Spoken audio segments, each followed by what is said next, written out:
Good evening, everybody. Thank you very much for joining us. Hope you're having a wonderful day. Um, Lovely to be here. And I saw Jake's man's message. Good evening. Akadolibo Junodu, thank you very much for alerting me. Thank you. So yeah, so Jake's man says I missed your programs, but I've been it was just yesterday. We didn't have a session yesterday because I was involved in an engagement. It went beyond the time I scheduled for it. But I'm glad we're here today and we're going to have a great time together. Today we're discussing Lagos Indigenes versus Nigerian citizens, understanding rights, heritage, and identity. That's a mouthful, but the short Guinea is Lagos Indigenes versus Nigerian citizens. And we're having that. I'll tell you more about it later. But we're having that because of a conversation that ensued a couple of days ago after I put up a video about Ibadan. Then it also went into people started discussing it, and now it is somehow, some way, somehow, everybody went back to the old Lagos conversation. So I was like, you know what, we're going to dig deep into this, and we're also going to use the opportunity to learn about indigenship and citizenship, or indigeneity and citizenship in the Nigerian context. We'll do that today. But yeah, good to be here, and hope you're having a wonderful day. For those of us on YouTube, thank you very much. I want to especially appreciate Abby71 and I think, yes, most Abby71. Thank you very much. And Koboko, right? Thank you so much for helping us with I know a lot of people are liking it, but those names, Oma, they're very consistent. I want to really, and I thank everybody as well, but I have to mention those names. Thank you. Thank you for the 8.9k likes on TikTok. I really appreciate your support. It means a lot. The rest of us, please let's power tap as well, especially on tweet, especially on TikTok and on YouTube. Engagement help the live stream. Okay. If you're on TikTok, please click on the heart icon just above my head here, and join the team. Drop a heart, me, drop a gear. You doesn't make sense. It's an impossible task. And but there's certain people whose life ambition or life's purpose is to just dwell on things that never happen, and then they just grow old, repeating the same thing and expecting different results. Albert Einstein calls that the definition of insanity. That's something you can't cancel. And why did they want to cancel OAU? Because Peter was supposed to have an event in Ife, and the event did not hold, and because it didn't hold, a lot of people started saying things like, "Oh, they're going to cancel the event and everything." Just a bunch of jokers. We're going to talk about it before we get into other. No. If you're on Twitter and you can hear me, please let me know. We have some issues on Twitter as it has to do with because we have some issues with audio. All right. Please like and repost on Twitter. Thank you very much for being here. And if you're on YouTube, please like and share. And those on Facebook as well. Thank you very much. Okay.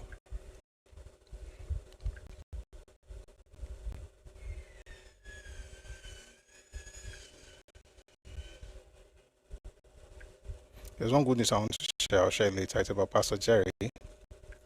And it made me very happy. The news.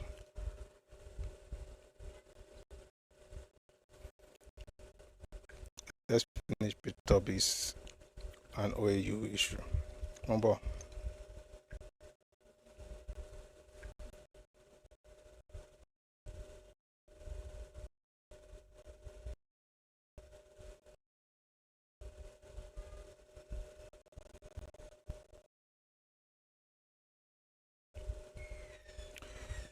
So yeah, so Peter B put out a statement after he was not, I mean, he wasn't allowed to speak in Ife, and that became an issue.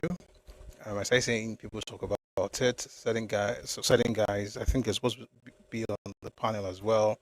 You know, criticize the university for not allowing Peter B gain access, you know, into the campus. And so Peter B put out a statement entitled "Troubling Developments from the Citadel of Learning." And this is what he said: "The reason universities are regarded as an ivory tower is because it's seen as centers for pure, isolated intellectual thought.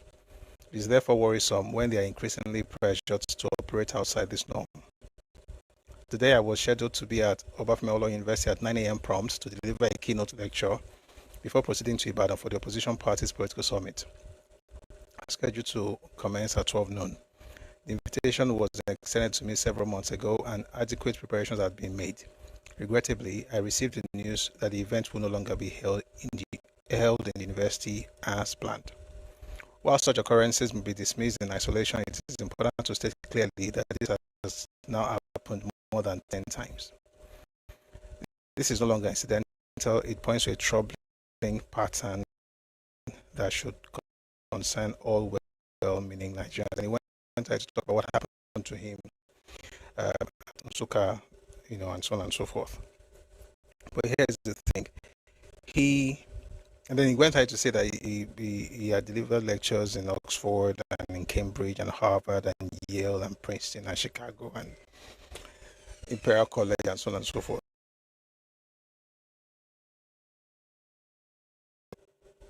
That's his own perspective, right?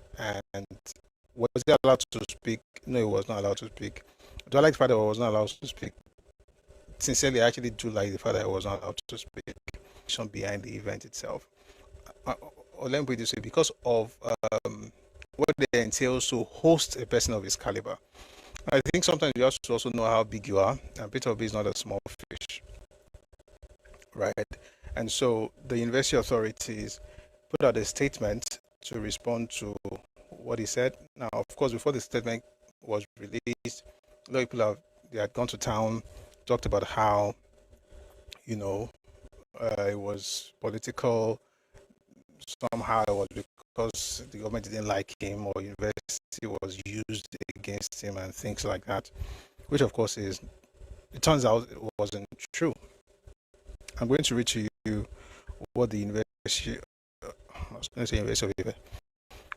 the Governmental University authorities put out into the public domain. I'm going to read this very quickly. Press statement: Oduduwa Hall not available for Peter's lecture, OAU. The authorities of Obafemi Awolowo University Ile-Ife wish to clarify the circumstances surrounding the proposed lecture by His Excellency Peter Obi at the university. The general public is hereby informed that a particular group within the students' body extended an invitation to the former presidential candidate and two-term governor of Anambra State to deliver a lecture within the university premises. The university authorities were not duly informed of the status and caliber of the invited guests until Friday, just a day before the scheduled program. It is important to note that events involving high-profile personalities of such standing require adequate prior notification to the university authorities because it will enable the university or the institution to make necessary logistical and security arrangements, including proper liaison with relevant security agencies such as the Nigerian Police and the Department of State Security Services, DSS, in order to ensure the safety of the guests, members of the university community, and the general public. Consequently, given the short notice and the attendant inability to complete these critical arrangements, the university authorities could not approve the use of Oduduwa Hall for the event as requested by the organizers. The decision was taken purely in the interest of safety, orderliness, and adherence to established protocols of the university facilities.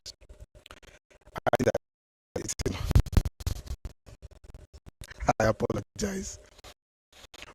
In the comment section on TikTok, saying a old man of timber and caliber. Yes, now. It's a man of timber and caliber. We have to welcome him properly. If we're going to welcome him at all, we should welcome him properly. Right? Anyway, it says here, let me just finish without your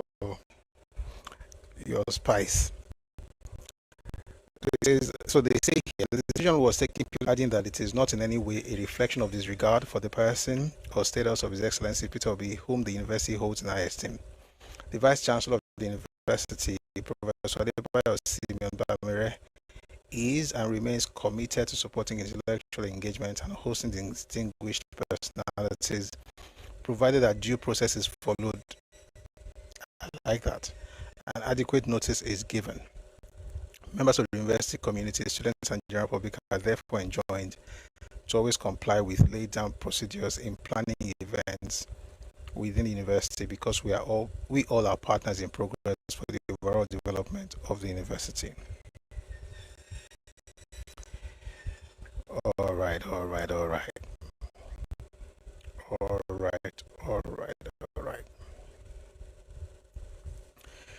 So the thing, of course, is that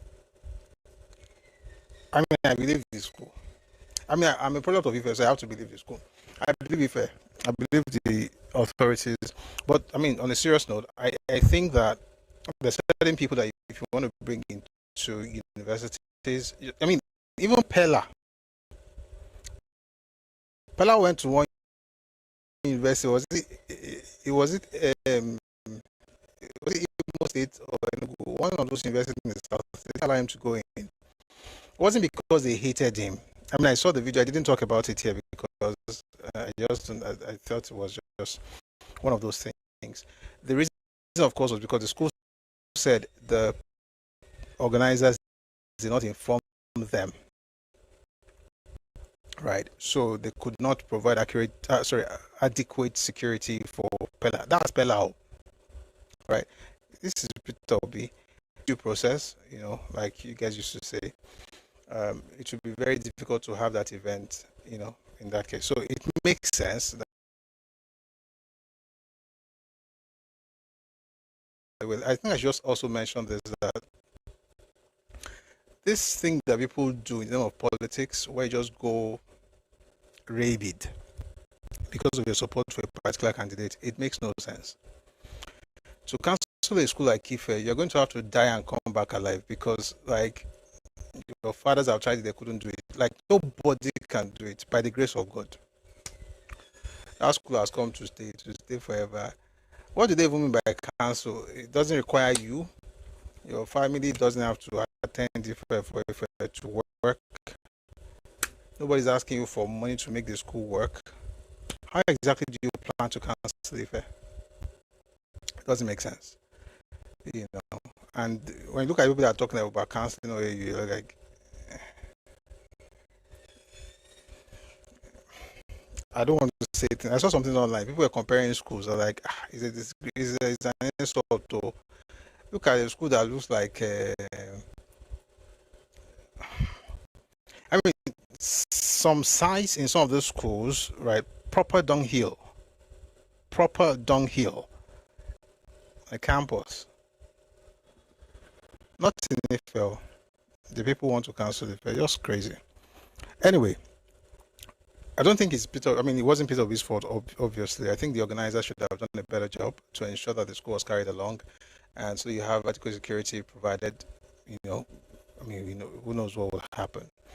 And I'm glad everybody's safe. So, because if something happens now, and be like, is Yoruba land or is OAU? They are the ones that caused it to.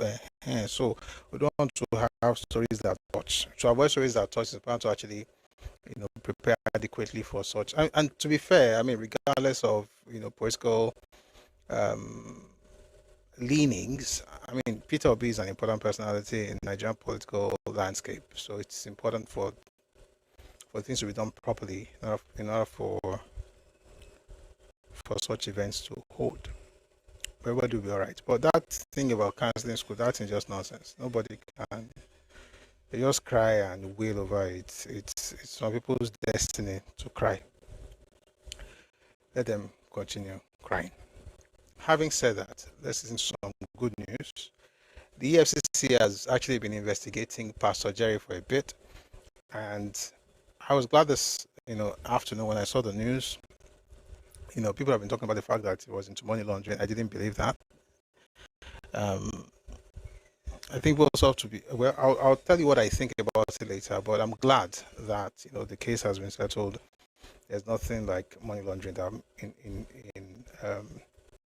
his ministry.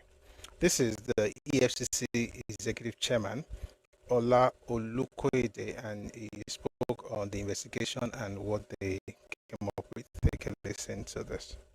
Sometimes how I wish we change the word church and mosque. How I wish we adopt the phrase an assembly of righteous people who have the Spirit of God, rather than using a church. Because over a church, you have pastors, you have bishops. Over mosque, you have imams. And I tell you, I have a lot of them in my holding facility as I'm talking to you. And I have a lot of them that are convicted for fraudulent practices. So sad. So it's a product of it's what comes out of your heart. You're a righteous man. Now I'm going to embarrass you today. I never wanted to see it, but I just felt that's my little way of making this contribution. I investigated this man for 6 months. Yeah, for money laundering. We work by intelligence, we work by petitions. At some point, I saw there was an account, a domiciliary account. Dollars, pounds were dropping in like raindrops, from Colombia, from America, from Sri Lanka, even from Togo. I said, who is this man? Yes, I've been hearing about his name, I've seen his face a couple of times. So, I never bothered about what he was doing. I knew he's a pastor. So they said this one, Pastor Jerry of Streams of Joy. Go and investigate him. So we went to the investigation. We combed the books. Yes, we saw the money coming in. So my IO, my investigating officer, came to me one day and said, sir, this is the preliminary report. I said, I'd like to see this man. Go and invite him. So he came to my office. I saw him. I've seen that face, I know. But I didn't know it was him because I saw somebody who came in with baggy trousers, and, so, small, t-shirt, and some punk, and, with pattern. And I was almost going to say, go and call your pastor, my friend. You are not the one. Go and bring your bishop. So upon a second look, I look at the face. I said, okay, you are Pastor Jerry. He said, yes, sir.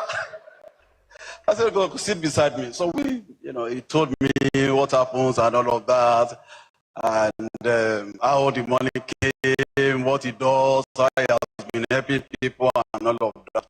I said, you know what? I didn't call you here to explain to me. We have already done our work. I called you here to commend you.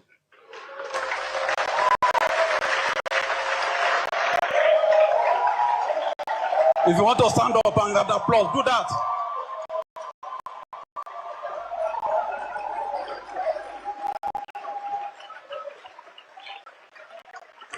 Thank you very much. Please take your seat. Take your seat. And I said, look, by virtue of my mandate, people identify us at the work we do with criminals, with suspects and all of that. I also have preventive mandate. EFCC should also be identified with righteous people who have integrity. We must drum them up. We must drum them up. And you are one of them. The only thing that is remaining now is to give you a letter of validation, but I'm not going to give you because still continue to monitor your finances. You know.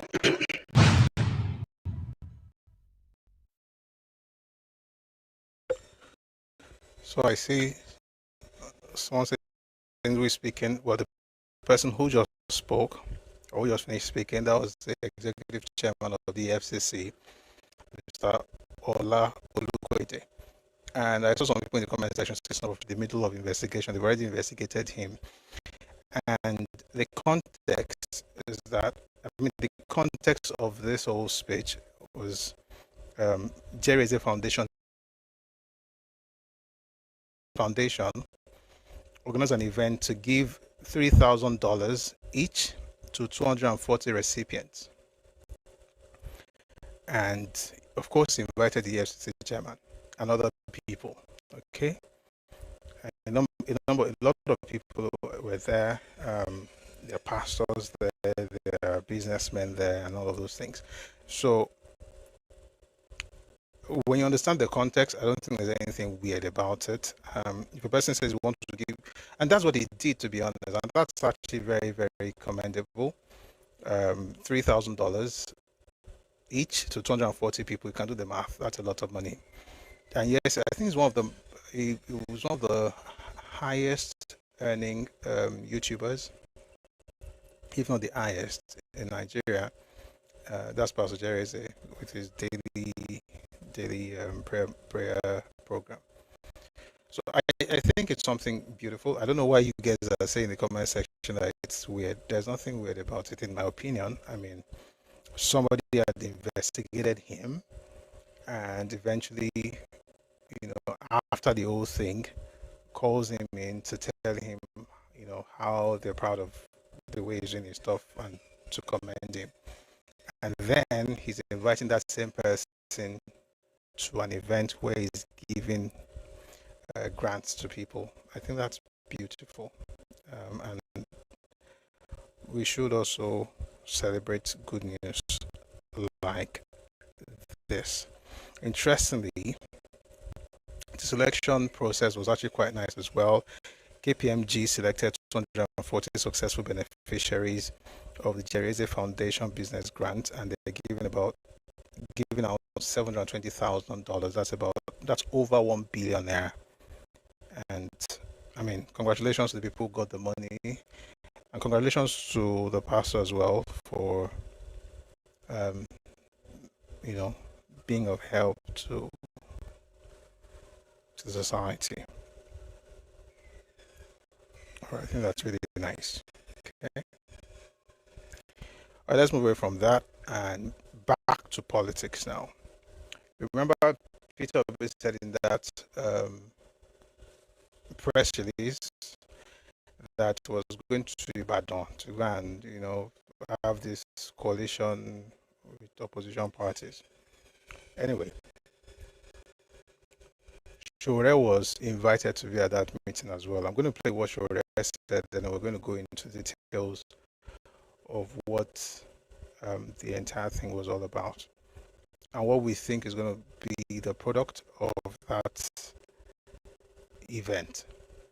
Okay, please take a listen to. Oh dear, 1 second, please.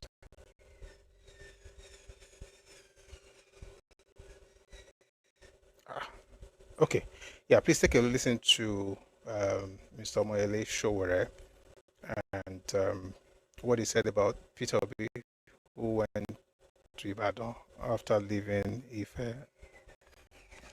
Did he even go to Ife? I think he went to Ife after leaving Ife. Went to Ibadan.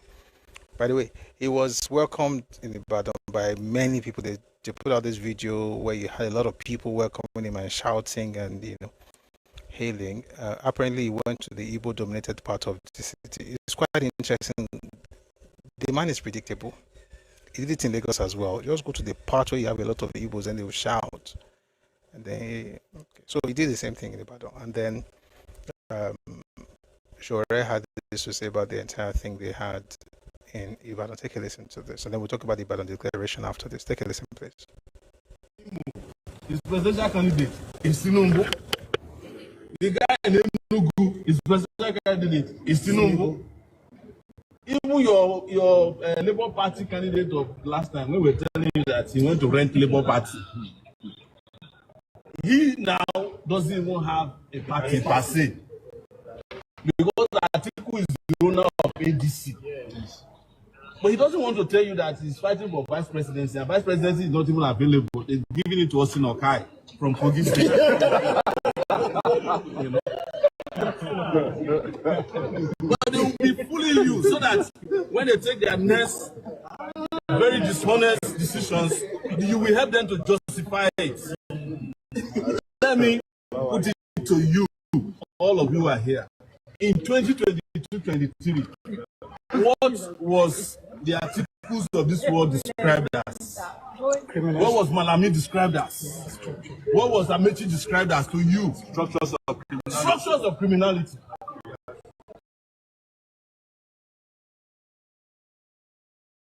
It's because you are related to Jesus that Jesus liked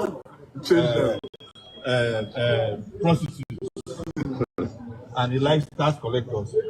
But ask yourself, when Jesus intervened on behalf of prostitutes, did Jesus Christ carry the prostitute home? No, never. So this heretics is to help us justify why we should be driven to the corner of destruction from time to time and to be distracted. That is why I was never distracted in 2020. It's coming in 2022 and 2023. I knew it that your Messiah of 2022 and 20 is going back to his senior brothers and sisters in the structure of criminality. And now they have used him to mold pillar there. You understand? If you want to use the biblical word for it, your Messiah is supposed to have turned to a pillar of salt by now. Yes, because you look back. And you don't, if you are honest and you are going to the promised land, you are living Sodom and Gomorrah, you don't look back. But your Messiah has not only, I'm talking about Peter, he has not only looked back, he wanted to carry, he has gone back to do what they were doing in Sodom and Gomorrah, which is the structure of criminality. We refuse to be part of Sodom and Gomorrah. And because they always use the Bible, we are saying we are not going back to Egypt. All right? But in traveling to the promised land, we also don't want to spend 40 years instead of 40 days. We want to march down there in 40 days. That's our problem. Now, what do you have to say about the MTN and telcos? Yeah. A critical issue in this project. The Christian and Nigerian did not of medical sharp which costs about 25 billion naira. It's not my duty.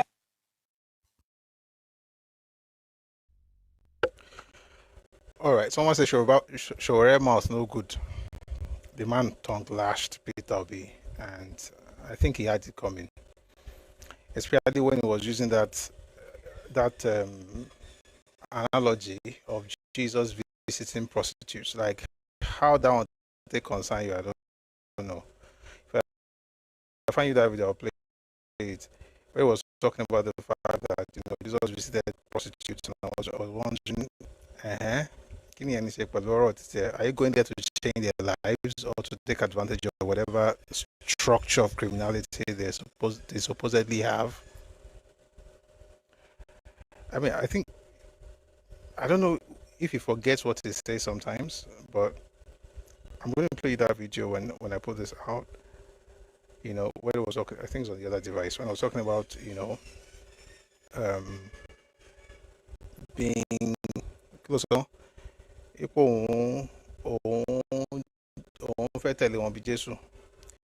Especially placing himself at the level of Christ, which is quite interesting.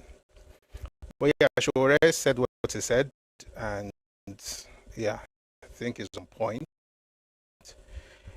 And just to say some of the things that went down. I don't know if you're going to be able to make anything out of this, but let me play you some of these clips from. But someone says they went to Mokola, went under the bridge. That's the place where you have a lot of people's. They have their markets. I mean, their shops selling, and yeah, that's where Peter Obi always goes to the concentration of people when he, moves around Yoruba land. It's quite interesting. Anyway, take a listen if you can.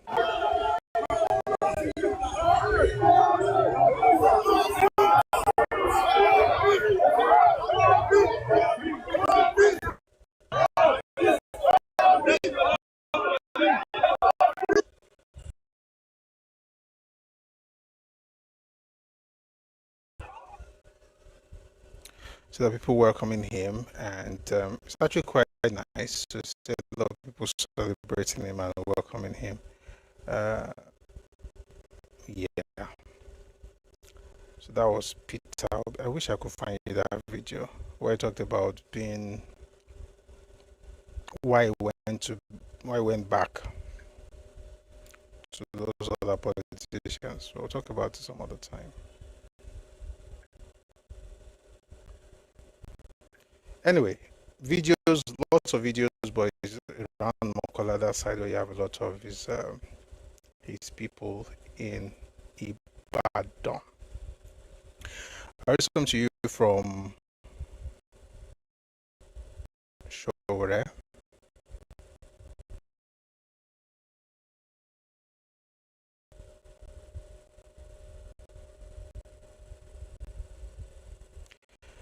As people talk in the comment section, okay, it's good. Let me leave you alone. I read something here from Shore. I declined the Ibadan Opposition Summit. Nigerians deserve a genuine alternative, not recycled failure. This one has bad mouth. It says, I was invited to attend the so-called Opposition Summit in Ibadan, but I declined. There is no need to pretend that the same men and a few women who held Nigeria to ransom for years, presiding over stagnation, corruption, and systemic distress, will not be part of any charade designed to recycle failed political actors under the guise of opposition. Instead, we are committed to presenting a formidable, people-driven alternative one. I mean, I'm not a member of his party. I'm just reading a statement. So they're going to present something better, and they're going to deal with APC at the polls, according to Shore. A lot of things were said there, and I think one thing that was said, I think is a bit of unfortunate though, was when the governor of your state essentially invoked Wetie, and I don't think that's what he meant. I hope that's not what he meant. Let me know. I don't think that's what he meant. Whatever he meant, but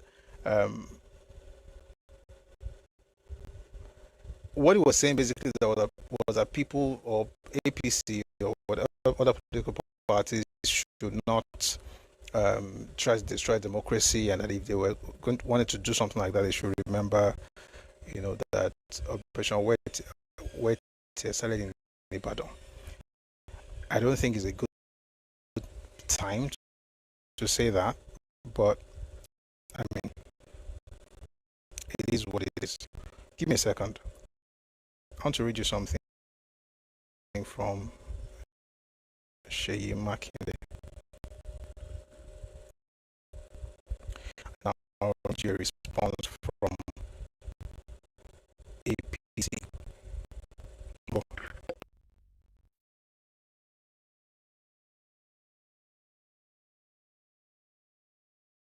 Sheyi Makinde of Oyo State.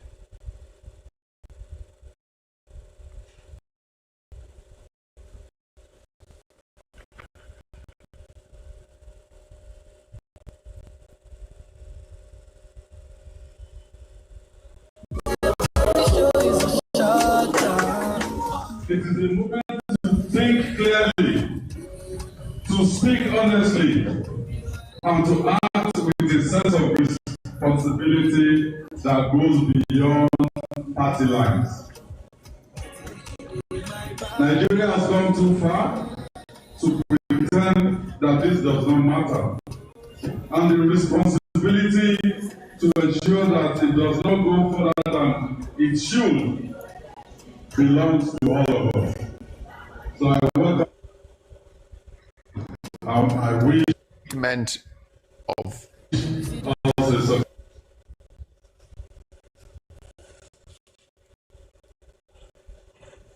by accident. Ibadan has always served as the political capital of the Southwest and indeed Nigeria. And let me sound a note of warning for those that are carrying on as if there will not be tomorrow. They should remember that Operation Wet here started from here.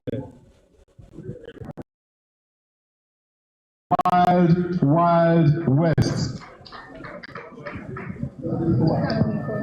Back in 1950, this picture, those discussions were not perfect, but they were necessary. They were driven by a recognition that the structure of a nation must be deliberately built by. Personally, I like when he talked about what happened in 1950, and it's true, there was a conference in Ibadan in 1950 to discuss the structure of Nigeria. Yeah, that was good, and I think that's something to invoke in a conversation like this, not wet here. Wet here is not something to use frivolously, and what we're having in Nigeria right now is nothing close to what happened in Nigeria between 64 and 65. And I mean, what led to wet here?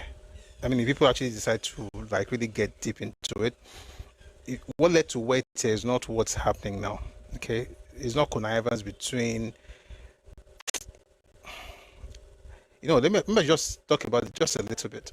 What happened really was at the center, that's the federal government of Tafawa Balewa at the time, was in cahoots with the premier of the Western region, that was SLA, and they decided to do something against the wishes of the people of the land. In other words, in order to use that, you have to say that in charge of government. Say the governor. So if you have a situation where the governor of your state, only the federal government do something against the people of your state, and then the opposition are now speaking against that would you have something to compare. You be comparing apples and apples. Essentially, you're comparing apples and oranges right now. Okay, what you have right now is you have an opposition party at the center. You have the APC at the center. You are I mean, give or take opposition party share. Your PDP, you're in your state. How do you invoke weight here in that kind of situation? And it wasn't just that they were, they did it without the help or the connivance of, the party that Architect had formed at the time, UPP and NDP. It was in connivance with NP, dear Lord, NPC, before they created NA and all of those things. The point I'm trying to make is that whatever happened in 64, 65 is not something to invoke frivolously. It was a very, very terrible period in Nigerian history, Nigerian political history, and of course in Yoruba political history. And what we are experiencing right now is not comparable with what happened in that era. Therefore, invoking that event is unnecessary, in my opinion. I mean, what kilo con wait here politics? I think what he's trying to say, I like to say this for politicians. I think what he's trying to say is just to tell the federal government not to, think that they have all the power and I don't think can touch them and whatever. But I don't think bringing Operation Wet here is the right game to play. But that's my opinion. But then they came up with their own declaration, which we're going to read much later. And people have been saying, People have been saying that.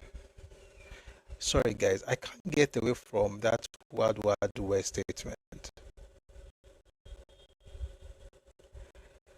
There's nothing nostalgic. There's nothing cool about it. Do you know who actually carried out this word here thing? It was the people against the party in power, or the party that was trying to scuttle everything by rigging the election. I mean, you know how crazy it was last quarter of 1965, before they even finished counting, what in saw result election. It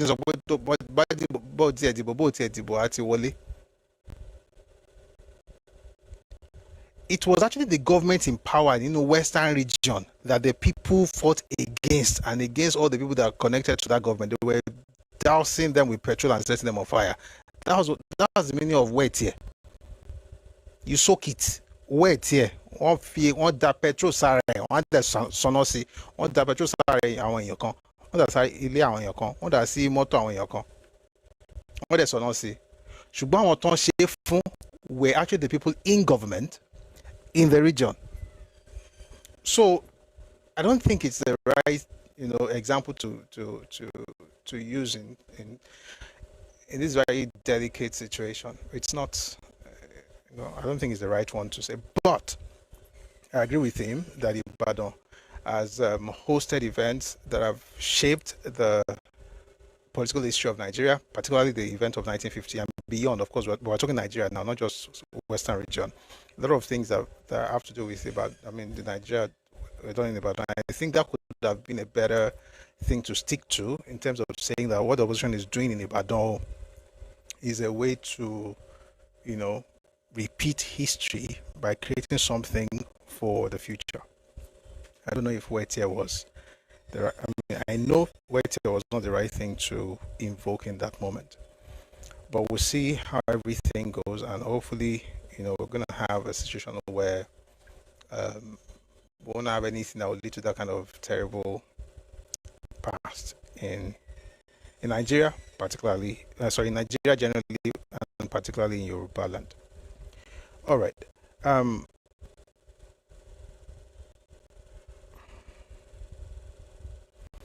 going to play you something from Professor Pato Tomi.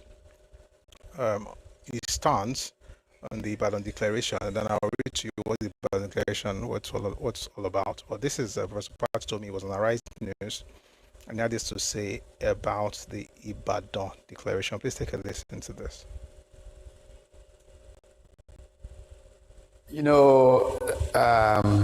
Steve, Ibadan holds a very special place in the history of democracy in Nigeria.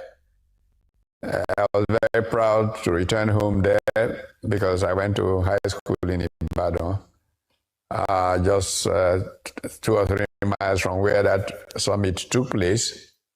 And I remember very, very clearly the 1960s when I lived there. I remember the fact that, as your state governor said, Ibadan was a place where the fight for democracy saw its head. Operation Wait Here and all of that was that fight to ensure that democracy held in. Importantly, Ibadan was where the whole movement for self-government had its root. So it was an appropriate place to have that declaration about a commitment of opposition politicians to rescue Nigeria in the face of what seems to be creeping fascism, pressure to go into a one-party state, and all the shenanigans that have tried to disrupt multi-party democracy in Nigeria, with party activities being disrupted, the courts being used to abuse democratic processes and all of that. So it was very significant. It was symbolic to show that there are people who are willing to, lay down their egos, their ambitions, so that Nigeria may prevail, which is something that is so important to happen. Some of us who not only came out of Ibadan of the 60s and saw the Agbekoya riots and all of that, but who were in the front line, if you may, of the fight for democracy in Nigeria after the June 12 elections were aborted, are scandalized that our democracy is in a worse shape now than it has ever been. And I'm proud to be associated with others to say we must restore democracy in Nigeria now. So that statement was a statement about the importance of democracy in Nigeria. That's the most important statement that was made in Ibadan. So Nigerians are committed to a democratic process. We don't want to install kings. We don't need KBACs. We want a people concerned about the people. And we want governments that are driven by the ordinary person's burden more than playing up to foreign interests and all of that. And so the Ibadan Declaration was a call for national liberation, sadly, again. And I was very proud to be there. As you probably know, I gave the keynote on the economy. We hear things that are being said about how this way all of us wanted removal of subsidy. Of course, we wanted removal of what was called subsidy. 70% of what was called subsidy was corruption, pure corruption.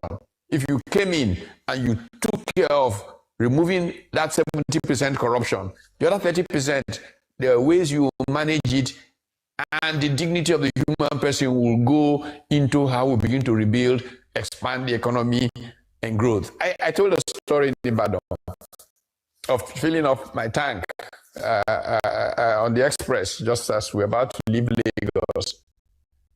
And I realized that when I was reading some report, the Piggy Save report on savings in Nigeria, saying the average Nigerian, well, 58% of us earn 100,000 naira a month or less. And it took nearly 2.5 that upper limit to fill my tank. And I thought to myself, this is the most uneven kind of economy that there is. How can we live in a society that cares so little for the weak, for the small man? And I went to Ibadan determined, saying to people there, we must return government to the people. We must have a people-centered government that cares about the people, that does not look away and buy fancy cars and private jets and presidential jets when the people are dying, because that's what's happening. You know, I don't think Nigeria, all these people calling themselves opposition party, I don't think they're serious, personally. Opposition will not wait till 1 year before election to begin to talk like this, okay? Opposition will not be shouting, people are hungry. Opposition will not be shouting, you know, there's nothing,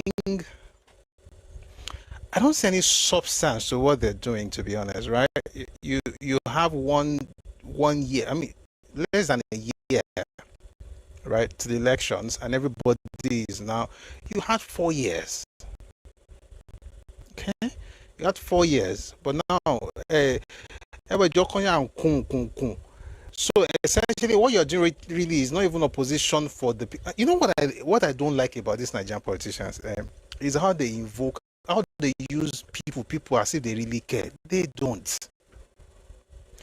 And I've said the reason I'm very careful with political parties in the country is because they don't really have ideologies. There's nothing special about many of them. Like, okay, what's the difference between this one and this one? You can't tell. It is when it's time for elections that's when you begin to hear that people, you have to do something for the people, clinical for the people, and I'm wondering which people is it now? And the funny thing is, they only remember the people after they have lost. In terms of, let's say, they are in power, they will not remember. They'll be, people are hungry, Oga, leave the people alone. Is it important for the government to do things that will actually benefit the populace, the citizenry? Of course. But do these people really care? I don't know. But he mentioned something, and it's also it's one of the statements they put out in the Ibadan declaration, this thing about one party state. I'm going to read that statement, then I'll play you a couple of videos just so you have an understanding of what folks have been up. So this is from official PDP. They called it this Ibadan declaration. Communique issued at the end of opposition political parties national summit held on Saturday, April 25, 2026 in Ibadan, your state. Participating opposition parties in Nigeria, after an extensive deliberation on the collective threats that we face. You know what, let me calm down and read it again. Mumbo.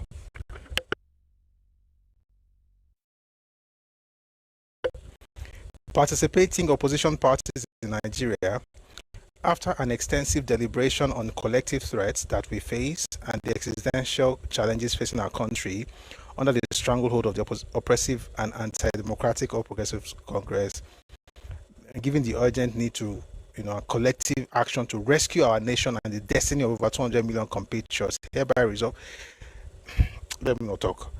resolves as follows.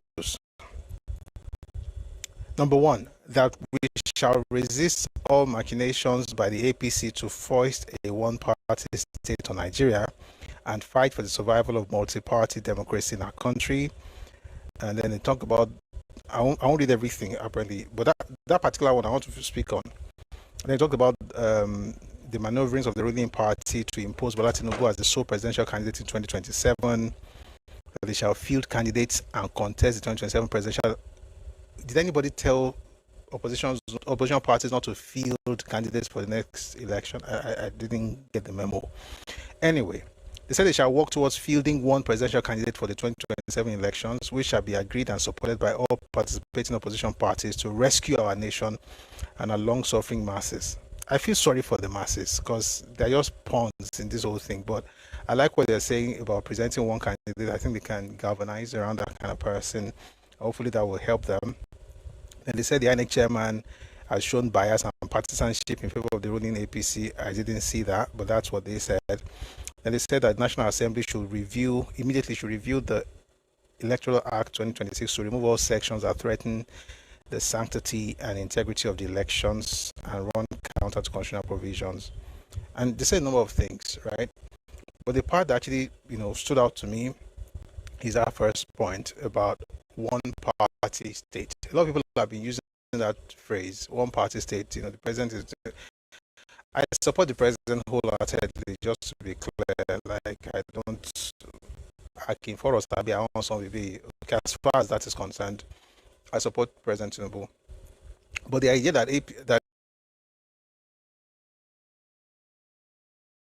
is unfounded. And just because you have a lot of governors who are now rooting, or should I say rooting for APC or joining APC, does not necessarily mean that the country is a one-party state. I mean, we've been here before, haven't we? We've seen situations where about 28 governors were in one party in this country, PDP. 28. And at the time, I read from PDP. Everything I just read right now was from PDP. And at that time, I don't know if they were running a one-party state because other states were also doing what they could do. And Tinubu has said it several times. It's not his job to help the opposition. I mean, contrary to what Obi was asking for, our politicians, it is well with them. Obi said that Tinubu should protect opposition as if it's the job of the competition to protect you. I'm not talking about security, we're talking about your interest. Why would they be protecting opposition? Anyway, Tinubu has said that it's not his job to help you. You should structure your space, like keep your house clean. But here's the thing. In 2007, 19 years ago, President Obasanjo was interviewed, right? At the time, PDP had 28 out of 36 governors in this country. And he had an interesting perspective to what that meant, okay, at the time. I'd like to listen to President Olusegun Obasanjo. This was in 20, this interview was in 2010, but we're referring to what happened in 2007 in some ways. Take a listen to this, please. 2007, it is said that you actually said that that election would be a do or die election. No. Did they misquote you? No, I said for my party. For your party? For my party. The PDP. We want to win the election, not by hook or by crook. But of course, you know that you know the complaints about that election. Yeah. Now, far from being fair. No, that election was fair. You think so? Oh yes. Look, there is no election we have had in Nigeria that has not been disputed. The election was disputed, all right, but the election reflected the will of the people of Nigeria. And my party had 28 governors. If you had to do it again, you think that 28 out of 36 governors, where you have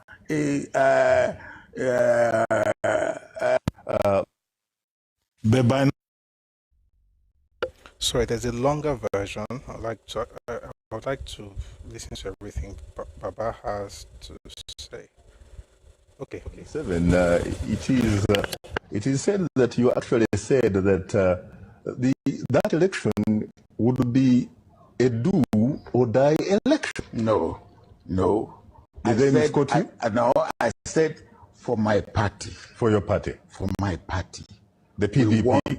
We want to win the election, not by hook or by crook. But of course, you know that you know the complaints about that election. Yeah. Now, far from being fair. No, that election was fair. You think so? Oh yes. Look, there is no election we have had in Nigeria that has not been disputed. The election was disputed, all right, but the election reflected the will of the people of Nigeria. And my party had 28 governors. If you had to do it again, you think that 28 out of 36 governors, where you have one of the contestants had probably 5 governors, one hadn't got any governor at all, and these governors will campaign and work for their own party. And you think that my party will lose? You know, it has been actually said that it is true that Nigeria, at least on paper, is a multi-party system. Yes. But in reality, it is a one-party state. PDP controls almost everything. What is wrong with that? What is wrong with that? If the people of Nigeria decide to vote for PDP, should PDP go to them and say, please, in a vote free for us? and a fair election? Yes. That is also verified by the international observers. Yes. But not the last election, 2007. No, don't talk about these international observers. In the last 18 months, I have observed election in South Africa and in Togo. Yes. And if you have gone by what the so-called international observers are saying, both elections will have been declared not acceptable. And this morning I have only commented on. But by now they have.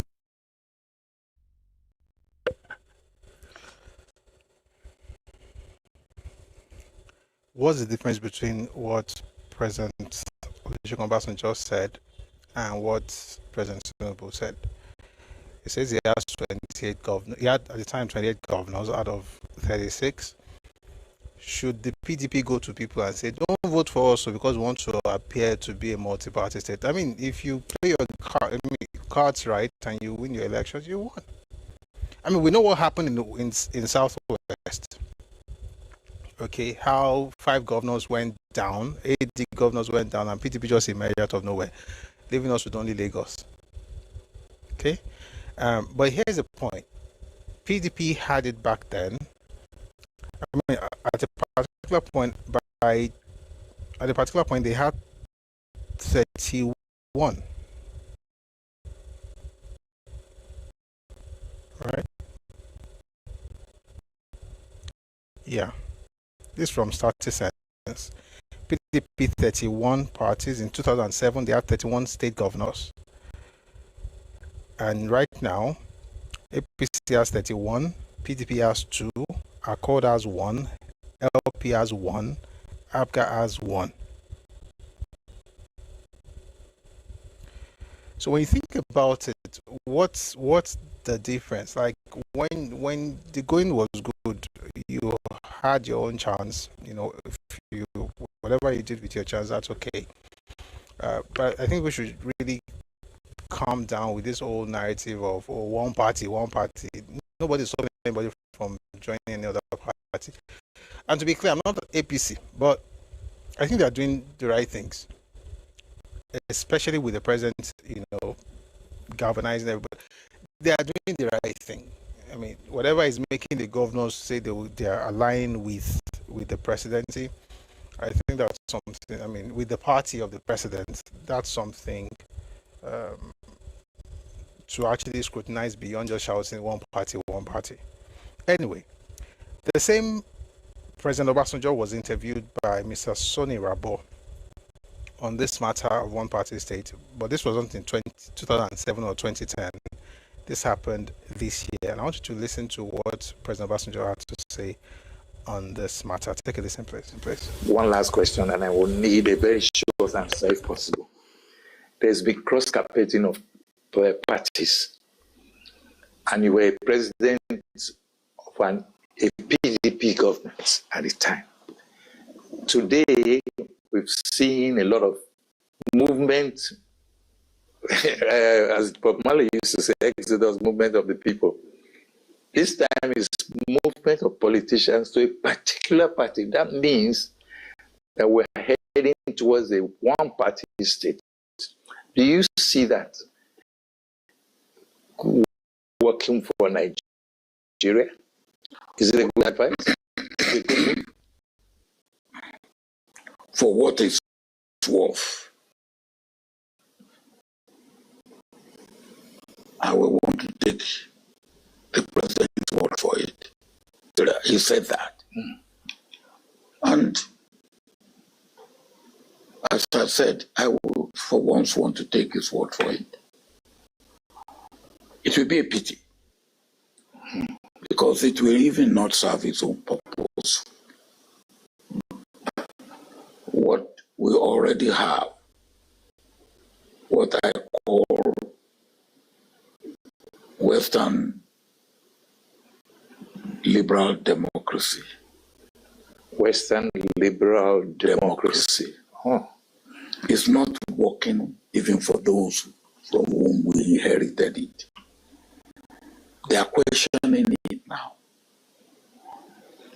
If they are questioning, why should we? What we inherited from them, why should we want to continue to hang on to it?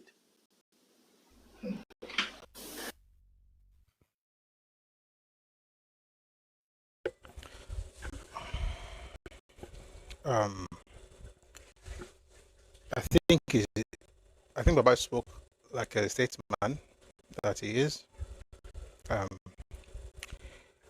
Taking Tinubu at his word on that matter, I think, is a wise thing to say in that moment, rather than joining the others who are just, throwing unnecessary darts. So, clearly, I mean, personally, I don't see anything about one party in all of this thing, because, I mean, when they had many parties to themselves, people complain anyway, but it is what it is, like they say.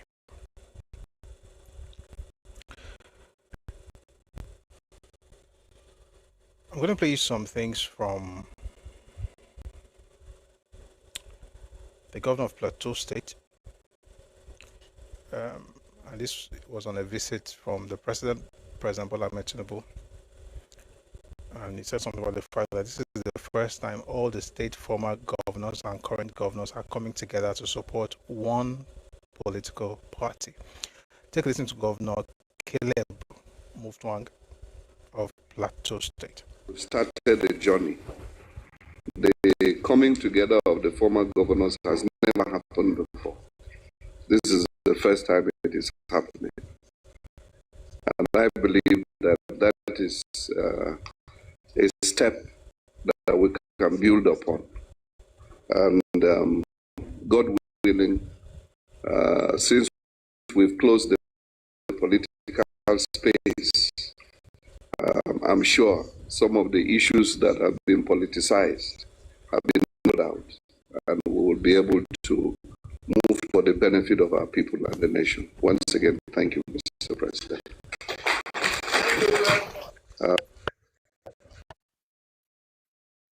I'm going to play you some things from the president, but I saw something in the comment section now from Logic Vector.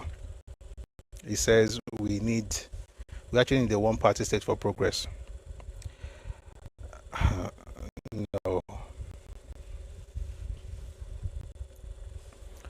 No. Even if that's what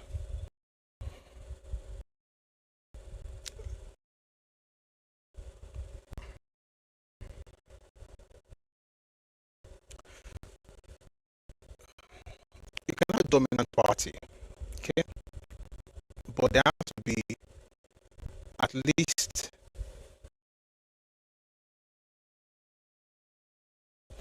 and I'll give you an example. An example is Singapore. Since 1965, no other party has won anything that place. I mean, as far as the Prime Minister and all those things are concerned, apart from the People's Action Party. Okay, PAP has won every election since the 1960s. Every one. Okay, since Lee Kuan Yew became Prime Minister, all the way to the end of his term, and then the next Prime Minister, and then his son now. The point is, but even with that, you still have opposition parties, at least in the parliament, even if they're not the ones producing the prime ministers. People should feel that they have, even if it is the illusion of choice, which, let me tell you something, I believe that's what democracy is for the most part. It's an illusion of choice. You think you are choosing people. I mean, if we really want to keep it a buck, are we really choosing anybody?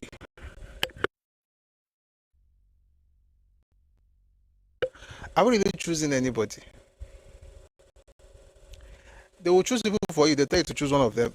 They've already made the choice. The real choices have been, the real choice on sometimes even the ones for both you're just there to pick one of the people they picked, or sometimes they even direct you to the one that they want you to pick. So you act as if you are choosing.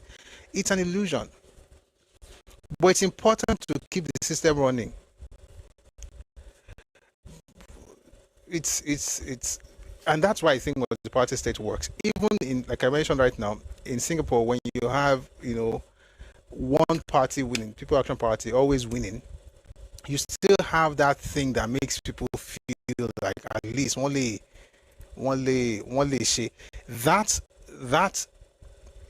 that feeling of choice, of that the word is not feeling. The word I'm looking for is not feeling. I don't want to use the word illusion in this particular context. The fact that you can make that choice, okay, is enough to keep the system working, even if in essence it's a one-party state. So it would not be very cool to have a one-party. We don't want to become China. I mean, even China has other parties. If you really want to get deep into all of it, China has more than one party. So that CCP is the main one. But the point is, I don't think we should have one party. There should be. You should have other people. Let them feel like they can choose. I don't know if you get what I'm saying. I want to play you something from the Indigenes, you know.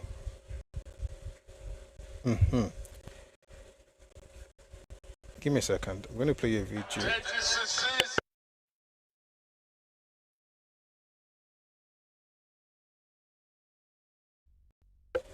I'm going to have to change devices. I'm trying to.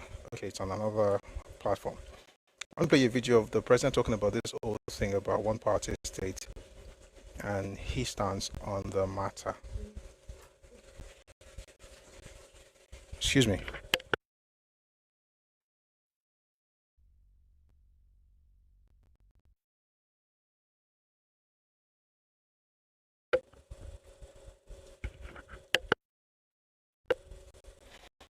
All right, take a listen to this.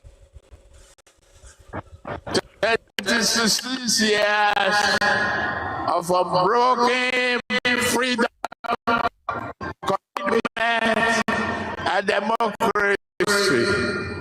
It's not easy without twists and turns.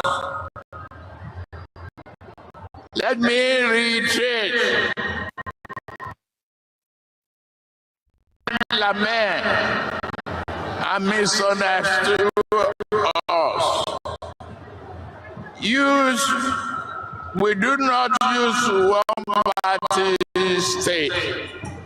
Democracy thrives on vibrant and healthy competition, but we cannot burn the constitutional freedom of association.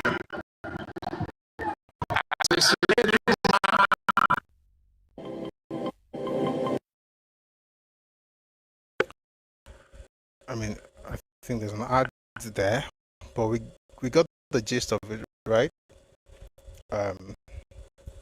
Democracy thrives on like a very vibrant competition. You have to have an opposition party, if not for anything else, for keeping the ruling party on the. Let me say this, from my understanding of Nigerian history, I don't think we've had anything close to a serious opposition party since the 1960s, right? And it was because Action Group was the opposition party at the time. Okay, and they had this robust explanation for everything that the government is doing, or the government was doing at the time. They were always, you know, on point. They were trying to get the government to, what's the word now? Essentially, let me just use the same phrase: keep the government on their toes. The point is, it's important to have opposition parties, but it is not the duty of the ruling party to keep the opposition party working. And that's why President Tinubu said he was happy to see them in disarray. And if you ask me, I share the same, you know, the same perspective, right? If you don't know how to manage your house, you know, you can't tell me to go and help you manage it. I should come and help you to work against me. It makes no sense. Someone says here, I'm just going to read some of the things here before I play what President Tinubu said. Akajọ says one party is not good for any democracy. Oloyo of South London says, so why do we need to have illusion? Why should we live in a fantasy?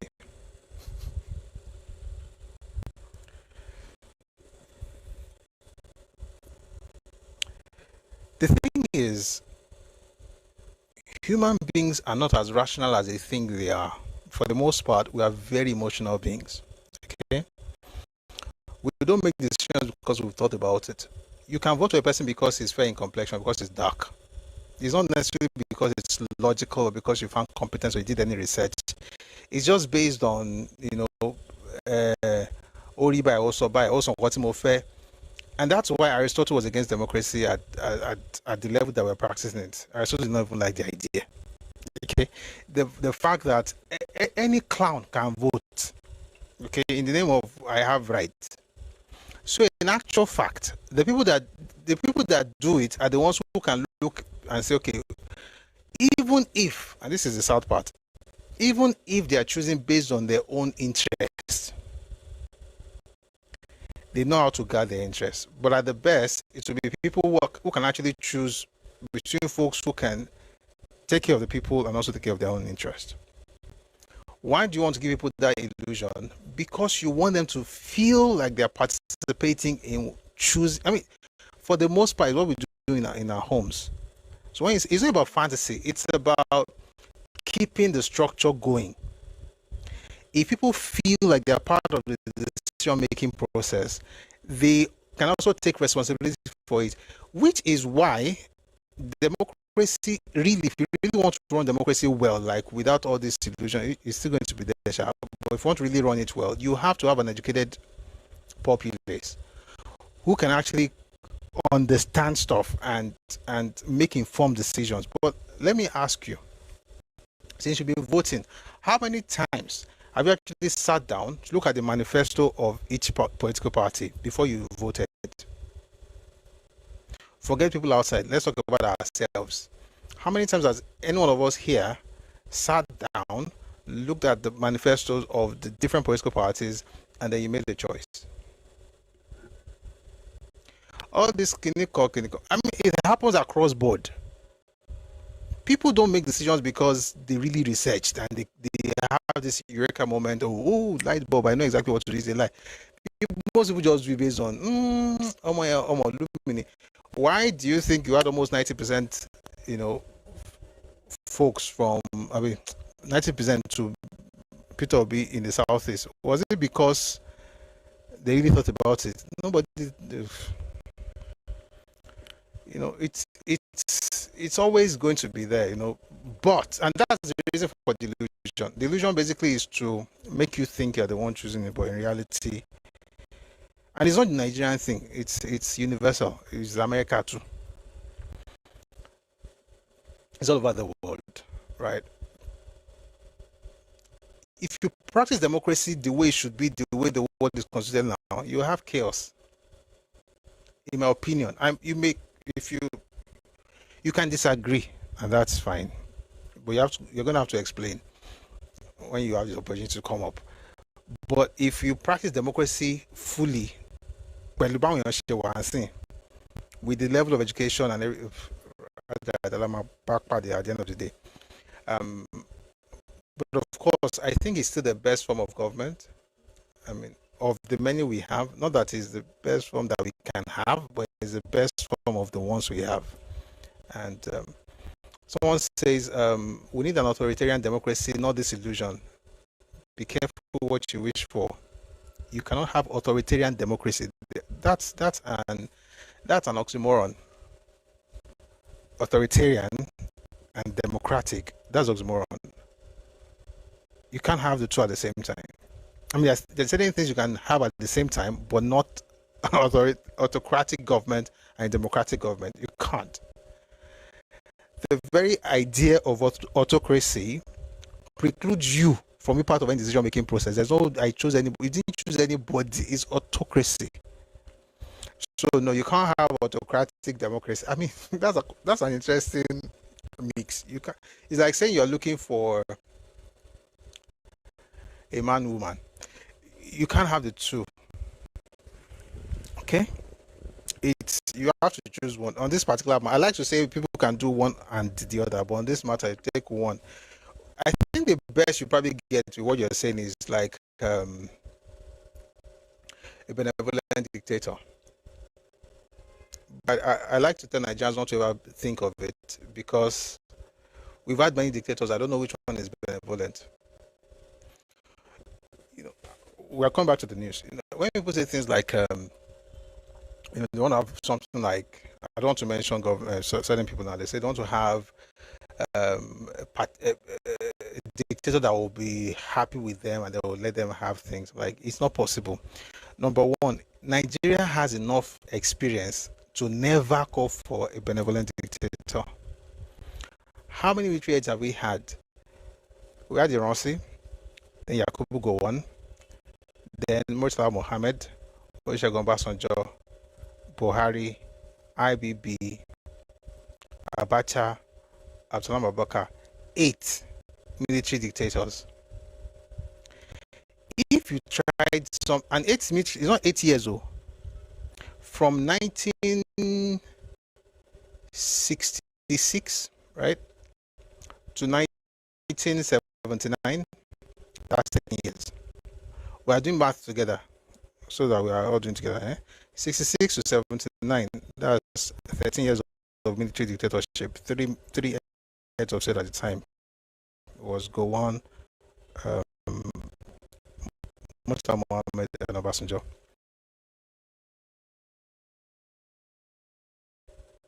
To 99,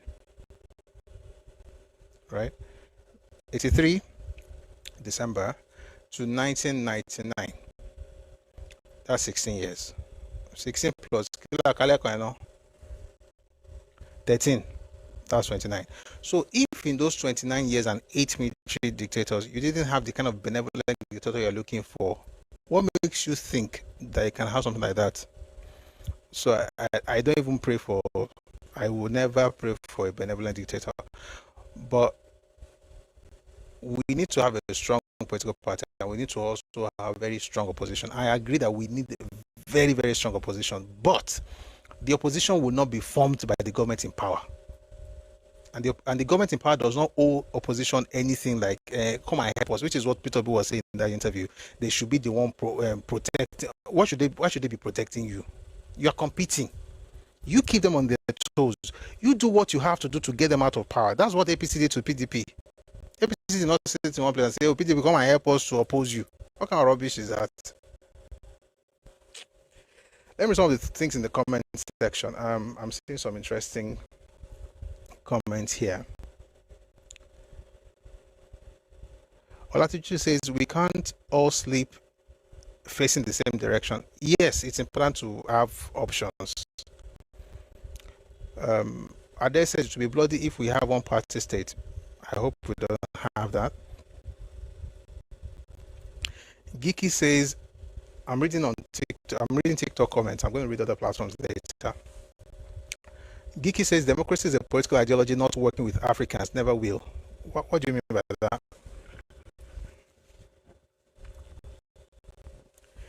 The reason is no. So I think we have to be careful with statements like this. No, I can't say never will. Of course, it's going to work. And I think, okay, let me put it this way. So let me ask Geeky a question. We're going to get back to the news later. But let me ask Geeky a question. Did democracy work in Western region between 1952 and 1959? If it worked, then that means that what you said is not true. You said democracy is a political ideology not working with Africans, never will. What is Sherry? The question is, what made it work then?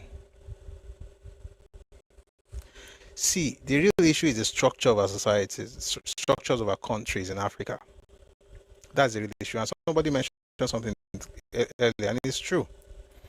Whether it's Singapore or China, this China went to China thing that we like to talk about, there's something that I don't think Nigerians don't focus on it. I'm very passionate about it because I think in my studies that it's a very fundamental piece of the puzzle of development, and it's a piece of identity. We're going to talk about indigeneity and citizenship very soon, so we're going to get to identity conversation today. Is that thing about identity? We don't like to talk about it, but it's a major piece of the puzzle. If we really want to go anywhere, Singapore has 75% Chinese. China has 92% Han Chinese. Western region had the preponderance of Yoruba people. That's one of the major reasons we were able to make the feat that we made. And one of the reasons, of course, was also because of the Governmental to do that was formed in 1945 and the evolution of that into Action Group in 1951 and so on and so forth. But the point I'm trying to make is that democracy can work if you can just create the structure that will make it work. But it's like chicken and egg. Which one comes first? Is the structure of the party? Where we are right now, we have democratically elected officials. They should work on the structure. The structure is not good. African structure is terrible. It's not democracy that's your problem. You get into power at the federal level, you don't care about anybody.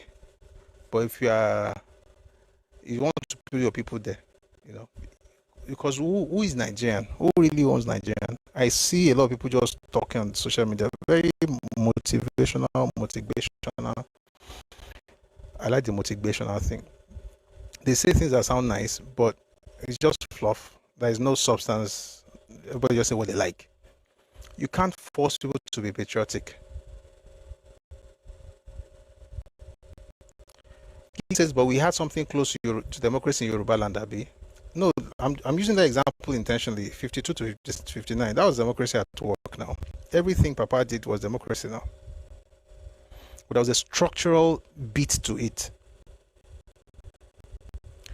See what happens sometimes. You want to do something, you have an ethnicity constituting itself as an opposition in Nigeria. Have you noticed?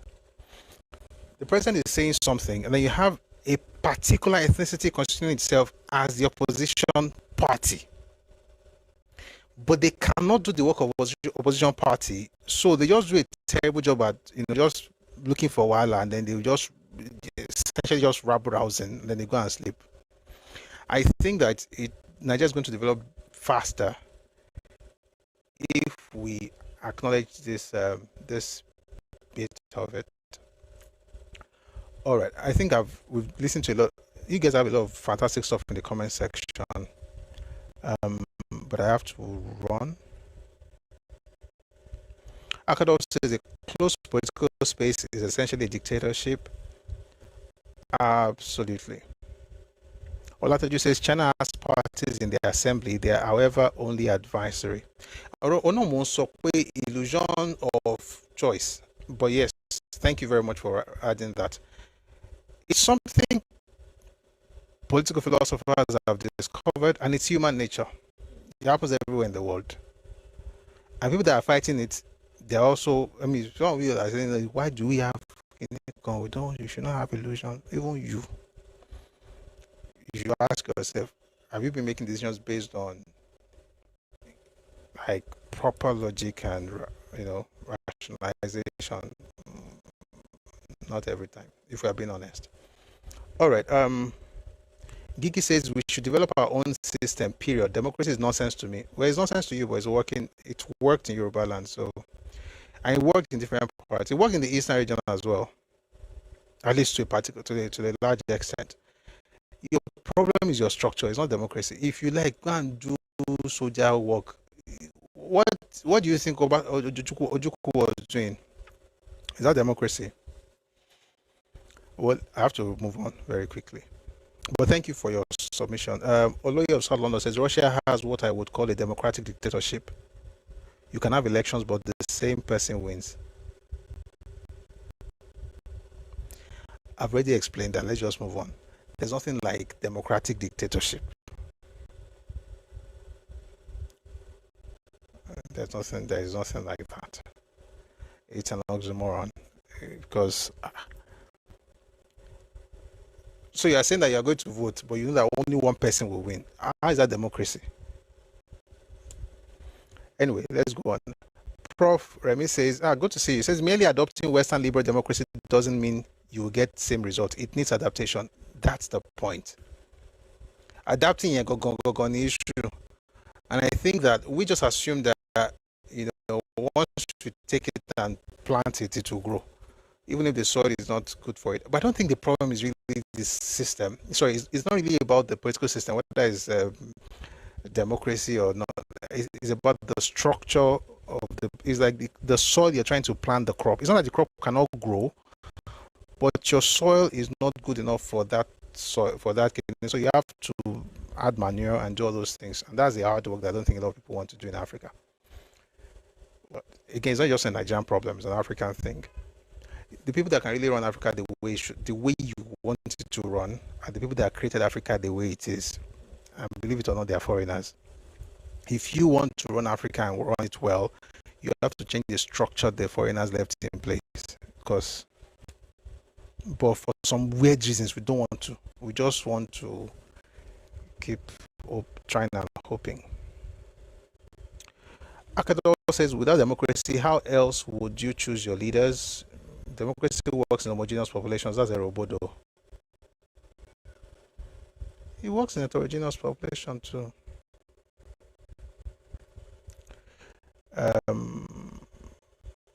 The robodo says Nigerian democracy is a joke. It can never work. It can never work as it is. Well, adding as it is actually very good. It can work if we change the status quo. Remy says Singapore has one dominant party, same as Botswana. Absolutely. Vietnam has one dominant party. Yes. Okay. Let's go back to the news. Okay. There's a lot of fantastic stuff in the comment section. Yiki says, I meant in the ancient times before the Europeans came. We have to be careful. What's your definition of democracy? That the people chose their king.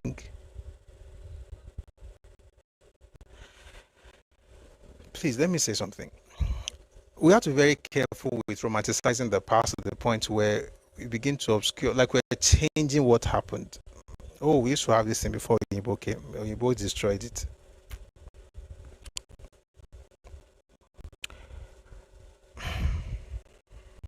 It is well. It used to elect and have, we had people that would do it, they were called kingmakers. Maybe you can call those ones like parliamentarians, sure. But then the person you're going to choose to become king in most parts of Yoruba land is through heredity. Hey, Jesus. It's hereditary. Okay? It's only Ibadan that you choose based on valor. And then, of course, I don't know what you're talking about, but maybe we'll talk about it some other time. Let me read some things from YouTube and Facebook. I'm going to get back to the news later. Just trying to make sure that we have other voices as well. Yeah, my kid today on Facebook says Obasanjo said the election of 2007 was a do or die. He made the statement that he has struggled for many years to give a color to that statement. Now Sheyi is calling for a repeat of Wete in Ibadan. To be fair, Sheyi is not calling for a repeat of Wete in Ibadan. It's just essentially sounding a lot of warning to people who may want to play funny. So I don't want to. Sheyi is not saying that he wants to have Wete. It's just reminding them that. But even then, I don't think it was the right thing to say in that context. But thank you very much for sharing. Your Might on YouTube says 2003, 2007, 2019 elections are the worst elections in this country.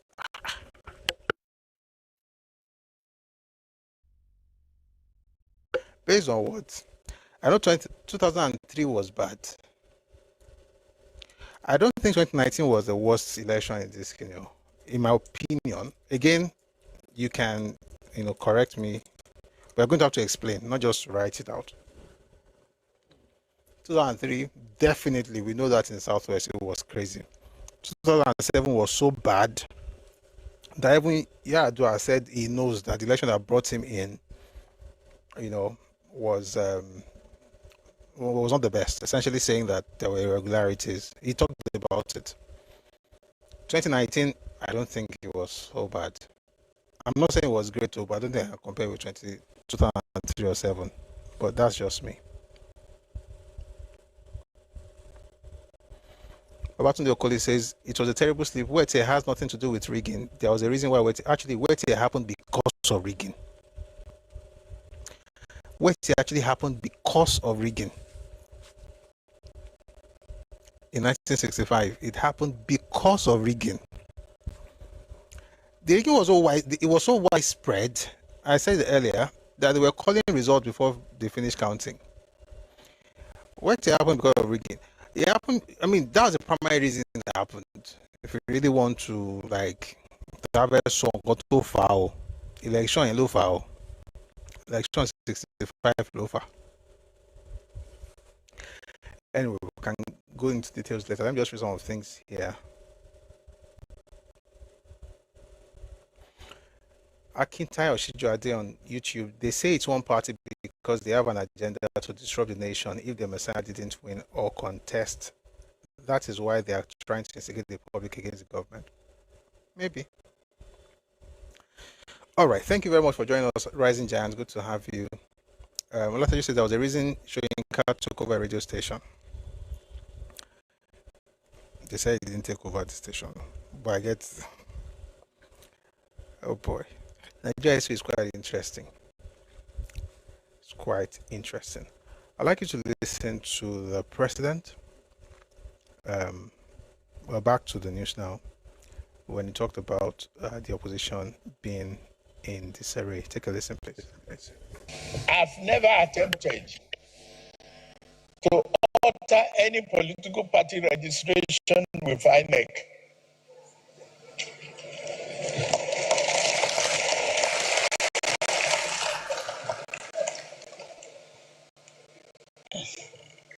Equally, my dear friends and colleagues, we cannot blame anybody seeking to bail out of a sinking ship, even without a life jacket.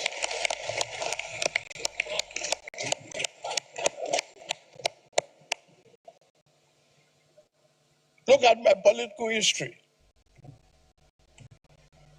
I will be the last person to advocate such a scheme. In year 2003, when the then governing party tried to sweep the nation clean of political opposition through plot and manipulation, I was the last progressive governor standing in my region.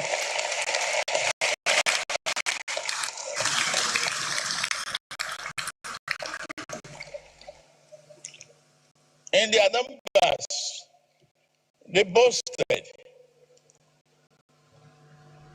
In all their numbers and the false grandeur, they boasted of ruling, not only governing Nigeria, for the next half century or more. Where are they now?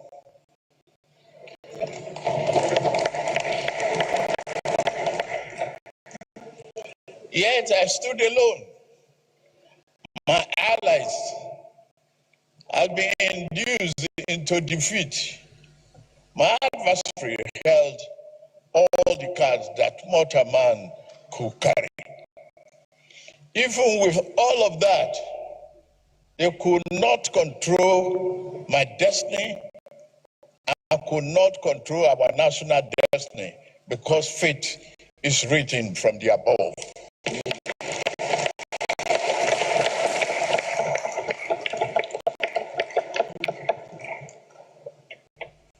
A greater power did not want Nigeria to become one-party state back then.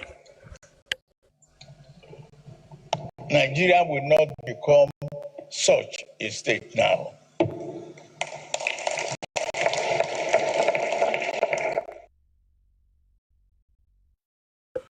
So I'm going to go with what President Obasanjo just said. It's important to take President Tinubu at his word.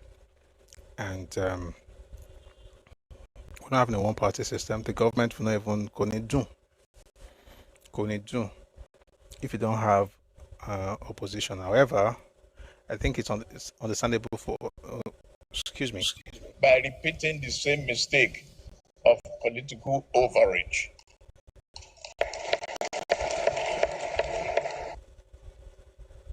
A greater power did not want Nigeria to become one-party state back then. Nigeria will not become such a state now.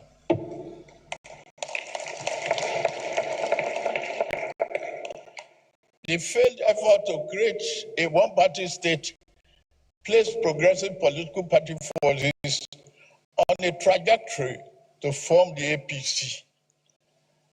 It put me on the trajectory which I brought me before you today.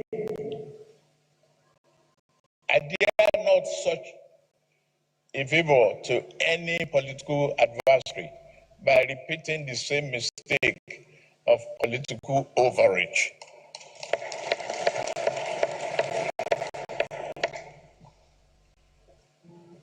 A one-party state is not in the oven, nor should it ever be. That said, we would be guilty of political malpractice if we close our door on those from other parties who now seek to join the APC.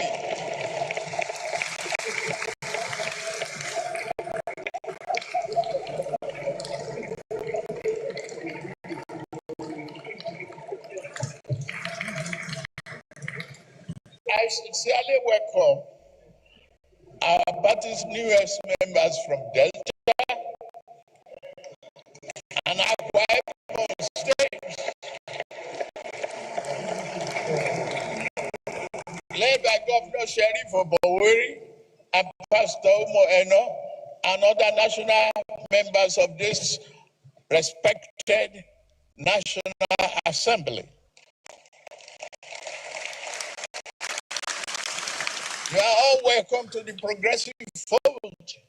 Nobody should close the door.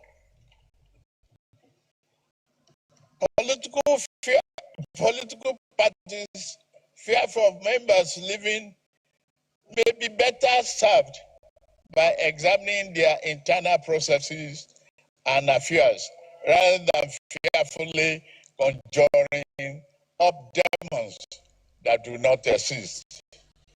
For me, I would not say try your best to put your house in order. I will not help you to do so either. It is indeed a pleasure to witness you in such a disarray.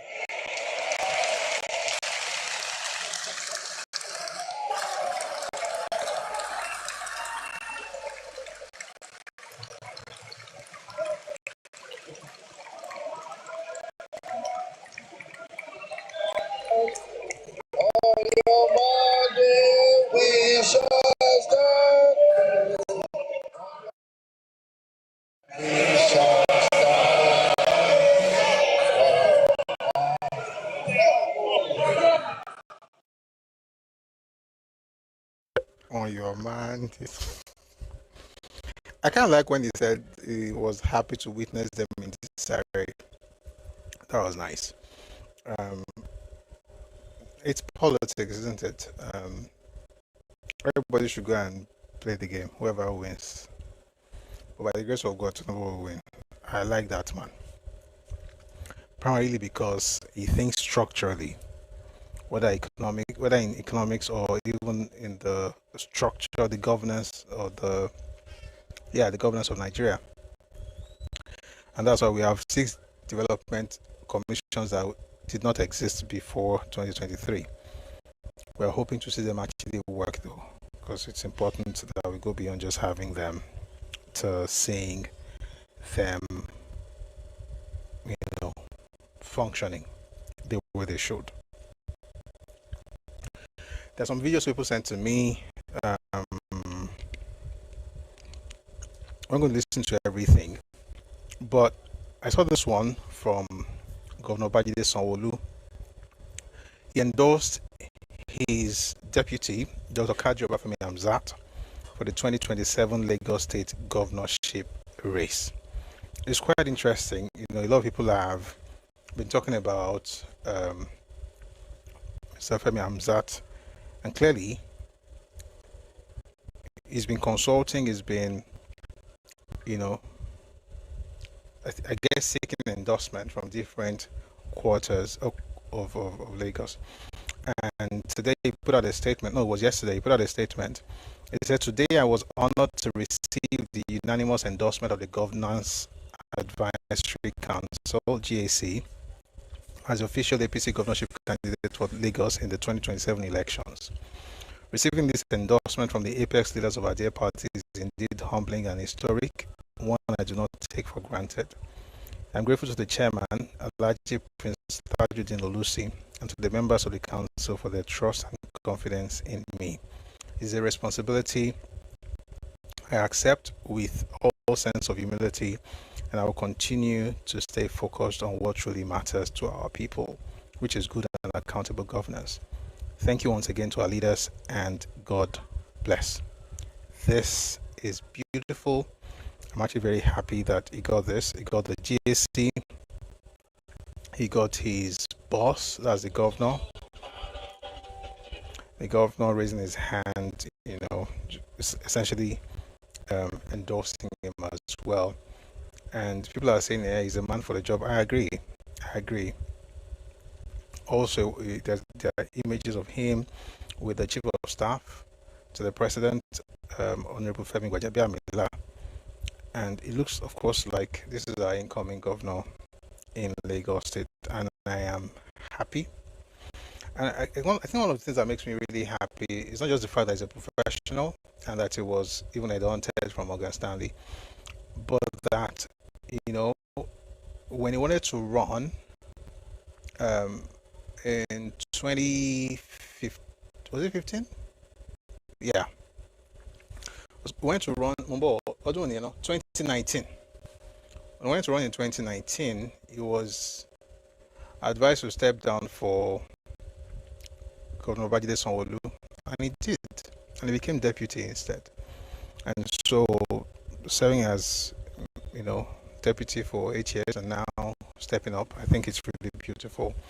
But let me just say something very quickly. I won't go deep into it, but I'll say that I'll play you something from Arise.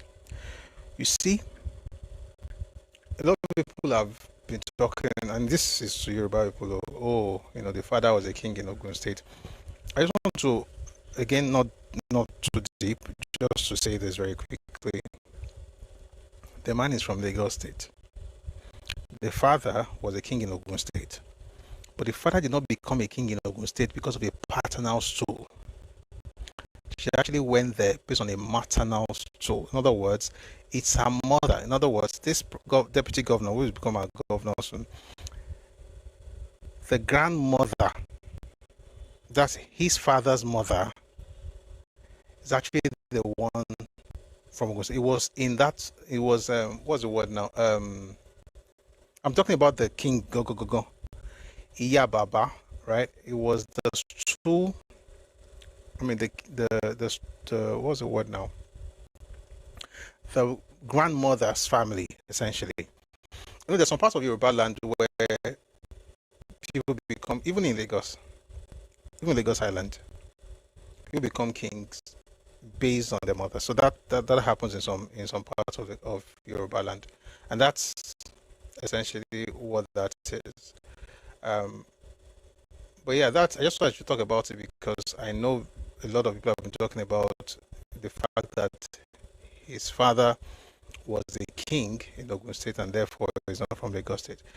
I mean, I then checked, I discovered that the father actually became king, yes, but it wasn't paternal, it was maternal. I'd like to play you something from Arise News on this matter of endorsement of Obafemi Hamzat. Interestingly, Ruben Abati, I think he actually somehow endorsed Hamzat, which is quite interesting considering the platform, if you get what I mean. I'm going to play you that in a bit. Okay, so take a listen to this from Arise News. Hamzat, in terms of pedigree, in terms of properly being educated, a lot of poorly educated people come into this public space in Nigeria, and that in terms of the experience, 14 years as a commissioner, 8 years as a deputy governor, that he understands the Lagos blueprint. And I gave more or less my own endorsement that I think, yes, more or less. So you endorse? The media can endorse. So you endorse Hamzat? Look, we can write editorials and say, okay, this is the man. No, I'm just asking to be sure. I said yesterday that it fits the bill.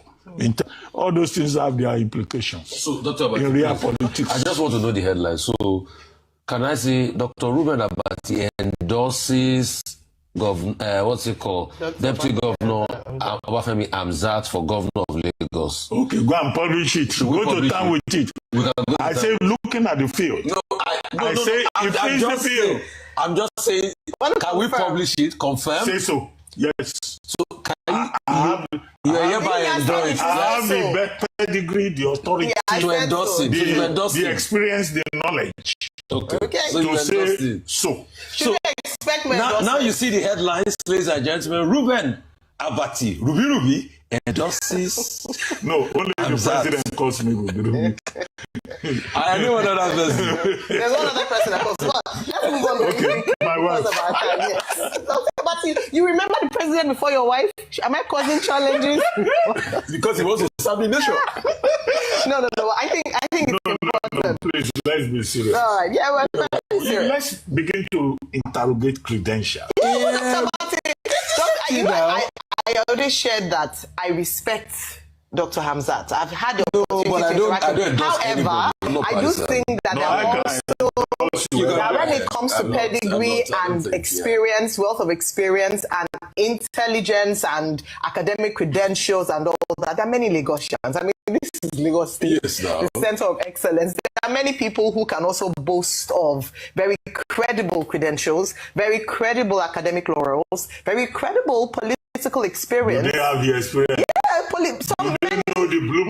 Dr. Abati, many people in this is Lagos State with over the highest population in Nigeria. The highest population in the state. No, it's not an argument. It's just a level playing field. I already expressed my admiration for Dr. Hamzat, but to say that he's the only person in Lagos State that can qualify. I didn't say the only person. I said in this race. Okay, in this race. Even in this race, Dr. Abati. That have shown their necks. But you have said that based on it's more but you have said that based on your but you have said that based on your experience, you have and that's you're entitled to your opinion and of course your editorial leanings. But I do think that it is important, and I will just share 2 points on that. That is important, like I said yesterday, that a level playing field is presented so that the people of Lagos State are the ones who decide.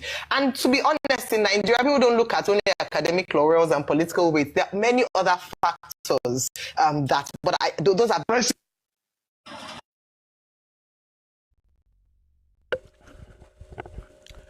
I don't know why the guy was, against the fact that Abati endorsed. I mean, let me say something. You see, this idea of I'm not partisan is a lie.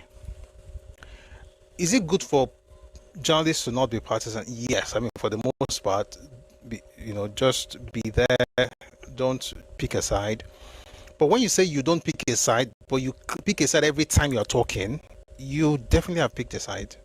So nobody is deceived by this stance of I'm not partisan. I don't know.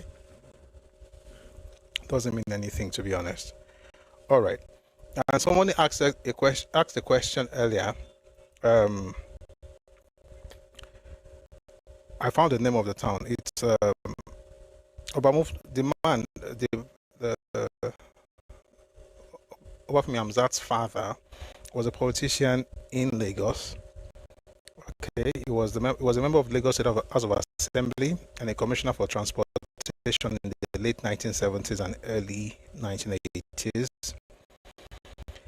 And he was a prominent political leader, specifically the leader of the Action Congress in Lagos West, long before he was crowned as an Oba in Ogun State. And his claim to that throne, like I said earlier, is actually through his own mother's royal lineage. It wasn't his father's side, it was his mother's side. And that's how he became, because like I said earlier, in some communities or towns in Yoruba land, you can, lay claim to the throne if your mother is from that royal family. Okay? Some is if your father, but in some places, if your mother is from the royal family, you can also lay claim to that throne, just like the ones whose fathers are from the royal family. So that's what happened, in this particular case. And the community is called Afowowa Shogade community in Ewekoro, Ogun State. So when people bring out the fact that, his father was a king, it was through his maternal side, not his paternal side. And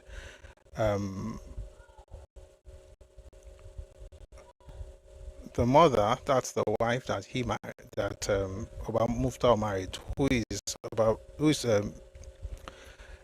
Obafemi Hamzat's mother, is actually from Lagos Island. Now, somebody asked earlier, where is he from? Someone wrote Lagos Island, and then the person now said Agbole.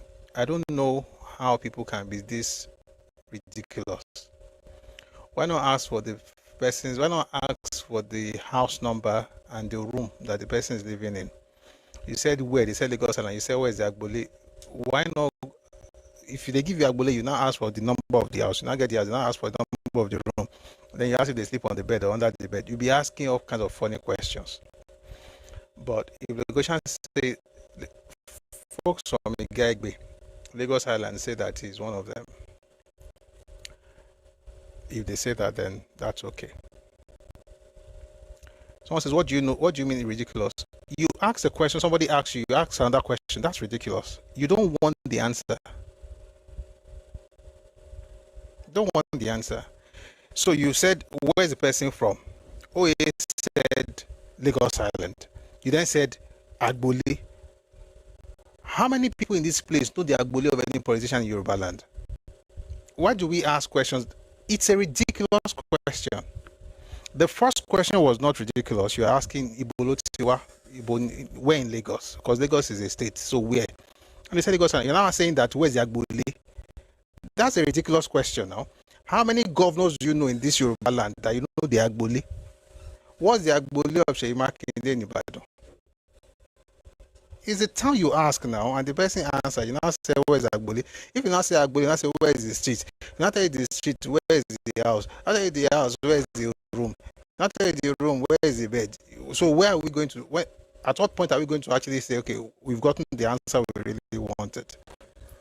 That's why I call it ridiculous, because you should have just stopped with, he said where? He said Lagos Island. Agbole. Emi o magbole, me personally shall, me magbole governor of Konle Yoba. And there's nothing wrong with that, but I think, we all know what we are doing. We know exactly what, and I know exactly what you are doing as well.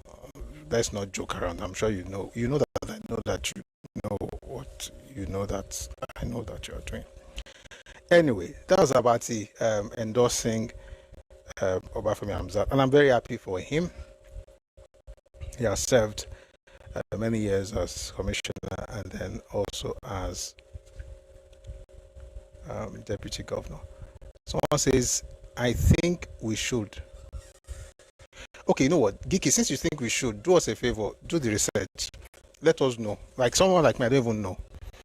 I know that his mother is from Itagbe, which is a lot more than many people, would ask for.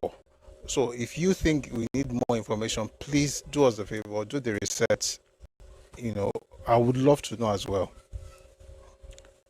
Do it for the family. God bless you, sir. Oma. I think it's a sir. God bless you.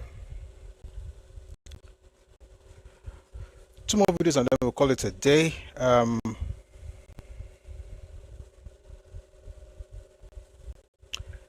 If you're one of those people, sorry, okay. I think there's another conversation going on in the chat. I'm not saying don't know your governor. I'm just saying that when you begin to ask questions like that, you know exactly what you're doing, and that's just been. It's not good. Let's just put it that way.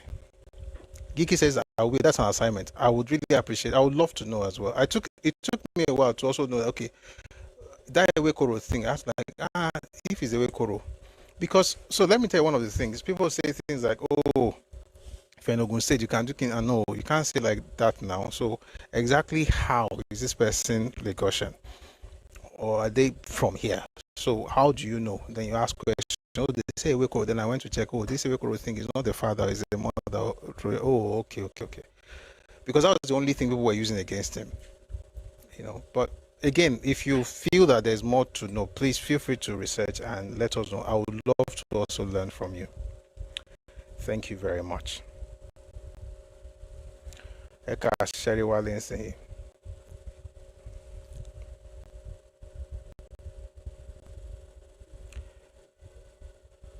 All right. Here is something from. I'll just play this in passing. I'll try not to speak on it for too long. Someone who is having. Oh, your brain touch. Let me not talk. Ẹkáàbọ. We laugh together, please. So, I just found out that an extended family member of mine, a relative of mine, is campaigning to become House of Rep under APC.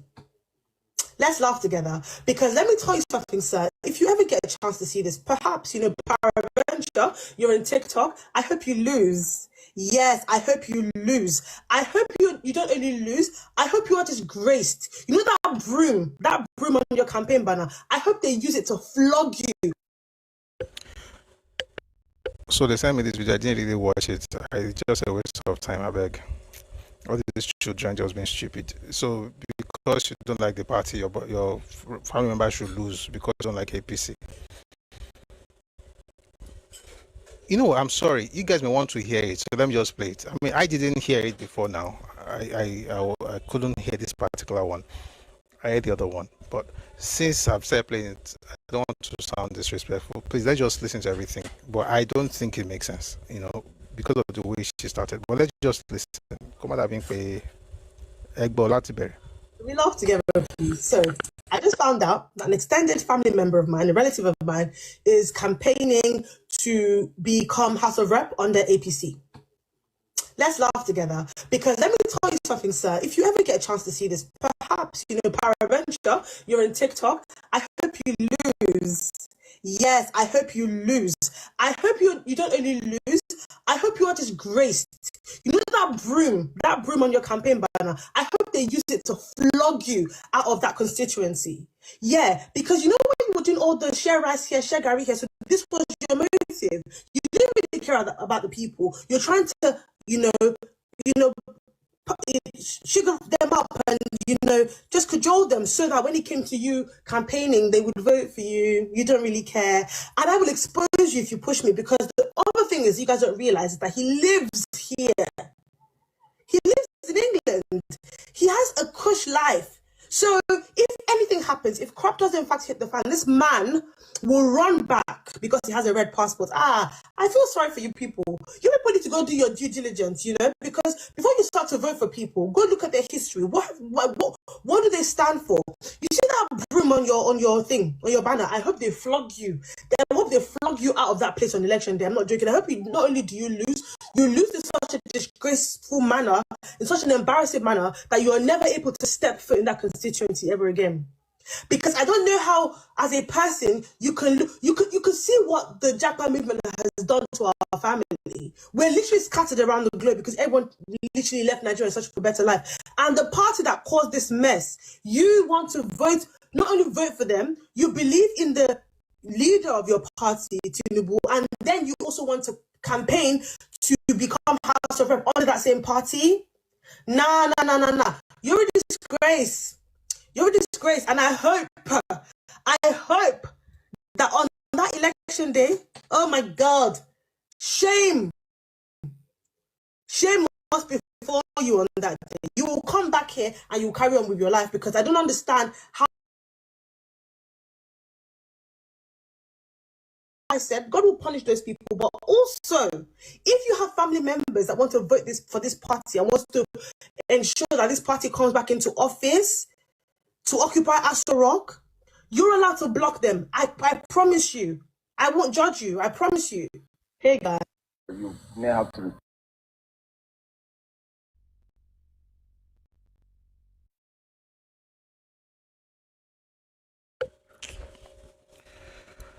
Oh my God. See, when we're growing up, if you had anything to share, Just say to yourself, say to your family room, with your friends. Social media makes every one of us just, we think the world needs to hear, even though what you're saying is absolute nonsense. But you see, you have a right to share it, which is good, because I believe in freedom of speech and all that. I think let's just go to the next one. So the person says in UK, if they have a ballet, it's going to broom. This thing that young people are doing, that they're joining party. Are you in a court? It's from a man. It's an Igbo person. Then he had this to say. That's quite painful personally, even though I'm not Igbo. But let's listen to him, and then we'll move on. Before we go, I don't have human feelings. But I mean, this is 2026. How stupid can you be? You are cutting off family. You are. What kind of rubbish is this? Last election, you guys used the same tactic of blackmailing people and trying to guilt trip them into voting. It's enough. You saw them very well. Then I say, I mean, not be like say, go saw me for life. I can't go vote for your people. And APC is the one that destroyed Nigeria. I mean, see, I think Buhari didn't help matters with his economic plans personally. That's not to say the people. And yes, things are a bit tougher because of the removal of subsidy. It's a fact. And people are having to, people are going through stuff. You can't even hide from that fact. But the idea that, APC caused it. It's like, you know what, guys, I don't want to talk on this thing. I think it's just a child, rambling. Let's just listen to this gentleman, and then we'll bring a couple of people up. Then we'll go to today's topic, which is about what we posted the other day. Take a listen to this.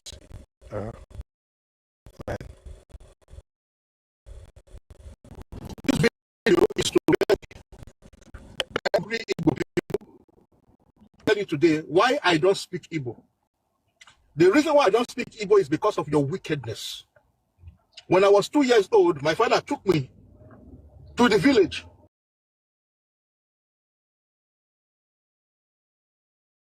At the age of 2 years, I was crawling like a frog. I was poisoned. My father took me everywhere to herbalist, took me to everywhere. No solution. Yoruba land, where I was born, to come and bury me because he thought everything is over. Then a church approached my father for a kind of a crusade for my father to bring me for prayers. Then my father didn't know God. He was drinking, he was frustrated, and somebody courage. He took me to that crusade. And in that crusade, a prayer was done on me. And after 3 minutes, there was an explosion on my stomach. A melted rubber came out. That was how I became healed. It was that healing that took my parents to Christ. It was that healing that brought my parents to Deeper Life Church. So since that time, my father protected us from his people by not taking us to his hometown. Even when he died, he still protected us in his death by telling us to bury him in Yoruba land in his house. Because he knows how wicked and how evil his people will be. That is the reason why I don't speak Igbo. So you people, you talk as if you don't have Igbo people living in Lagos that speaks Yoruba. So because I speak Yoruba, does it mean I'm a Yoruba? I'm not Yoruba. But you see, I would have loved to be a Yoruba man because Yoruba people are loving people. They are peaceful people. Get angry, call me names you want to call me. Stop. Take your name, your mouth out of Yoruba. You've been insulting these people, you've been attacking them for doing nothing absolutely wrong. One of you come chin alone, that guy opened an account, dedicated account to be insulting Yoruba every blessed day. No Yoruba has gone to his account to attack him. I mean, what you do to others, when they do it to you, you get very annoyed, you get very mad, you get very angry, and you begin to attack. But the same thing you people are doing to Yoruba people, none of them have come to attack you. Even with all the insult you insult me every day, calling Yoruba, no Yoruba has come to attack you on that comment section. What is wrong with you people? You want to blame everybody for your bad decision. When you decide to come and crown an Igwe in another person's land, was it Yoruba people that told you to do that? When you went to Ghana to insult them by crowning an Igwe there, did Yoruba people send you to Ghana? So why would you always like to call Yoruba people in anything? I made a post about Ghana today. I never mentioned the word Igbo. You people came to attack me and be accusing me of an attack against Igbo. Who are you? Tell me. You want to be so important. You think I have time for you people? Please stay away from my post. I can see that you people don't like me. That is fine. That is wonderful. That is deliverance. And I don't like you people too. I am not your brother. You are not my brother. Stay away. If I see any Igbo, you comment rubbish, I will block you straight away. You are not needed on my post. I don't want poison on my platform. Stay the hell away from my platform. You come and comment rubbish, you will not see me again. I will be blocking you people because you people are virus. Stay the hell away from me. Go and look for someone else to blame for your calamities. You do this without thinking, and when the repercussion comes up, you look for other tribe to blame. You're calling Igbo Yoruba out of my life. Please, you people, mind your business. Stay out of my lane, and I will stay out of your lane. Bloody fools.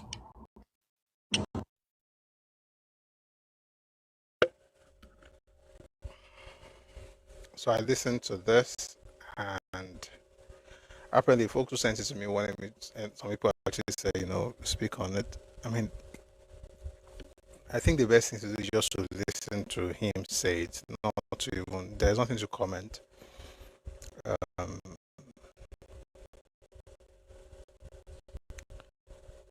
There's really nothing to comment. The video, ask him to speak on it, because to be honest, it's a story. It's a story, and he shared it. All we have to do is just listen. Don't have to even say anything else. And I hope that his people listen and everybody evolves and grows out of this mindset that he complained about. Now I'm going to bring people up to speak on this. To speak on the stuff we've talked about so far. This particular video, I don't really have anything to say. And I hope you understand why. Thank you very much. So let's bring some people up who will have their submissions. We'll make it very quick, and then we'll move on to this stuff. Let's make it very, very short, please. As soon as you get up, please mute. Thank you. Sinchin, please mute. Please mute. Please mute. Please mute.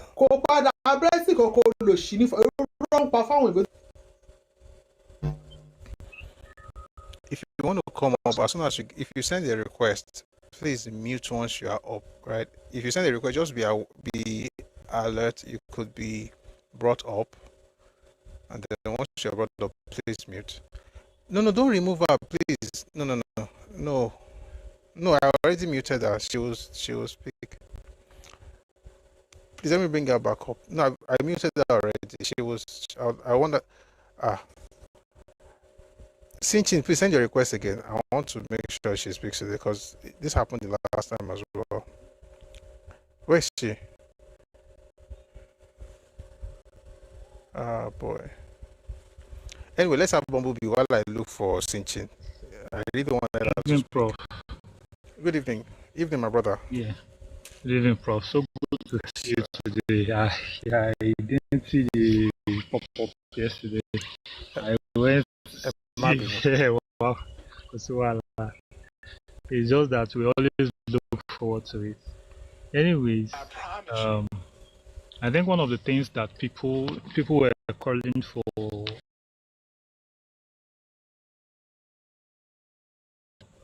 I think, when you know what you kind of want, but you can't really articulate it, is what's happening there. What people really want is a government with discipline and integrity, and it doesn't it doesn't mean you need to be hard on the people. It means the people at the top have to have integrity. They have to know what to do, and they have to have integrity in doing it. And the case study, based on all the things that we've been considering on this platform, is Baba. Most people don't know how intelligent and how qualified Baba was. Baba was called to bar in the Inner Temple in London. Baba went to one of the best schools in London, in the UK.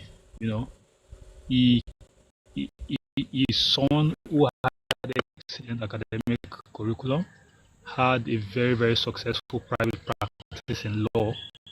So he was someone that gave attention to details. So we need those quality of people in government, because government, basically, democratic government is a sort of government that it's a government where people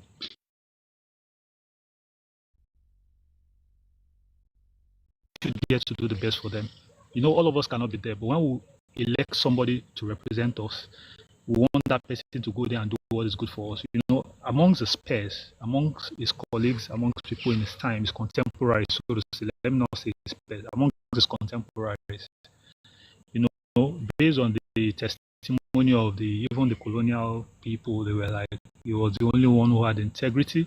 They had nothing on him in terms of financial integrity and the way he was able to handle his cabinet. He had inclusion. Even the minorities were included in his cabinet. Based on the people he put in his cabinet, the people that he surrounded himself with, they were highly qualified.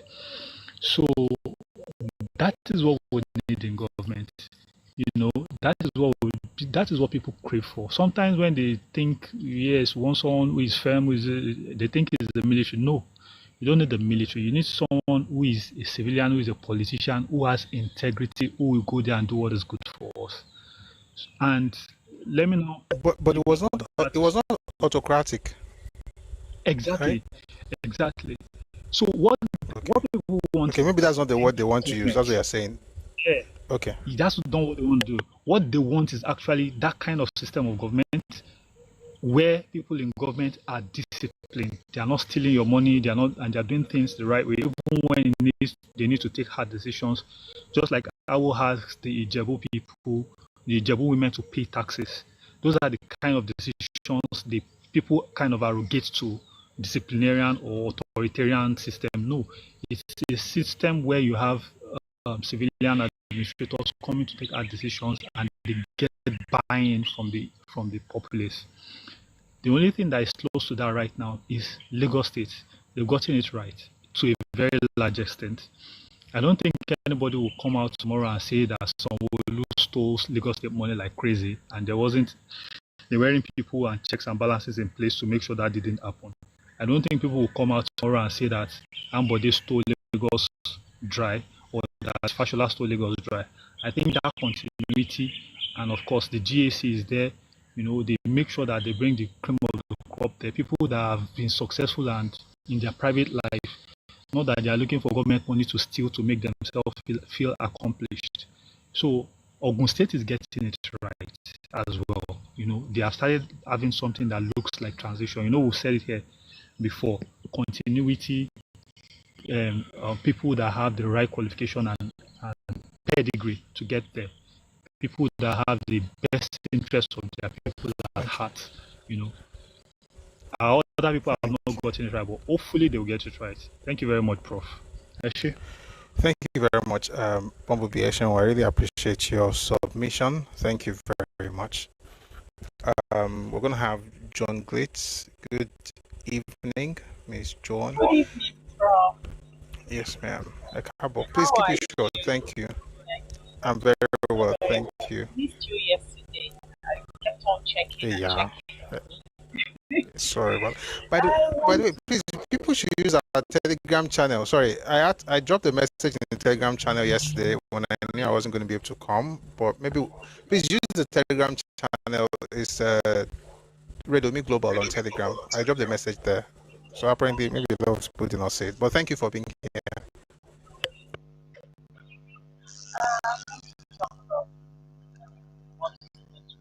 You're far away from your mic. We can't really hear you. Okay. I want to talk about the book I just heard. Can you hear me now? It's a bit better, but it can get much better. Okay. I want to talk about the voice note.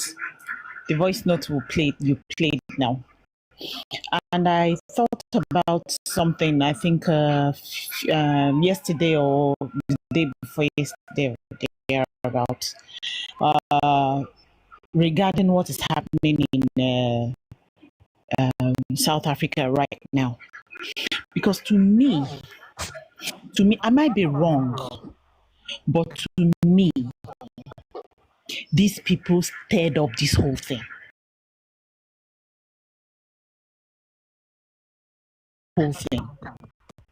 To me, I might be wrong. I stand to be corrected because it was when this Obaship whatever started that this whole thing blew up, honestly.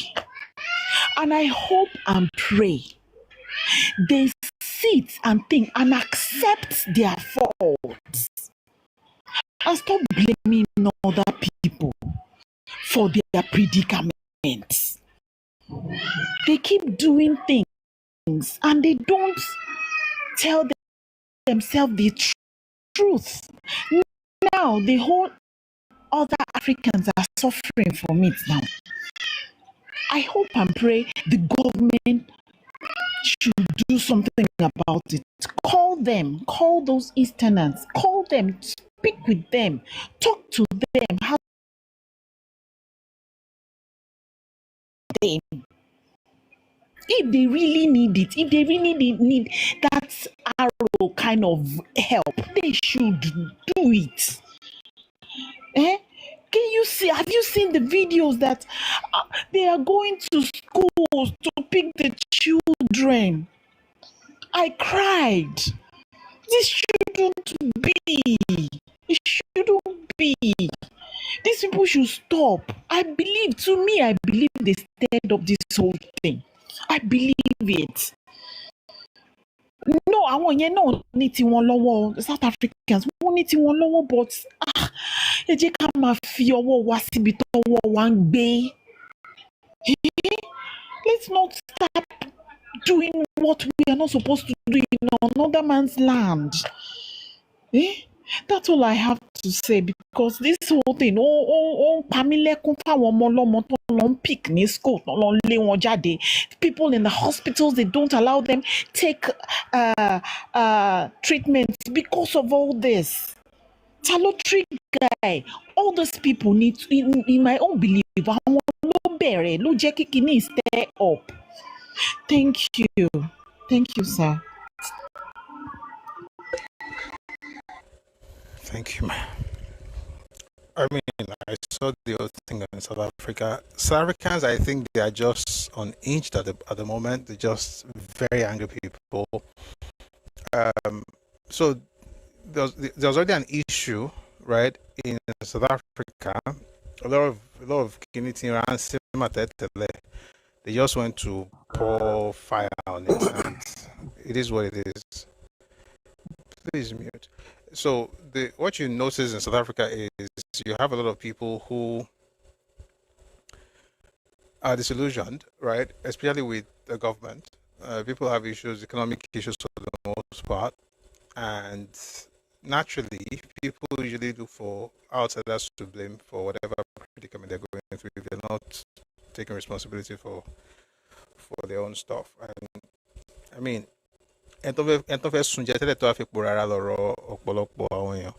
so people already have their own issues. You don't start, gallivanting all over the place, telling them you have owned the place, you have bought the place. I saw a video the other day. The person saying he has gone to one township. He owns all these buildings, collecting rent. How I mean, the people they're already angry. You can't go. They tell them, say you can't go have king. They own the place now. You build okay. It's sad. What's happening? It's sad. It's really terrible. It's very terrible. But I think we should just be a bit more. We should be more circumspect. You're in another person's land. That person is going through some issues. Maybe those things are the person's fault. Maybe they're not their fault. That's not the point. The point is that if they're looking for people to blame, you are the easiest, culprit, even if it's wrong. Why should you now put yourself in that position where it's even easier to blame you? I don't get it. Battlefield says it's more than terrible but avoidable. It's terrible. I mean, it's more than terrible. It's crazy. Children being dragged out of school, people shouting is you. I was talking about, they're taking all our women. I'm like, how does that affect you? You're the one who doesn't have game. But the point is, and that's the word, low hanging fruit. They can't reach the government, they can't even touch the whites that they're complaining about, but they can touch you. So South Africa needs to actually do something. And I think it looks to me like some people are happy the way things are running in their society. Yes, someone says even Ghanaians. I mean, they're chasing Ghanaians. Anybody that's not from their space, they just consider them to be an other. But I think all this I want to have king. They've been complaining about Igbos for a long time in South Africa. I'm not saying they are the reason for their problem, but the point is that if people already have their own issues and you're now helping them, you are essentially giving them ammunition. All right, let's go to the next speaker, but we have to go to class. We'll bring people up much later because if we take too many people, I won't be able to, get into the topic. Let's have more tuition. Good evening. Hey, Olutu. Good evening, sir. How are you? Very well. Yes, it's very, very interesting topics. I want to do take a different slant because this is an election season. I think people need to celebrate and talk more about the achievement of this administration. One of the master stroke that Mr. President used was the fiscal reset in terms of tax collection of the Nigerian economy. I do not know whether a lot of people realize that Nigeria is a broke nation because our tax base is very low. Kenya has a population of approximately 55 million. We have approximately a little over 200 million thereabout. Kenya collects more PAYE tax than Nigeria.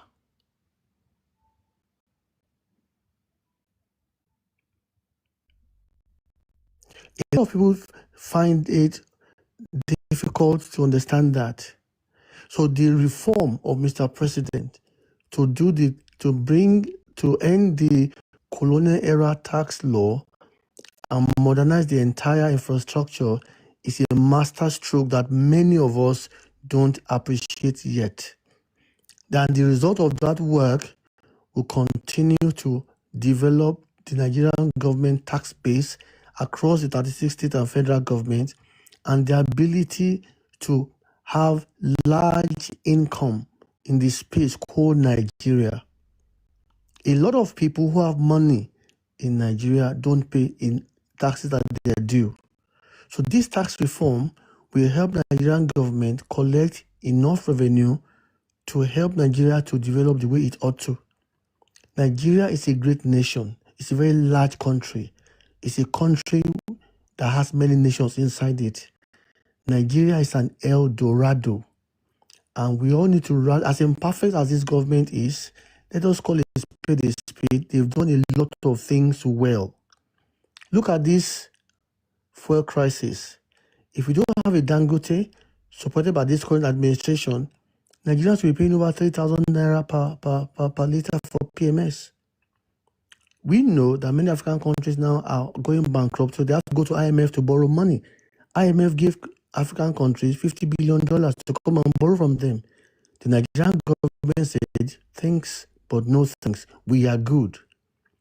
That's as a reform of what this government has done.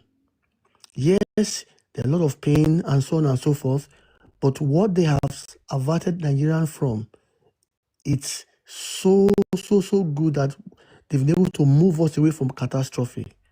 And let us talk more about some of these positive things. Let us educate ourselves so that our people can know that this government is moving Nigeria in the right direction, so that it can truly manifest the El Dorado that it is. Thank you. All right, thank you very much.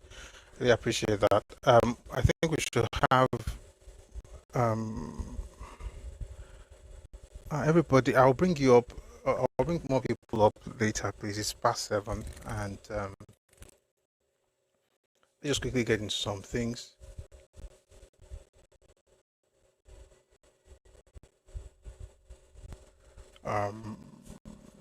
This is what we're going to do. Let's have one more person. I'll bring OAU, and then we'll have others later. Okay? But we're going to keep it short. Good evening.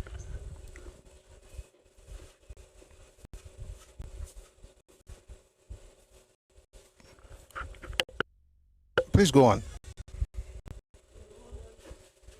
Yeah, it was automatic. So I was there this week in my yeah, so today DC supporters, president supporter, wherever you see the videos of people talking about his achievement, you should post, you should repost, reshare and like it. It's not just demanding. I run an account that is not on my name where I post the achievement of the government. Even when we when we get views, we do not get the comment and the likes. So the fact that APC supporters are among those people, you are ashamed to share, but you're always on platform talking about it. It shouldn't be like that. So, Prof, we've been having islanders since. Four islanders since 1999. Ejekani from other spaces too. Tinubu, Fashola, Ambode from Mekbe. Then we have Sanwo-Olu. They should take you to Badagry. Ambode is not from Ireland. Ambode is from Mekbe. Most of them, Ambode. Okay. Excuse me. Yeah. Okay. So we should also go to Badagry. In short, so now that one is one side, one part of it, the inclusivity, and then the other part. Before I came to this life, I was literally listening to him. I follow and just say he comes on to have a debate on X, and then you get to ask him questions in person. And for the first time, I'm hearing someone that is literally talking about how he wants to resolve the waste of Lagos State. Now, if we compare to Sanwo-Olu didn't do, not that he didn't do much, but what Ambode did in his 4 years literally destroyed that system, and Sanwo-Olu had to try that, and it took so long. And we did not see that change, that progression that we had under Fashola that was clearing everything. So we literally need someone that has been in that sector, that has been into construction, managing it, and we literally need someone like that. So me really trust Hamzat to achieve that. I might be wrong, not that my votes count too much. I might be wrong, but I literally see I just as a better candidate, and I've been campaigning for him. Like, I'm following him. I haven't really moved on the campaign. Now on that part, this lady, Sherry, our Yoruba, we are raising too many failures on this part of liberalism. Is one of the things I've been moving around, and now people are even making it was Umaso party in Yoruba. There are one group that rìn kiri tá máa pa àwọn èèyàn lọ́mọ àlè tó ń dájà sílẹ̀.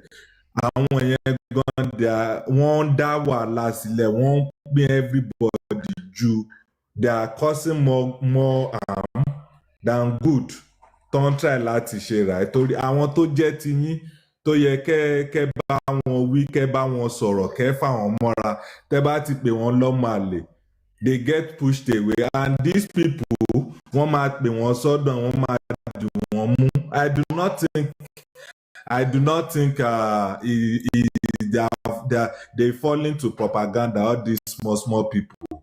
I just feel like we have a whole lot of work to do, because you see a young girl, she's a Yoruba girl.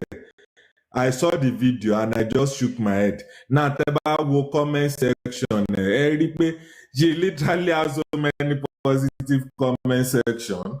Majority of those people coming from a specific side, and then you see the but Yorubas. Whereas, and one thing Timo saw that APC destroyed Nigeria economy. Buhari kọ́ ló bà Nigeria economy jẹ́ o. I literally have an extensive report. He was just an unlucky man. Very, very unlucky. Lè sọ yẹn lénìí. Sherry, ìgbà tí Buhari máa fi take over agbára, Nigeria was only dependent on oil. And oil crashed from $140 to $35. That was the only revenue, and people do not know this. And to produce 1 barrel of oil in Nigeria, it costs about $65. So if you are selling anything below 65, you were losing. And that was why Tonfi shut down many oil rigs, many oil wells. They had to shut them down. So Bashen blamed Buhari as if he did. No, he didn't. And I'm always pained because the man. Okay, we have to move on. Okay, yeah, we have to move on. So all these children, they are lost, and we need to do more to bring them home. And the only way to do it is to show them love. And they always find a way to bring us back home. I think that's the only way, because they have the voice, they're on social media, they can do a whole lot of damage. Absolutely. Thank you very much, OA. And I see in the comment section people are saying $20. I think what they meant is to refine. Is it to refine or to extract? A barrel costs $20. Okay. Even then, I mean, I think that's the point both of you are trying to make, that wasn't as profitable as before. We're going to come back to all those things much later, but let me just get us into this topic. And this actually happened because of a conversation we had. I put out a video on Facebook, and people, commented on it. And one of the comments was from somebody from the Southeast, and I thought, this would be a good opportunity to get into something about indigeneity or indigenship, depending on how you say it. So, what happened? The video we shared actually had to do with Ibadan. Okay, what happened essentially was that, I'm sure you can remember the video. Certain people, Igbos, right, went to have a meeting. They call themselves Association of Igbo Residents in Ibadan. And in that meeting, they were trying to tell, one second, before we get into today's topic. 1 second. I remember now. Somebody on Facebook said, how do you join the WhatsApp group? We don't have a WhatsApp group. Olajide Banjo. I just remembered now. We don't have a WhatsApp group. We have a Telegram channel. Or you can join that Telegram channel. Just go on Telegram, look for Redomi Global. Redomi is spelled REDOMI Global. So you can go in your browser t.me/Redomi Global, and then you'll be able to join. So you can take advantage of the books. And that was why I dropped the message that we're not going to be able to have a live session yesterday. So please, that'll be Telegram. And we use Telegram for a primary reason. Telegram can allow you to see conversations and materials that have been shared before you joined. WhatsApp, I don't know. I don't even know why people use WhatsApp for group stuff like that, because you can't access past documents. So that's why we prefer Telegram. I'm just trying to explain. WhatsApp has its own uses, but I think when it comes to group and sharing materials, Telegram is a lot better. Anyway, let's get on to this topic. So, having said actually, but let me read something from my battlefield. If any youth cannot find the good of this government, then they are unteachable, unreasonable, and unreachable. No, sir. I think some of them they're just blinded by too much bad report. They may be unreasonable, but I don't think they are unreachable. I think they can still be reached, and if they don't want to be reached, that's fine too. Everybody will grow up at some point and understand real life. Thank you very much for the gift, T-Girl. Thank you so much. I appreciate your generosity. All right, to the topic. A few days ago, there was this news report about certain people in Ibadan. They call themselves Association of Igbo Residents in Ibadan. And then they had this meeting and they put out a press release, essentially, press statement telling the former governor of Ekiti State not to meddle in affairs of Oyo State, telling him that he had no constitutional right to be talking about things happening in Oyo State. And then they also issued this warning, stern warning actually, to the Olubadan. I got pissed. I just thought it was absolutely ridiculous, right, to write things like that and to tell someone like Ayofayose that he's an outsider, that he has no constitutional right. Meanwhile, you are not even Yoruba. Okay, Ayofayose was born in Yoruba land. He was born in Ibadan. That's in Ibadan. Interestingly, we played the video that day where the king, Olubadan, was saying that Omo Ibadan to di Ajele Lekiti. In other words, he's an Ibadan person who went to become a governor in Ekiti. And that's the mindset. He was born here. He was born in Yoruba land. He was born in Ibadan, and therefore, and the same thing you say about people born in different parts. I know that Team Ijaba Dorile Dowe, that's what we're talking about. What's happening here right now is in Lagos, Shey Bilon Tiwash, Omoboni, and all of those things, and that's okay.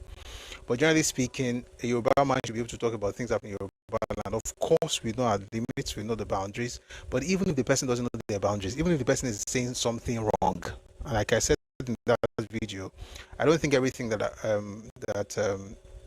Governor Fayose said was right. I mean, saying things you want to correct.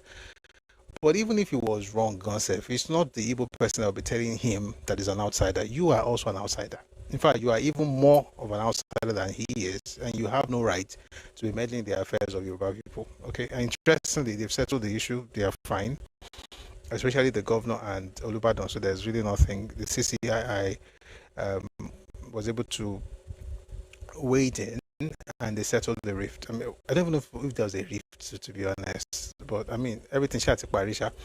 But what came out of it is this thing where I'll call them interlopers, where you try to meddle in the affairs of Yoruba people. Before it used to be Lagos, and they say, "Oh, it's former capital."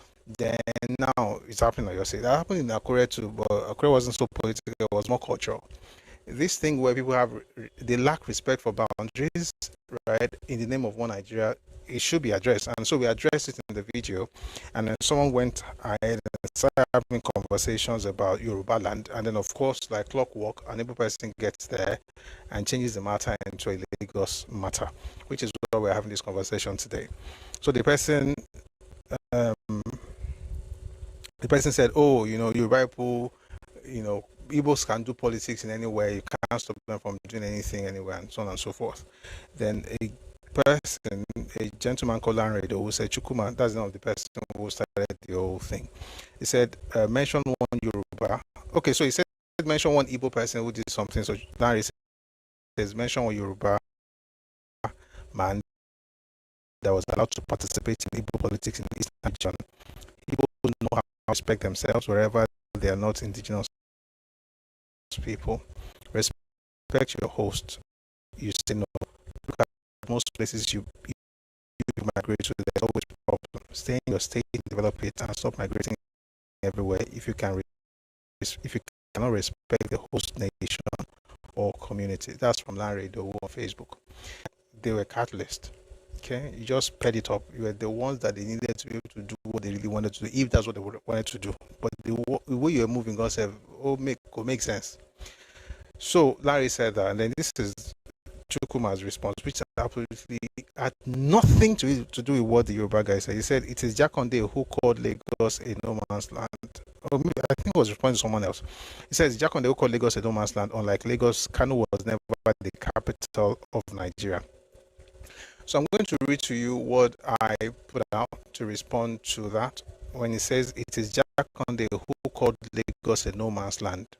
Unlike Lagos, Kano was never the capital of Nigeria. Now, I know that this issue of no man's land comes up every time, particularly when we're getting close to elections. Some people just don't have enough sense to move past, stupid rhetoric.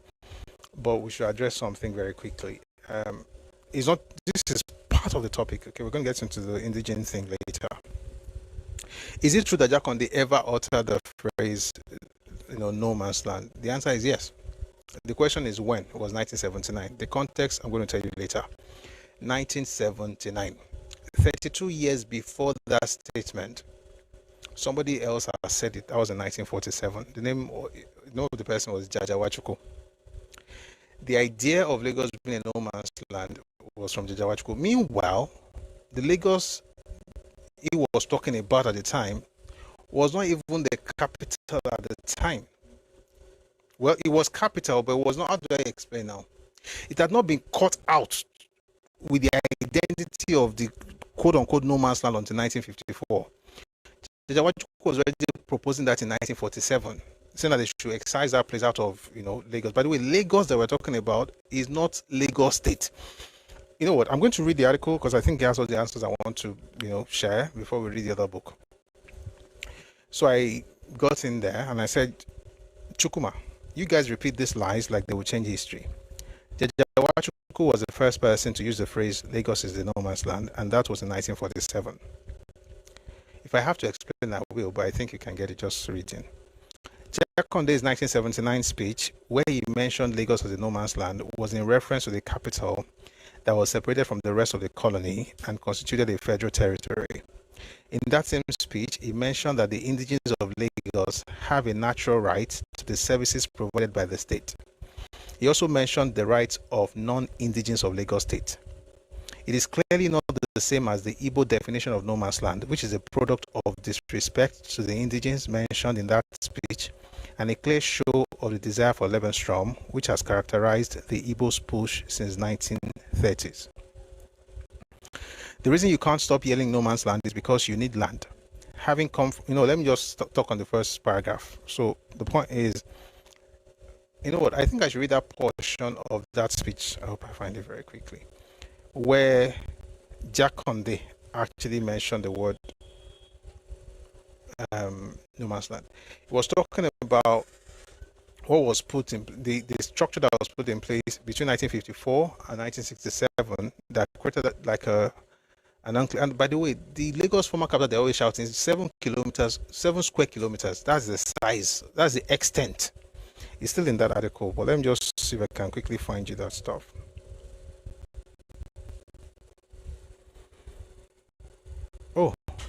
Okay, Motsiri. Was the inaugural address in 1979. I'm just going to read that portion to you very, very quickly.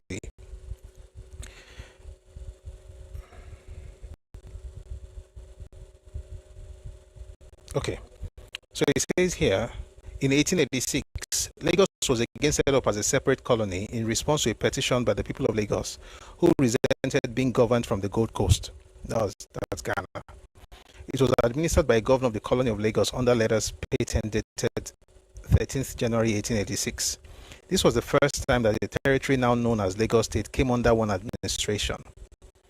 The administration continued under various constitutions until 1954, when Lagos was separated from the rest of the colony and constituted federal territory, that is to say, a no man's land. And in that same speech, I'm going to find you that part where I talked about the Indigenes. I know that the Indigenes of Lagos State have a natural right to the services provided by their state. I know that the non-Indigenes of Lagos State have an indisputable right to the services provided by their state of residence. I know that Lagos State is said to be the most developed part of the federation. But I also know that below the majestic flyovers, the mystifying ring roads, and the spiraling skyscrapers, there is abject poverty in this state. So what you notice is that he's actually mentioning three different Lagoses in that speech. He mentioned Lagos Colony, he mentioned Lagos Capital, the capital of Nigeria, then he mentioned Lagos State. And in his speech, he was talking about the Lagos cap that was cut out as capital in 1954. And that place was made the federal territory. That place was not Lagos State. I think I'm running ahead of myself. I'm going to go back to the original response and just read the rest to you.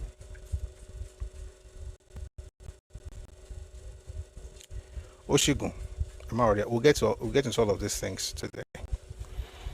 So here I also wrote that he mentioned the rights of non-Indigenous of in that same speech he mentioned that the Indigenes of Lagos have a natural right to the services provided by the state. He also mentioned the right of non-Indigenes of Lagos State. It is clearly not the same as the Igbo definition of no man's land. So when an Igbo man says no man's land, he's saying that the entire state belongs to everybody and belongs to nobody. What he was saying is not the same thing. So using Jakonde doesn't make sense, which is a product of disrespect to the Indigenes mentioned in that speech and a clear show of the desire for Lebensraum, which has characterized the Igbo's push since 1930s. Lebensraum is just a German word. It means living spaces. And into Nazi ideology, the idea basically was to spread and to expand into other people's territory, which was done in Eastern Europe back then. It's the same thing that Igbos wanted in terms of trying to spread into other places. And the reason is not because, like I always say, it's not because they're bad people, it's because they lack land. Okay, they don't have a lot of land where they come from. The reason you can't stop yelling no man's land is because you need land. Having come from the most densely populated part of Nigeria, plagued with land hunger, you go around looking for every means to force yourself on those who welcomed you as guests, and then use phrases like no man's land to claim you are the same as your hosts, which is why the clamor for the indigenous bill came from your part of the country. Understand that Nigeria is a collection of ancestral spaces. Going everywhere, using your reality of scarcity to disrespect others, and then hiding under what Jakonde said will not help you. And you bring up Jakonde because you are almost incapable of taking responsibility. By the way, I can be a bit harsh, so take it like that. I'm not directing to you, so it's good. It's just I don't like when people are always moving koro. And you bring up Jakonde because you are almost incapable of taking responsibility for anything. I hope you change that. Jaja Wachuku used that phrase in 1947, 32 years before Jakonde's speech. And while Jakonde highlighted the rights of indigenous and non-indigenous alike, your primitive mindset just makes you claim another man's space. The man you responded to is asking you to do in Kano exactly what you and your rabble-rousing fellows are attempting in Ibadan. With your ludicrous warning to the Olubadan not to interfere in politics as though Igbos have any right to correct a Yoruba traditional ruler. I remember now, that was what he responded to was a person saying that they should go and interfere in Kano. Then the clown then said Kano was not the capital of Nigeria. Lagos was the capital of Nigeria. But what's happening is actually happening in Ibadan. So how did you bring Lagos into the matter? Again, these clowns don't think. So I say here, your incapacity of taking responsibility made you fly to Lagos and claim that your obnoxious actions in Yoruba land are because Lagos was the former capital, as if your meddling in Yoruba affairs was limited to that city. The primitive idea that you can move like vagabonds and it, again, is a bit harsh. The primitive idea that you can move like vagabonds and determine the politics of others has followed you to Yoruba land, but you suddenly forget your rights, in quote, the moment you reach the north. The reason is simple: 1966. That experience is encoded in your DNA. To be clear, Lagos State was never the capital of Nigeria. The capital of Nigeria, which was Lagos, was 70 square kilometers. It covered Lagos Island, Eko, Ikoyi, VI, and Ebute Metta, all the way to Jibo and Yaba. Areas beyond these, such as Mushin, Ikeja, and Agege, were part of the Western region until the creation of Lagos State in 1967. There are different Lagoses. There's Lagos, the town, that's Lagos Island. There's Lagos Colony, which is about 8,858 square kilometers. There's Lagos, the FCT, which is about 70 square kilometers. And Lagos State, which is about 3,577 square kilometers. Just because a town or city and a state share the same name does not mean they are one and the same. Just as there's a difference between Enugu town and Enugu state, or Kano town and Kano state, Lagos town is also different from Lagos state. However, if you prefer to die on the heel of the former capital, take a bus to Obalende and find your way to Dodan Barracks. You can constitute all the nuisance you can muster there. Why did that write? If I read it right, it will be too heavy. Someone says it's not harsh. It's not harsh, Abi. If I actually read it, since she caught however, if you prefer to die on the heel of a former capital, take a bus to Obalende and find your way to Dodan Barracks. You can constitute all the nuisance you can muster there. Our good friends in the barracks will explain to you what it means to be in a no man's land. God bless you. P.S. Attached is a newspaper cover article where Mobolaji Johnson was telling those who came before you that Lagos is not a no man's land.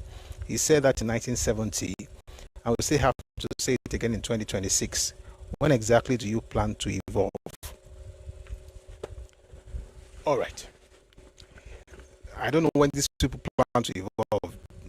There's a front page article here.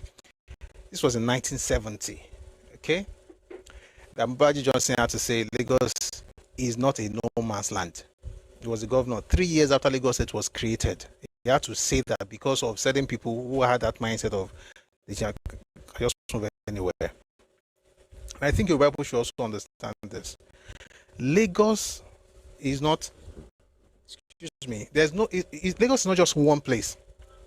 There are many places called Lagos within Lagos State. Or in our history, we have seen many Lagoses, and we still have, at least today, there's Lagos State, at least there's Lagos State, and there's Lagos Island, which is a town. And that's why I usually tell people that when you hear Oba of Lagos, thank you, Adeglo, when you hear Oba of Lagos, it's not the Oba of Lagos State. It's the Oba of the town called Lagos. And that's why in Yoruba we call him Eleko. Is the Eleko of Eko. The same way you have Olubadan of Ibadan, is how you have Eleko of Eko. It's not Eleko of Lagos State. It's Eleko of Eko, the town. In that state, there are more than 50 kings. But in the state, in the town that is called Eko, he is the king of that space. So I think it's important for us to remember these things.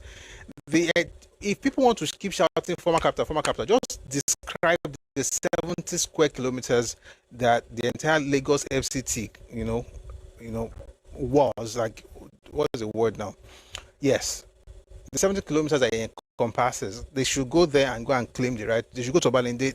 That's where you can be talking about Lagos. Once you leave Jibo, you cannot be talking about Lagos clinical capital, because it's not the Lagos State was never the capital of Nigeria. And even if it was, how come this conversation has nothing to do with Lagos? It was about what happened in Ibadan. And it's the thing that makes you feel that you have a right anywhere you go. Nigeria does not belong to all of us. in terms of land. In terms of ownership, as in we are all in politics, okay, yes. But as far as land is concerned, it doesn't belong to all of us. I can't go to Sokoto and tell them how to run Sokoto now and say we are all Nigerians. Nigeria is a collection of ancestral spaces. And ancestral spaces have people who are guardians. They will protect those places. If you speak English and bring constitution, it will not mean anything to them. The crazy part is that the people who go around telling people that we all own everywhere guard where they come from fiercely. They kill over land where they come from. But once you pass that river Niger, you just have this mindset that okay, everything you can own. You cannot own everything. So to be clear, the conversation was not even about Lagos originally. It was about Ibadan. But bringing up Lagos, it will happen again. I'm sure everything I say right now, I'll say it again. Because if someone said in 1970, I mean, they say it's 47, the people were against it in 1947, Jawajuku said it. As a matter of fact, there's a document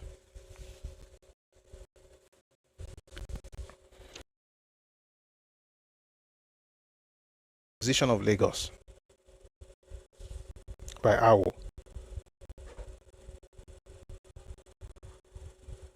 I know what I think we should change to this title.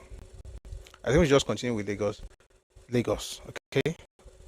The other stuff that has to do with indigenship in different parts of Nigeria, we're going to do it next time. We're going to read some parts of the speech by Awolowo. Give me a second, I'm going to find it for you. So I'll just stay on Lagos for a bit, because this thing has been on for a long time. When a group of people just don't have the capacity to evolve, just keep repeating the same nonsense every market day. Mombo.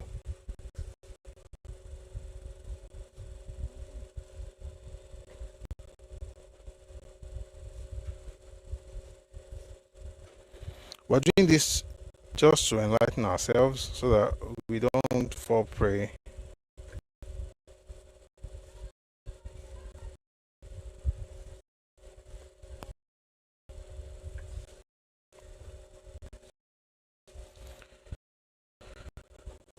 So, I'm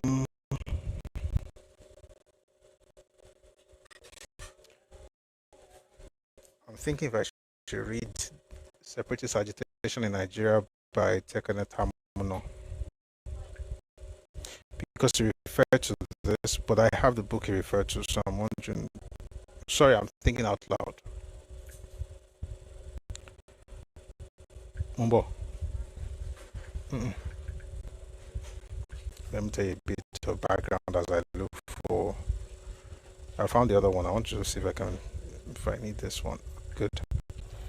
Separatist Agitamano. This is what he said. At the same 1953 conference, Nigerian delegates again became painfully aware of the serious political differences which tended to mar the evolution of harmony between various sections. The controversy over Lagos, Nigeria's capital and leading commercial center, caused more bitterness in 1953 than it had in 1950. So that was conversation about it in 1950. That was where Awa actually threatened to secede. And then in 1953, another conversation about this. So it didn't start today. It probably will not end today. And I hope what made Igbos to stop saying these kind of things in the North, I hope it doesn't happen in the West. And I pray it doesn't happen. Because the only time, but they used to say this thing in the North as well, to be clear. They used to just talk anyhow. We own this place together, we own one Nigeria, all those things. What changed that story was 1966. And it's a bad way to learn, unless you're a goat. Like they have to beat you before you can use your brain. It was a bad thing. Like people were really severely dealt with. It was at that point that people stopped you saying that, oh, it's no man's land, or it belongs to all of us. It's not even the concept of no man's land. It's this idea that you can move anywhere and just do whatever you want to do. That's not how it works. So let me read this from Separatist Agitations in Nigeria since 1914. This is by Tekena Terminal. Once we're done with this, we'll go to the speech itself. The controversy over Lagos. Okay, let me start from here. At the same 1953 conference, Nigerian delegates again became painfully aware of the serious political differences which tended to mar the evolution of harmony between various sections. The controversy over Lagos, Nigeria's capital and leading commercial center, caused more bitterness in 1953 than it had in 1950. During the 1950 and 1953 conferences which discussed this issue, delegates from the eastern region made it clear that they regarded Lagos as a no man's land. Let me also say this. When the delegates of Lagos said this, they were talking about Lagos, the town. Well, and the other parts that constituted Lagos capital. Because Lagos, the town, was part of Lagos State until 1967. After Djibo, every other thing you saw was in Western region until 1967. By the way, let me also quickly say this. I've also heard Yoruba people say things like Lagos State was carved out of Ogun State. It's not true. Lagos State was actually formed before Ogun State. Ogun State was formed in 1976. Lagos was in 1967. There was no Ogun State at the time Lagos State was formed. There was Western region. What Gowon did in 67 was to divide Western region into Lagos and Western State. Then in 76, Western State was divided into 3, Ogun, Oyo, Ondo. So Lagos State was not taken out of, there was no Ogun State to even take Lagos State out of. Okay, Lagos State was, part of Western region were carved out in order to create Lagos State. Okay, that's one. Number two, there is no way this conversation, Midwest region happened in 1963. Midwest was carved out not by Gowon. That was Balewa's government. They had the plebiscite. That was in 63. Western region was divided into 2 in 63. Then what was left was divided into 2 again in 67. Right? Yes, Tafa Balewa. And that's why when people from the southeast say, oh, they divided our region into 3 because they hate us. They literally divided Western region into 3 as well. And they divided Northern region into 6 in 1967. We had 12 states out of 4. So first, Western region was divided into 2 in 63 with the Midwest separated. And then in 67, they cut out Lagos State and left Western State. Then in 76, Western State was divided into Ogun State, Oyo State, Ondo State. And of course, you know what happened with in 91, you had Oyo divided into Oyo and Osun, then later on you have Ondo and Ekiti. Ogun State is the only one that's not been divided since 1976. All right, so all of that to say that when they were saying here, the delegates from Eastern region, in other words, and the reason is because we must own part of it. In fact, Tababe is the speech lower. By the time we get to Papa's speech tonight, you understand the fact that every single argument they use today, they have always been using since the 1940s. But the point is that, the funny thing is that at the time, the Lagos they were referring to was actually the capital. Today, the Lagos they are referring to is the state. Meanwhile, the state was never the capital.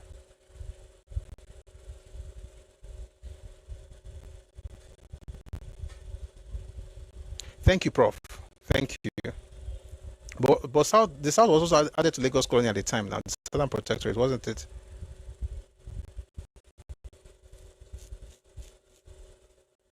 Thank you, Prof. All right, let's continue. Where did I stop? All right. During the 1950 and 1953 conferences which discussed this issue, delegates from the Eastern region made it clear that they regarded Lagos as a no man's land, in quote. The Western delegates, however, regarded Lagos as a Yoruba town, which they wanted, if you notice, Yoruba town, not Yoruba state, because there was no state. They regarded Lagos as a Yoruba town, which they wanted to administer on their own terms.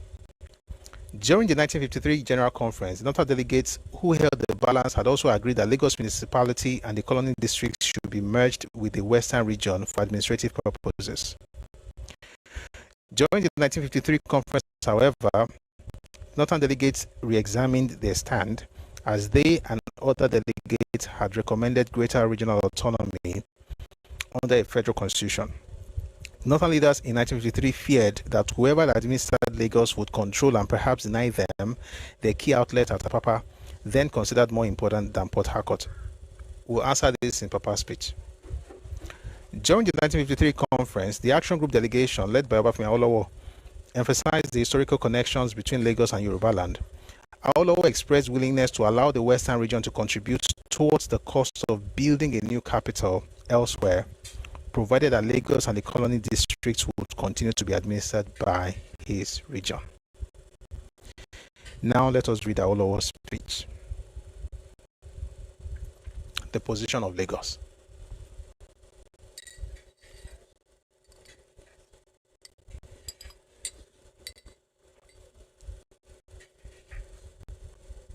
Excuse me. When the question of Lagos came up at the last meeting of the conference, we of the Western region refrained from participating. We did so not because we had a bad case, but because we thought that our silence on the merits and our request for postponement of discussion would further contribute to the new spirit of goodwill and concord, which we thought mutual concessions and compromises had brought into being among Nigerian leaders in the course of this conference. At first, we thought that the setting up of a commission to go to Nigeria to look for the question of Lagos might be a solution. But on second thought, we are obliged to oppose this proposal. There are many reasons which have decided us against the appointment of a commission to go to Nigeria. I will state only two of them here and reserve the rest to myself, at least for the time being. By the way, this was happening in the UK. The first reason is that the arrival of Nigeria, I'll say that again. The first reason is that the arrival in Nigeria of a commission charged with the duty of investigating whether Lagos should or should not form part of the West would most assuredly be the signal for a recrudescence of lawless activities and demonstrations in Lagos, and of a wave on unwholesome disturbances with unpredictable consequences throughout the Western region.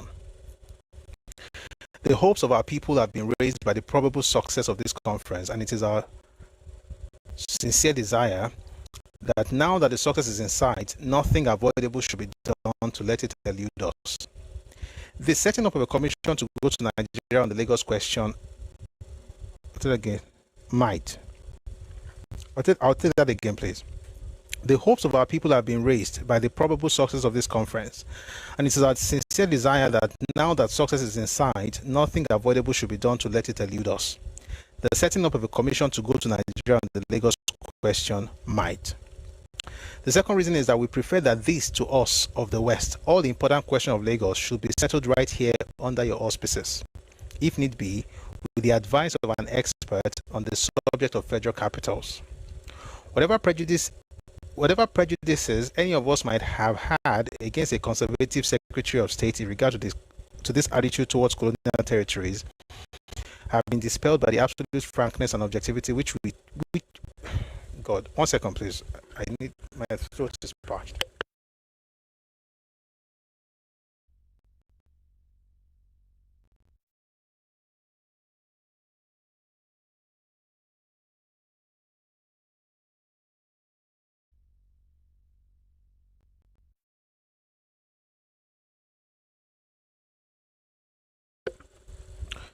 All right.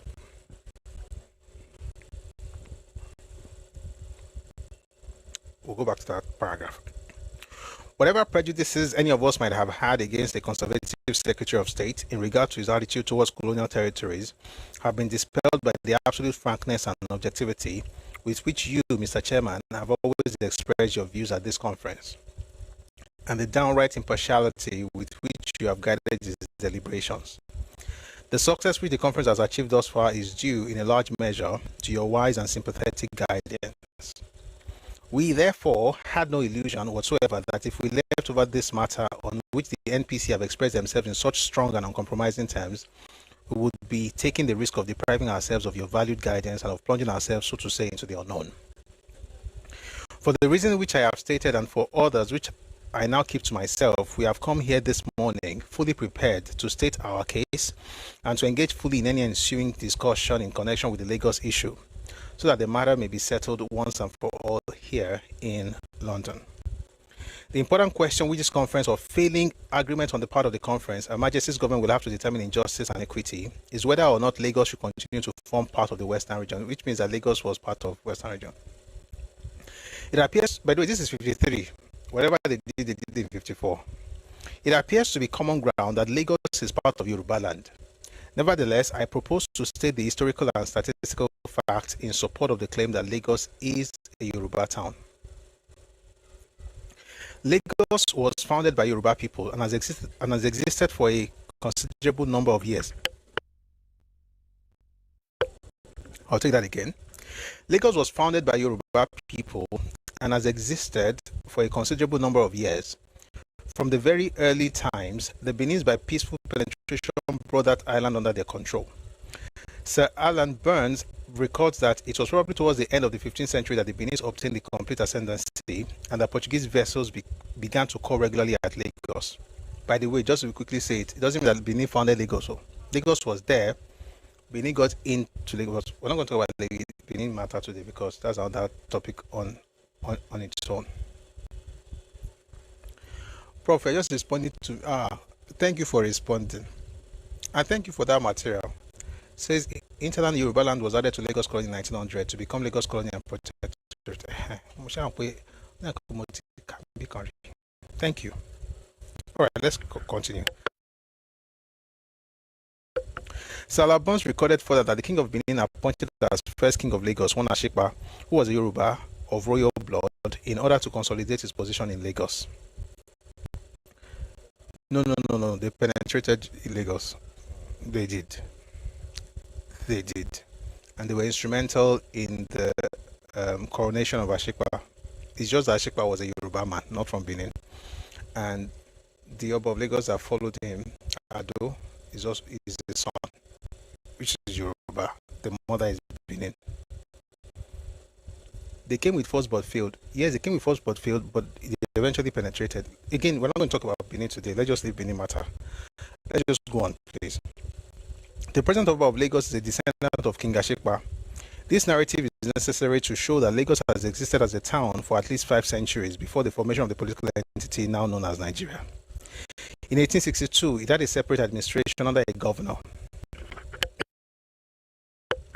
In 1866, it was included in the West African settlements under a governor-in-chief resident in Sierra Leone, although an administrator was immediately responsible for its government.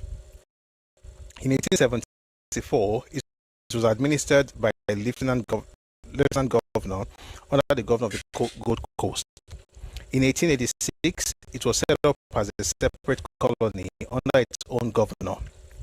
At the close of the last century, the whole of Yoruba land was under British control and attached as a protectorate to the colony of Lagos.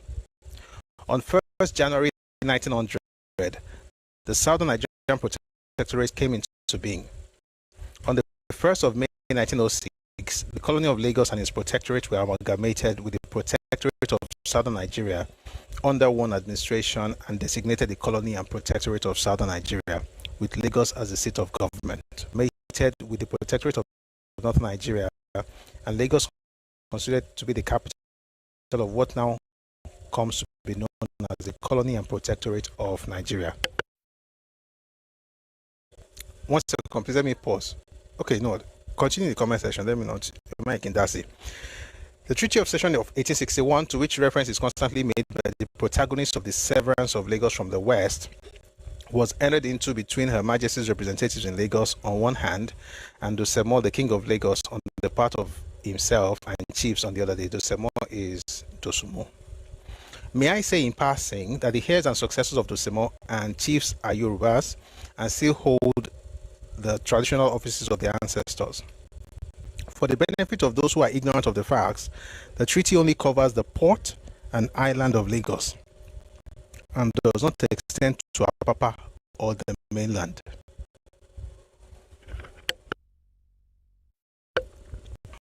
Furthermore, according to the latest census, over 70% of the inhabitants of Lagos are Yorubas. 50% of those are indigenous Lagosians, and the rest are from the Yoruba hinterland. It is therefore clear, beyond dispute, that Lagos is a Yoruba town.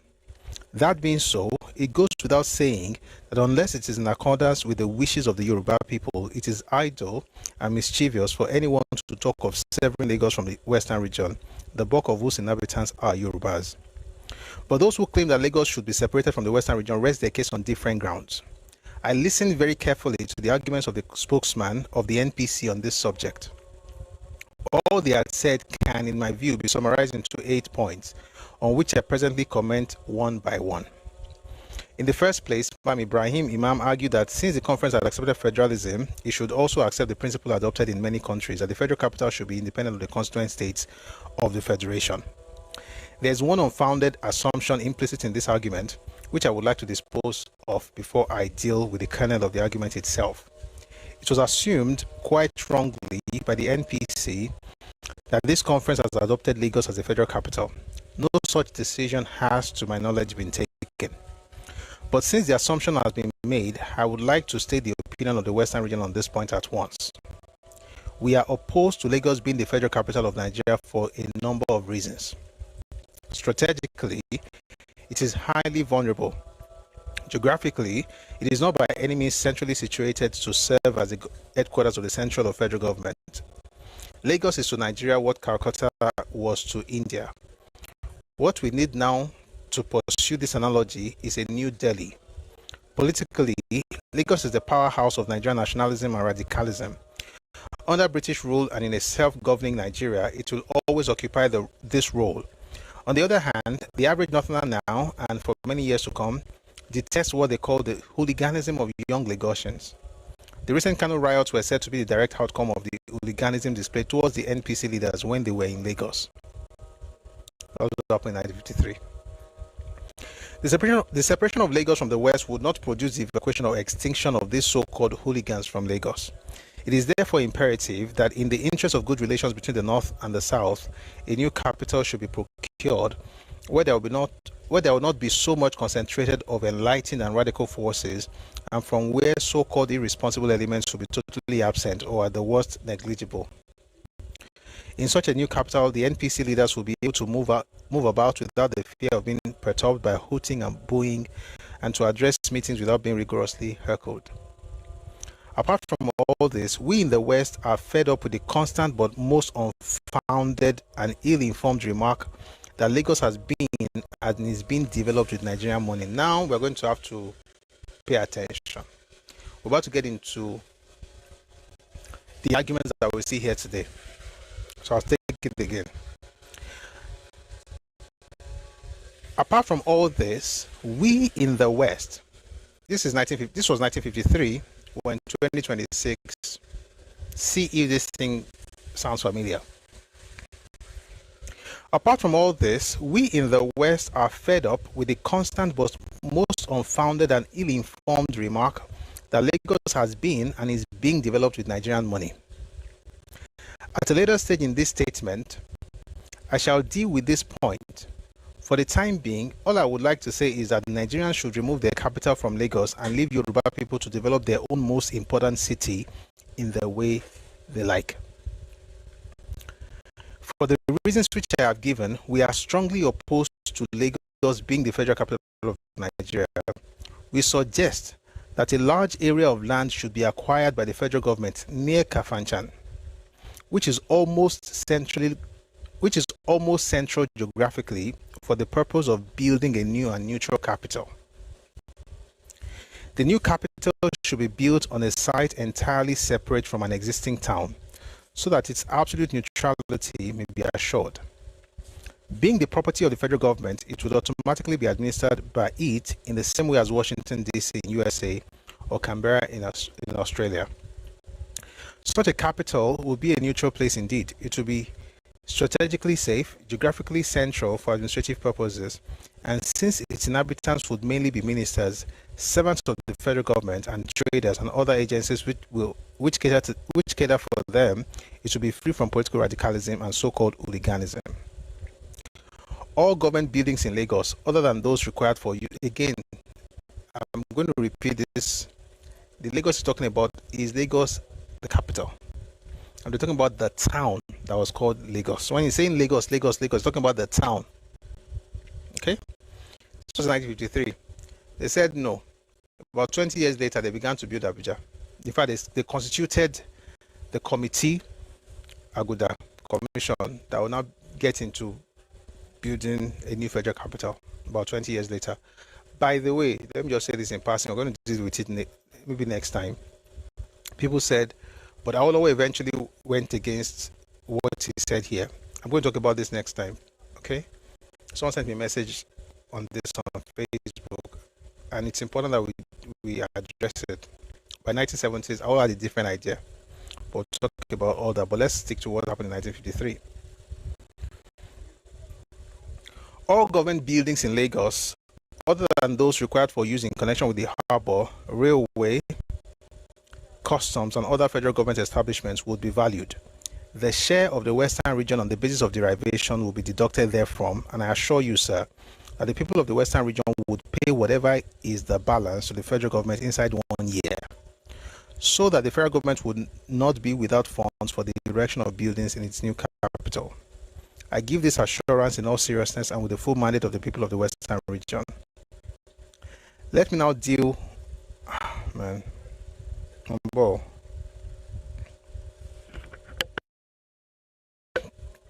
Okay, let's take a few more. Let me now deal on that. Okay, let me now deal with the main point in Malam Imam's argument. It is not correct to say that if a country adopts a federation, its political and administrative capital should be independent of the constituent unit. I'm rushing very fast. Let me slow down. It is not correct to say that if a country adopts federation, its political and administrative capital should be independent of the constituent states of the federation. As far as I know, there are only two countries in which such a thing has happened. They are USA and Australia. In each, an entirely new site on which no town hitherto existed was purchased with the money of the federal government, and a new town was founded thereon by the federal government. Each of the towns, Washington, D.C. and Canberra, becomes the property of the federal government, and it is administered as such, sans franchise, sans municipality, and sans hooliganism. At this stage, it is important to emphasize the wisdom of the USA and Australian governments in not insisting on carving out a town in one of the states as a neutral capital. I'm sure that if they had made such an attempt, they would have met with stiff and implacable resistance from the people of the state concerned. But these powerful governments, who not only had all the means of making their will prevail, but whose people also had greater solidarity among them than Nigerians have today, did not dare to do a thing like that. Now, do we in Nigeria want to rush in where angels feared to tread? Canada is a federal country. Nevertheless, Ottawa, an indigenous city in Ontario province, is at the same time the federal capital of Canada and part of Ontario province for legislative and administrative purposes. When in the 19th century, the government of Canada wanted a federal capital, several provinces made offers that cities situated in their respective jurisdictions should be considered. Ottawa was chosen. Since then, no attempt has been made by the Canadian federal government to sever Ottawa from Ontario province. New Delhi, to which I have referred before, was also built with the funds of the central government in the same way as Washington or Canberra was. Nevertheless, New Delhi is part of the Delhi province. The second argument that Lagos is developed with Nigerian money is not only ill-informed, but obviously springs from jealousy and spite. The comparative dazzling beauty of Lagos, with its enlightened, civilized, and independent... Excuse me, please.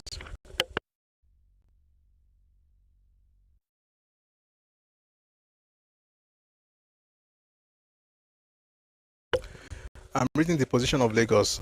I'm reading The Position of Lagos by Chief Obafemi Awolowo. Was a statement he gave in 1953. The second argument that Lagos is developed with Nigerian money is not only ill-informed, but obviously springs from jealousy and spite. The comparative dazzling beauty of Lagos, with its enlightened, civilized, and independent-minded inhabitants, is bound to excite the jealousy of people who have nothing to show in their territory to match the preeminence of Lagos. So it says they have nothing to show in their territory to match the preeminence of Lagos. But let it be borne in mind that Lagos was founded by the heroism and foresight of our ancestors, and was developed partly by their industry and sweat, and partly by the daring enterprise and wealth of British and other alien merchants.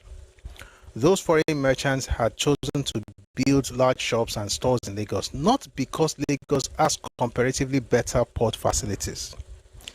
Please, I want to read this paragraph slowly. Please pay attention. This is very important. It's the same very good argument. Those foreign merchants had chosen to build large shops and stores in Lagos, not because Lagos has comparatively better port facilities, nor because it is the capital of Nigeria. Indeed, up to 1914, large ocean-going vessels were unable to enter and be alongside the wharves in Lagos. According to Alan Burns, in his History of Nigeria, before that year, all cargo for Lagos was taken to Forcados and brought from there to Lagos in small branch boats. It will be seen that it is not the natural port facilities in Lagos that attracted foreign and local merchants there in such large and enviable number. On the contrary, it was because the people of Lagos, who were then almost wholly Yoruba, and the Yorubas in the hinterland and near Lagos, were then their best and keenest customers. And more or less, the position remains the same today, 1953, and more or less the position remains the same today in 2026. What is he saying here? The reason they moved to Lagos to set up shops and stores wasn't because of the port. It was because of the people's purchasing power. The federal government, the Nigerian Port Authority, said the exact same thing a couple of years ago. When I put out this video, I'm going to put that picture there.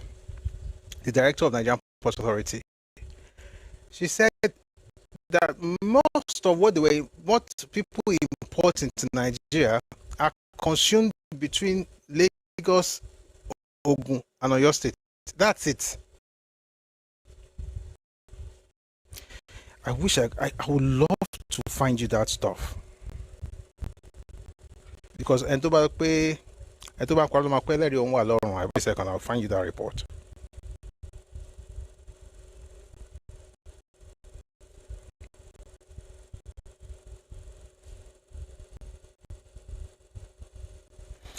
In other words, this whole idea of give us ports, it's not the ports, it's the purchasing power. It's the fact that the people are able to buy what you're bringing in. Not that because you have if you have 10,000 ports, if the people cannot buy, what does that mean? And that's why you see how more people bringing in stuff from Lagos than One, even though One is working and is functional and is making money, but you have more in Lagos because that's where the people are that can buy. Umbo.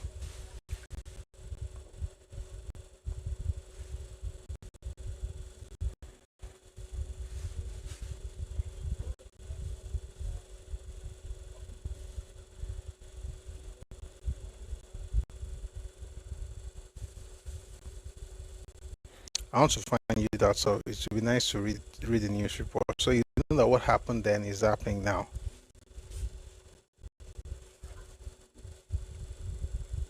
This is from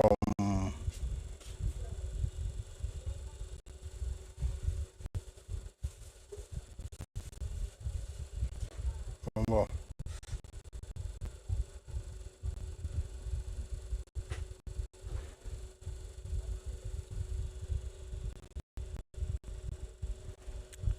60% to 70%. This from, I think this is from Guardian, March 2026.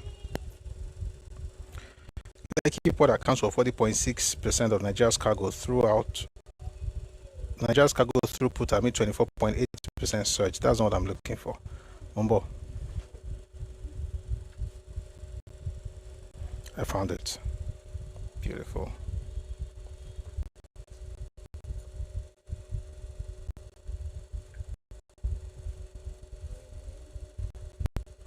It's not even 50%, it's 60 to 70%. And this is from the Lagos Chamber of Commerce. Okay. Lagos ports, 60% import retained in state, says customs. I think this one will work. This is from economicconfidential.com. I hope this is the one I'm looking for.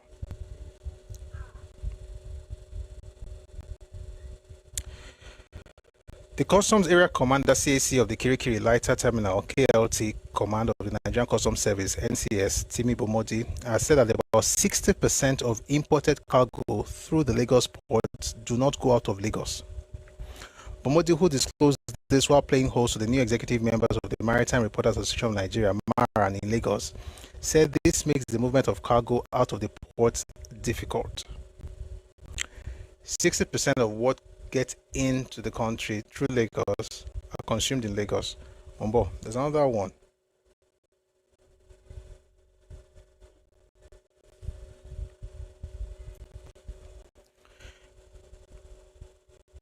It's not here. I'll find it. I'll put up the picture later, but it's somewhere. I think it's on that another device. I had a session about it some time ago, where someone from the Ports Authority, actually, this one is not even, it was MPA, talked about the fact that most of what is coming into Nigeria, it was talking about the manufacturing sector, actually. That's okay. I found it. 60 to 70 reports from the NPA and the Lagos Chamber of Commerce (LCCI) indicate that roughly 60 to 70% of imports are offloaded and stay within the Lagos-Ogun axis. To balance this, the NPA recently licensed 10 EPTs, specifically in Lagos and Ogun, to facilitate exports, acknowledging that these states are the primary origin and destination for trade. This is from Business Day. NPA evaluating performance in trade facilitation, revenue collection. From Business Day. I'm trying to explain why you have bottlenecks in the ports. The point of all of this is to say that the reason they're using this port is not because it was a capital. Being a former capital does not attract goods to you. The point is that the people there have the capacity to buy stuff. And that's why, if you like, build ports in heaven. It would be good to build ports in different parts of Nigeria, to be clear. Although you can't build ports where there's no sea. So all these people are shouting for, looking for new seaports in the southeast. They have to have a conversation with God first. And God has to create this, like, kind of sea there. And then they can maybe have port. But that's not even the point. The point is not so much about the location is important, but location is important as far as the people who are able to buy, purchasing power, as far as that is concerned, not about, just want to put it in our backyard. That's how they put international airports in some parts of this country, and people are flying Ugu once a week because the traffic is not there. It's not like a bad job, you get the point. Let's go back to our whole speech.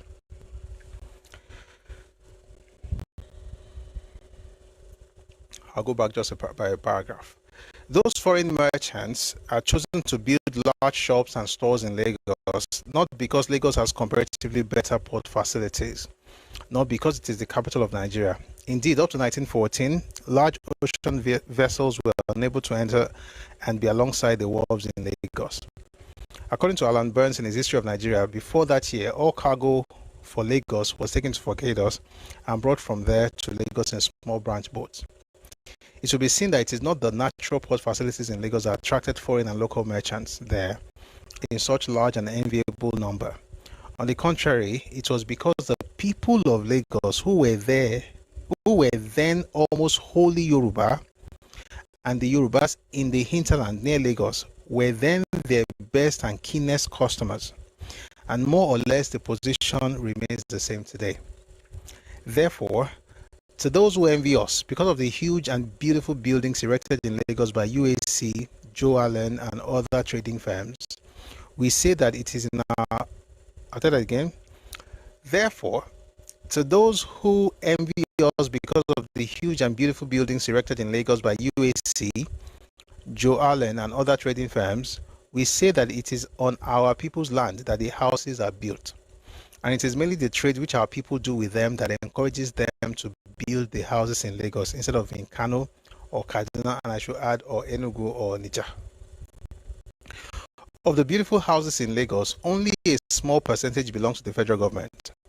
These are, of course, being used by the central government for the benefit of Nigeria as a whole and not by the people of Lagos. In the same way, there are central government buildings throughout the country. The main government buildings in Kaduna were originally built with Nigerian money, and Port Harcourt and Enugu were developed with Nigerian money practically from nothing. I would want to explain that line.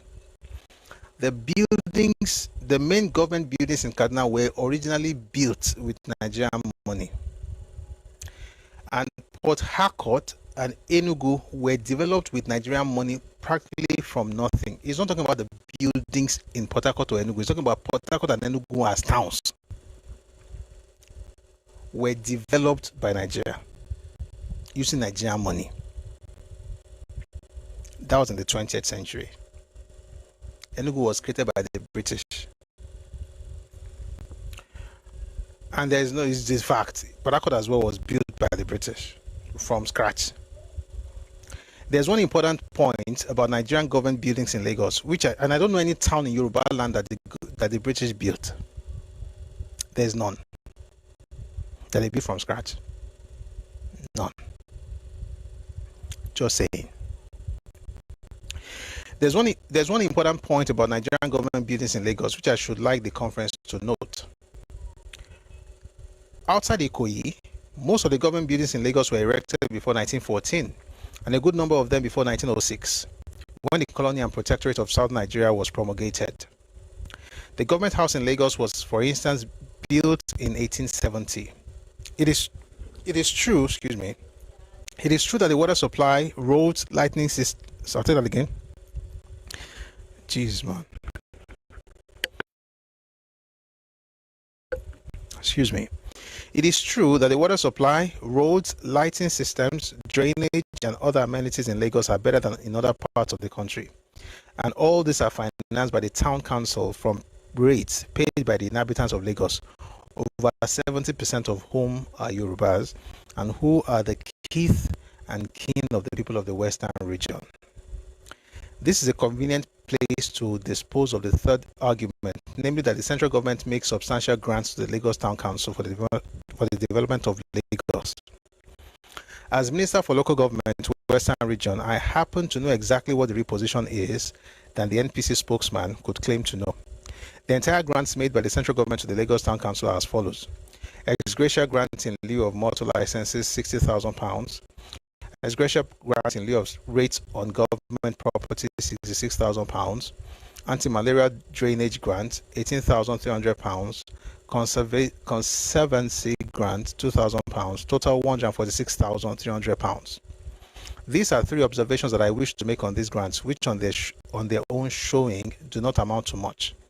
The first observation is that the central government is under international obligation to take anti-malarial measures in Lagos as much as I believe it does in respect of Kano Airport.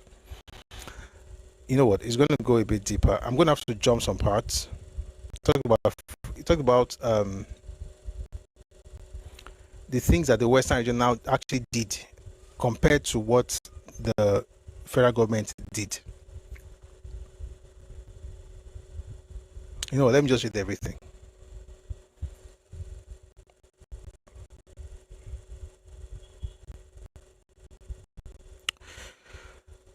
The second observation is that as against £60,000 grants in lieu of licenses, the central government collects over £70,000 by way of income tax, which the inhabitants of Lagos exclusive of foreigners.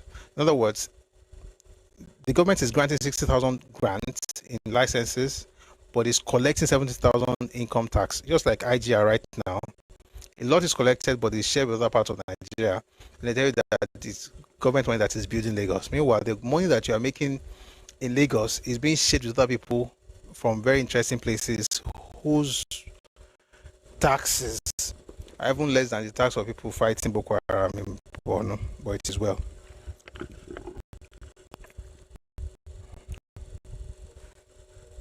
Outside Ikoyi, land tax, the equivalent of income tax, is collected and appropriated by local authorities. I think it's only fair that the Lagos Town Council should be compensated in some measure for what it loses in this respect. The third and last observation I should like to make is that the £66,000 grant paid in lieu of rates is based on the value of government property as they stood in 1936. It does not require an expert to appreciate that the central government is thereby cheating the Lagos Town Council immensely, just like they're still cheating Lagos State right now immensely. Central government property has increased more than fivefold since 1936, while the services rendered by the Lagos Town Council to the central government on the latter's property have increased more than 200%. The Financial Secretary to the Nigerian government has himself acknowledged the injustice of the present position. And right now, a valuation officer is busy revaluing government property in Lagos with a view to increasing the grant in lieu of rate correspondingly. On the representation of the Lagos Town Council, supported by the Western Regional Government, the Financial Secretary is also having it under serious consideration whether some compensation should not be made to the Lagos Town Council to make up for what they have lost in the past. Besides all this, because of international usage, all consular buildings in Lagos are exempted from rates. Nevertheless, the Lagos Town Council, by means of the rates paid by the inhabitants of Lagos, render services to all consular property in Lagos. It should be seen from this brief analysis that on balance, it is the central government that is indebted to Lagos, and that the grants paid by the government do not cover the benefits derived by it from the latter. For the information of those who do not know the facts, I should like to say that the Western Regional Government has not been unmindful of its obligation to Lagos as a town within its jurisdiction. It makes the following subventions to the Lagos Town Council annually. Temporary additions to rates of pay, that is salaries and wages of LTC employees, £18,250. Health services grant, 50% of estimated expenditure, £44,420. Ambulance services grant, 1/3 of estimated expenditure, £4,000. Fire brigade grant, £20,000. Total £86,670 from Western Region to Lagos Town. In addition, free medical services are provided for all children under 18 who live in Lagos. This scheme, of course, applies to the whole of the Western region. Again, Lagos is Lagos Town. There's a town called Lagos. I don't know, I thought people knew this, but it's better to repeat it. There's a town literally called Lagos. Or we call it Lagos Island sometimes. It's Aleko. I challenge the spokesman of the NPC or anyone who wishes to support them to quote reliable figures in contradiction of what I have said, and in support of their contention that the central government makes substantial grants to Lagos for which the central government does not receive quid pro quo benefits either in services or cash, as in the case of income tax. This is also a convenient place to dispose of the fourth argument, that because Lagos is a part of the Western region, the Western Regional Government is able to control the affairs of Lagos. If any piece of argument is required to expose the utter prejudice and petty-mindedness with which some people approach the Lagos question, here it is. The Western Regional Government is charged with the responsibility of administering Lagos along with other parts of the region. It should therefore be to its credit that it has tried to control the affairs of Lagos as laid down under the Constitution. I do not intend to tell tales out of court, unless I am forced to, but all those who are familiar with the affairs of Lagos had been under the exclusive control of the central government for the 10 years before the introduction of the present Constitution. The Lagos Town Council was saddled with an annual deficit, which was in existence to the detriment of all that is decent and good of Lagos. Any enlightened Nigerian who is aware of this would have to say, without fear of contradiction, that it was the courage and perseverance of the Western Regional Government alone against the non-cooperative attitude of the central government that made the cleansing of the urgent table possible. I shall say no more on this now, other than that we have always taken care in our control of the affairs of Lagos not to interfere in any way whatsoever with the preserves of the central government. I'm going to stop here. I'll just read some portions. Excuse me. Someone says it is Lagos Island up to Ido and Ebute Meta. Thank you. So let's just go straight to the latter part. This thing is quite long, but I hope you've been enjoying, the reading.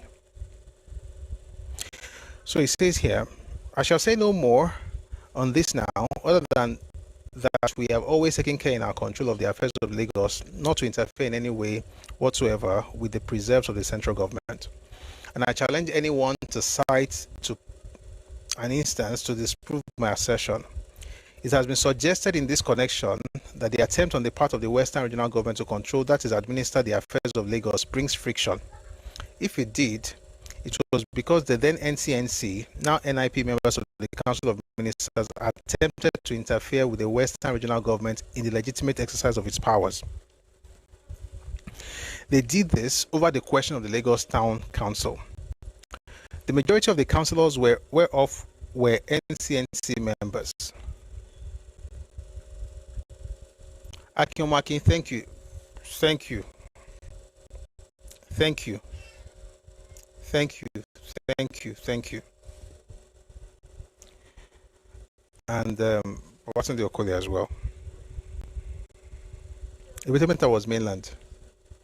Lagos Island is Lagos Island.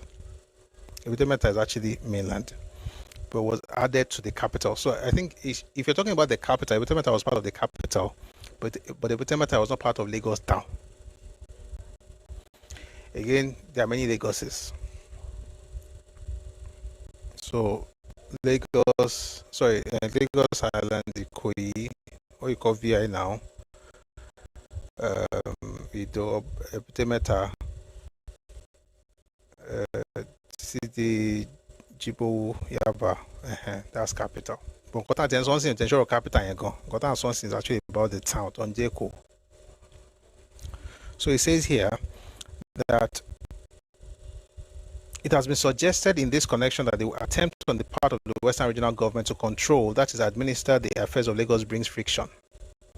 If it did, it was because the then NCNC, now NIP members of the Council of Ministers, attempted to interfere with the Western Regional Government in the legitimate exercise of its powers. They did this over the question of the Lagos Town Council. The majority of the councillors were NCNC members. They also did it over or proposed legislation on Lagos town planning. If then the NCNC ministers allowed party prejudices to color their outlook to the extent that they attempted to encroach upon the jurisdiction given to the Western region simply because the party in power there was their rival, the blame for any resulting friction should be put on them and not us. They were on the Council of Ministers to help Nigerian affairs as a whole, not to impede the activities of the political opponent in another region, with a view to discrediting.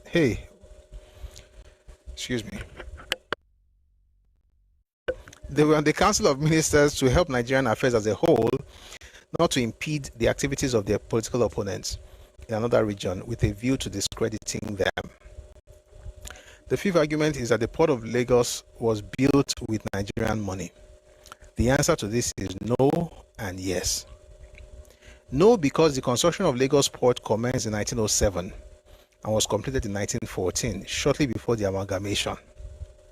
Yes, because since then it was from time to time being improved by Nigerian money. But the same argument should arise now after Harbour has been made an exclusive central subject in respect of which the North has 50%, or has 50% use as against 35% of the West.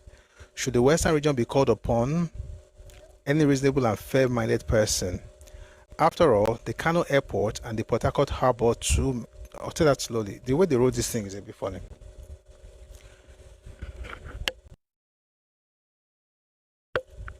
So it says, was the port in Lagos built with Nigerian money?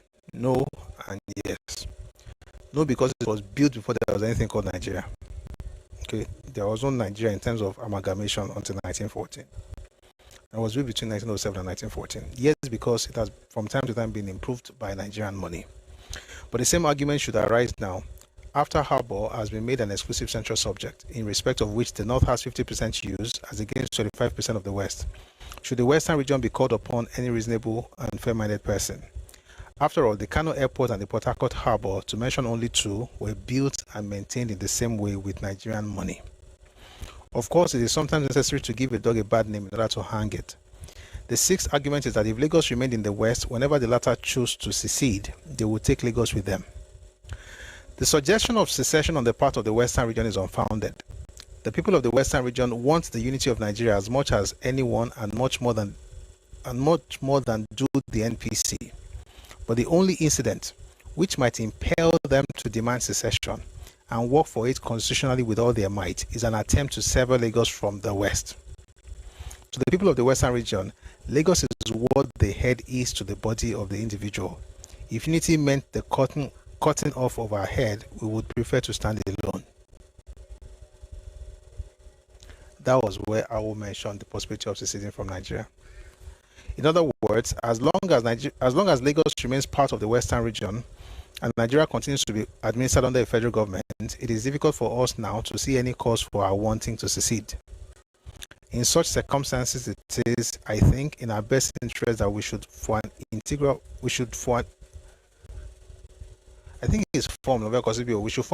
part of a united federal Nigeria. But of course, if the NPC should ever make the mistake of getting the North to secede from the rest of Nigeria, they could rest assured that we would do everything in our power to prevent them from using our ports as of right.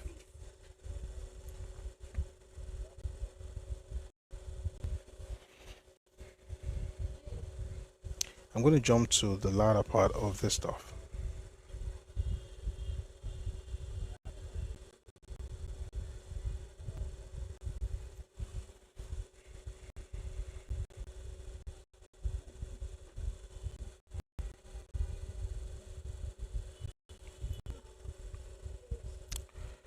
All right. One of the cardinal canons of treaty making is that treaties must be executed in good faith. In 1861, the Oba of Lagos and his chiefs were assured in good faith by means of subtle propaganda and the display of the might of the British Navy that if they ceded Lagos, Lagos would become part and parcel of a new political and economic empire which the British were founding in Yoruba land. One has only to look at the preamble of the Treaty of Cession to appreciate the force of this argument. If the Lagos people had known at the time of the cession that Lagos would be kept separate from the rest of Yoruba land, they would not have ceded Lagos to the British. Therefore, in the event of any dispute as to whether Lagos should remain part of the West, it is open to the Yoruba people to repudiate the Treaty of Cession on the grounds of fraud and or duress. One of the cardinal canons of treaty making is that treaties must be executed in good faith. Oh, they're repeating it though. I'll just read it. In 1861, the Oba of Lagos and his chiefs were assured in good faith by means of subtle propaganda and the display of the might of Lagos of the British Navy that they ceded Lagos to become part and parcel of a new political and economic empire which the British were founding in Yoruba land. I'll jump to the other part. In the fifth paragraph of the preamble, there's a reference to the power and jurisdiction of the Queen of Great Britain being extended and established over the said territory and island. This extension and establishment could only have been from some other territory or territories and not from Britain. It is Yoruba land of which Lagos is the capital. The assumption by the British of their duties under the treaty only gave rise to new concepts, but did not in any way disturb the relative positions of the different parts of Yoruba land as between one another. The concept of Yoruba land was not disturbed by the concept of Nigeria. It is therefore in my submission only just and fair that Lagos should be regarded and in fact be restored as an integral part of Western region. My last observation is this: if Lagos is separated from the Western region, then from the premise of such a separation, it should be logical and fair that all non-Yorubas who are resident in Lagos should be repatriated to their respective regions. But because of the mixed population in Lagos, Such an exodus would give rise to untold suffering and hardship in the same way as it is now doing in India and Pakistan. That is an eventuality which all true-hearted and forward-looking Nigerians would wish to avoid. That's a greater portion of the speech by Awe in 1953 called or titled The Position of Lagos. We read this just to say that some of the arguments you are hearing right now in 2026, you had to deal with that in 1953, with arguments from the north and also from the east. And some of those things you see here today, Lagos was built with Nigerian money. How now? And the crazy thing is that Nigeria built things in different parts of the country, in their own parts as well. Are they going to, do they share those things with anybody? Are they going to burn those things because Nigeria put it there? Anyway, what I really wanted to get to today is the opportunity indigenous and citizens in Nigeria. I'm talking about right and identity. I was going to read from a document from IFRA, which I have here. Okay, but because we're going to close soon, I promise we're going to have a session on that very soon. Latest Monday. No, I'm not dropping the document. I'm reading from some. Tinubu needs to do. Oh no, let's leave this Tinubu matter. We have gone beyond it. Chinedu Nnamdi Onuoha. Nigeria belongs to everyone, not Nigerian. This one is a very retarded person. Just go everywhere telling people that their place belongs to you because you are one Nigeria. Are you a vagabond? Why don't you? All this Nigeria belongs to everybody is abstract. Go to Kano and tell them in Kano that Kano belongs to you. Start in Kaduna, do it in Zaria. Make sure you get to Katsina, and then make sure that by everything you do, go to Borno. It's a matter of a thief. You guys think like thieves. Belongs to all of us. Meanwhile, people say things like, "Does your place belong?" It has very little to share. Anyway, we're going to close early today, but okay, I was looking for that document, but okay, I can show it for you. I showed it earlier. What was it called? Yeah. Approaching the study of Yoruba diaspora in northern Nigeria in the 20th century. So I want to focus on the relationship between Yoruba people and the Northerners, and looking specifically at the indigenous peoples, particularly Yoruba people in the north, and also Northerners in Yoruba land, and what the relationship was like. We're going to be reading that document next time we come here. Okay. All right. I'm going to some people up, share your thoughts, and then we'll call it a day. Thank you very much for being here. So we have a couple of people here. We can't bring everybody, unfortunately, because of time, but I'm going to bring some people, definitely. So Erobodos, a global, and Titi liking the live on TikTok.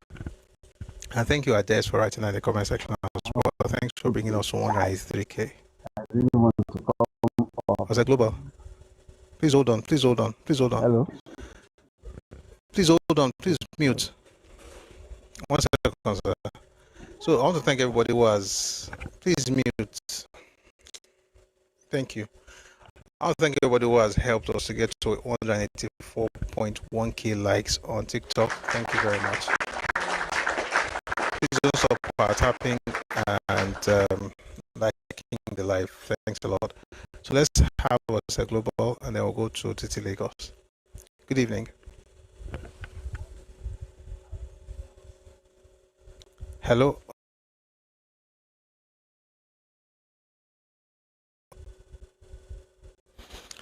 All right.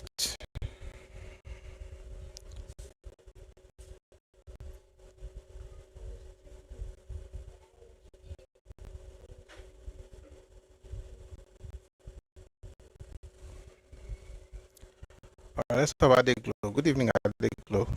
Good evening, sir. Yes, ma'am. Good evening.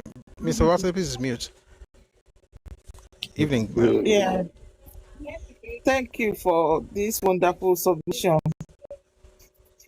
Actually, I didn't join from the beginning. I joined about 40 minutes ago. But from what I've heard so far, you mentioned in the statement earlier on that they've done something like similar to this in the North in the past, and the North there with them in a way that in a way that they understand. But I'm thinking in our own side, are we up to the task? And what is the role of our lawmakers in all this? Did they understand what is at stake or what these people are doing? Or I don't know, because it's like they are just using us as a pawn to get to these people. I don't understand the relationship between our lawmakers and these Yamiris. I don't know why they feel relaxed. They don't do. Just call them Igbo people. Igbo people, yeah. They feel our lawmakers feels relaxed. It's like they don't see the handwriting on the wall,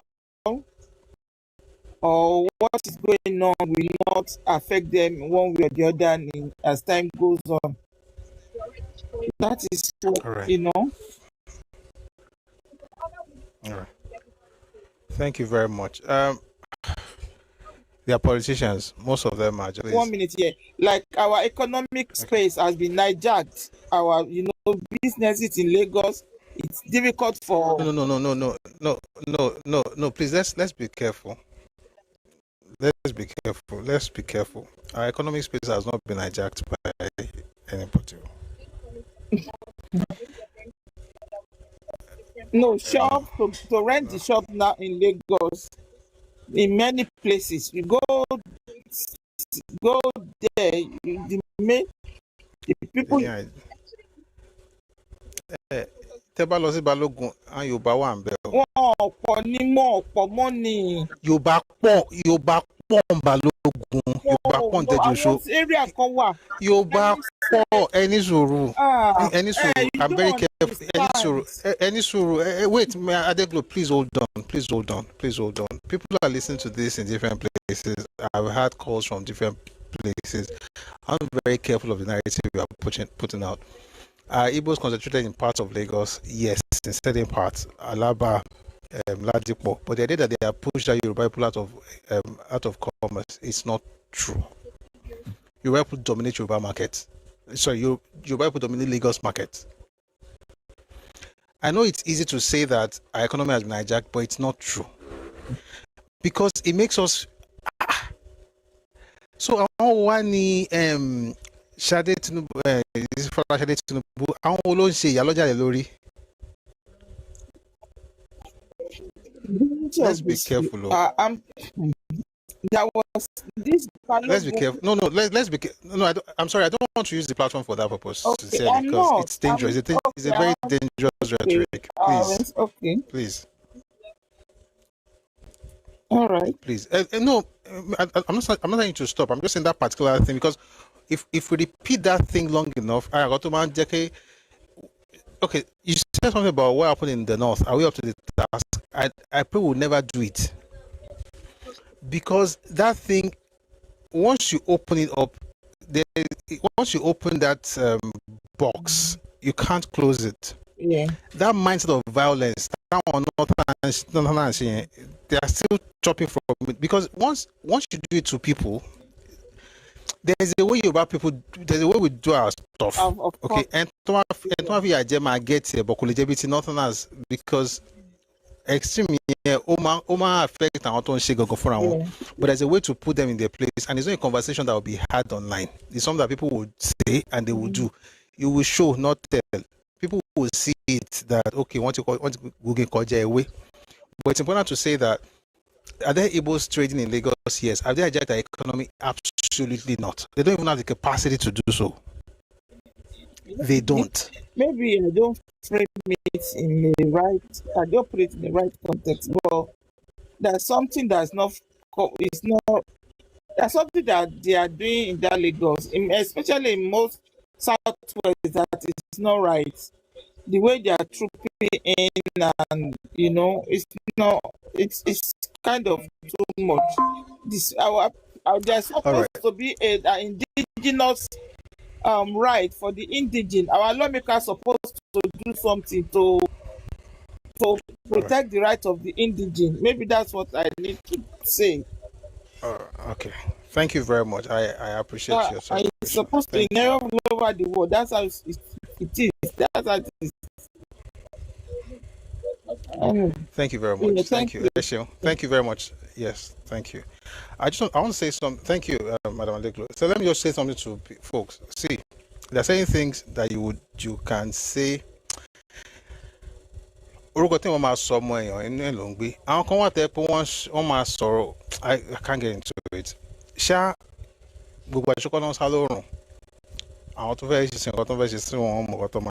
But generally speaking, because we also have to be very careful so we don't get in the way of, these people are trying to do propaganda and cause. We have to make it very clear. Someone say Prof is gentle. It's not that. It's because of the goal of the platform. Meanwhile, you are seeing my face. I can't see yours. I can't see yours. I don't know what your name is. You all are using pseudonyms. This is my name. Okay. And beyond that, it's the goal of the platform. The idea is to educate. And I know you can stretch stuff. One can stretch stuff and get to the point of, the people are unless they are the reason. Igbos are not the reason for our predicament too. They have their own issue. We're not going to become like South Africa doing Kinikon, Jadi. But the president of I want to check in or anything. But thank you very much for your submission. We're going to have Ose Global. Are you there? Okay. Mr. Owasude, good evening. Thank you very much, Adeglo. Okay, good evening, Ose Global. Please go on. Please keep it short. We cannot hear you. We cannot hear you.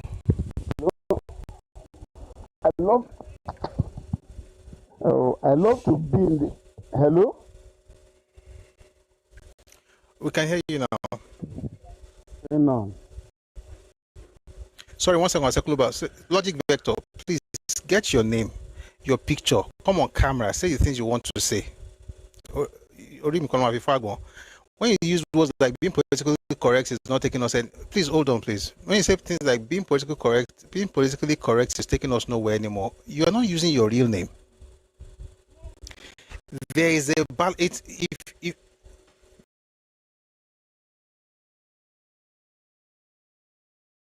one group, that's not my reason for this. I can criticize a group. Please hold on now. I can criticize a group. I can discuss history. I can tell you what can happen. I can tell you how to protect yourself. But I can't demonize the group, and I'm going to have to take you down, please. This is stopping.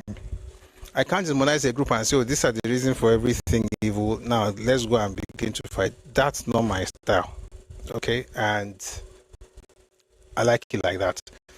If you think that's what political correctness means, then you may have to maybe show your face, show your name, say what you really want to say. If you notice that a lot of people that go on with, all these narratives, you guys use,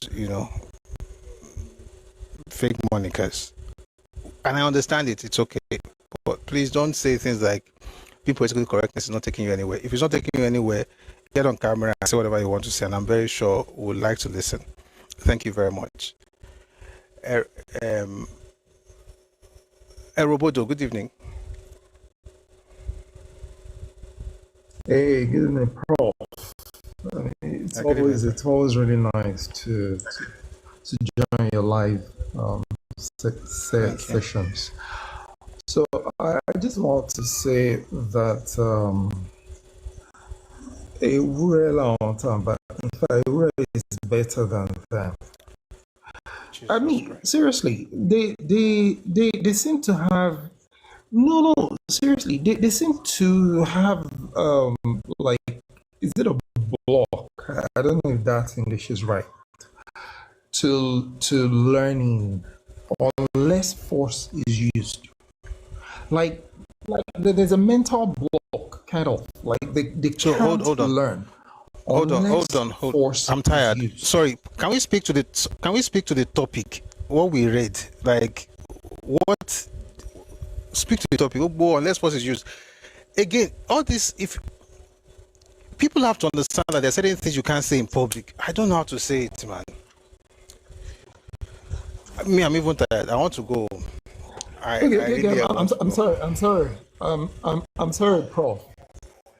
You can say these things in another way. Sorry, Prof. But you can actually say worse things in another. See, there's a way you can tell people to go and you can tell people to go to hell. They'll be asking for transport fare. There's a way to say it.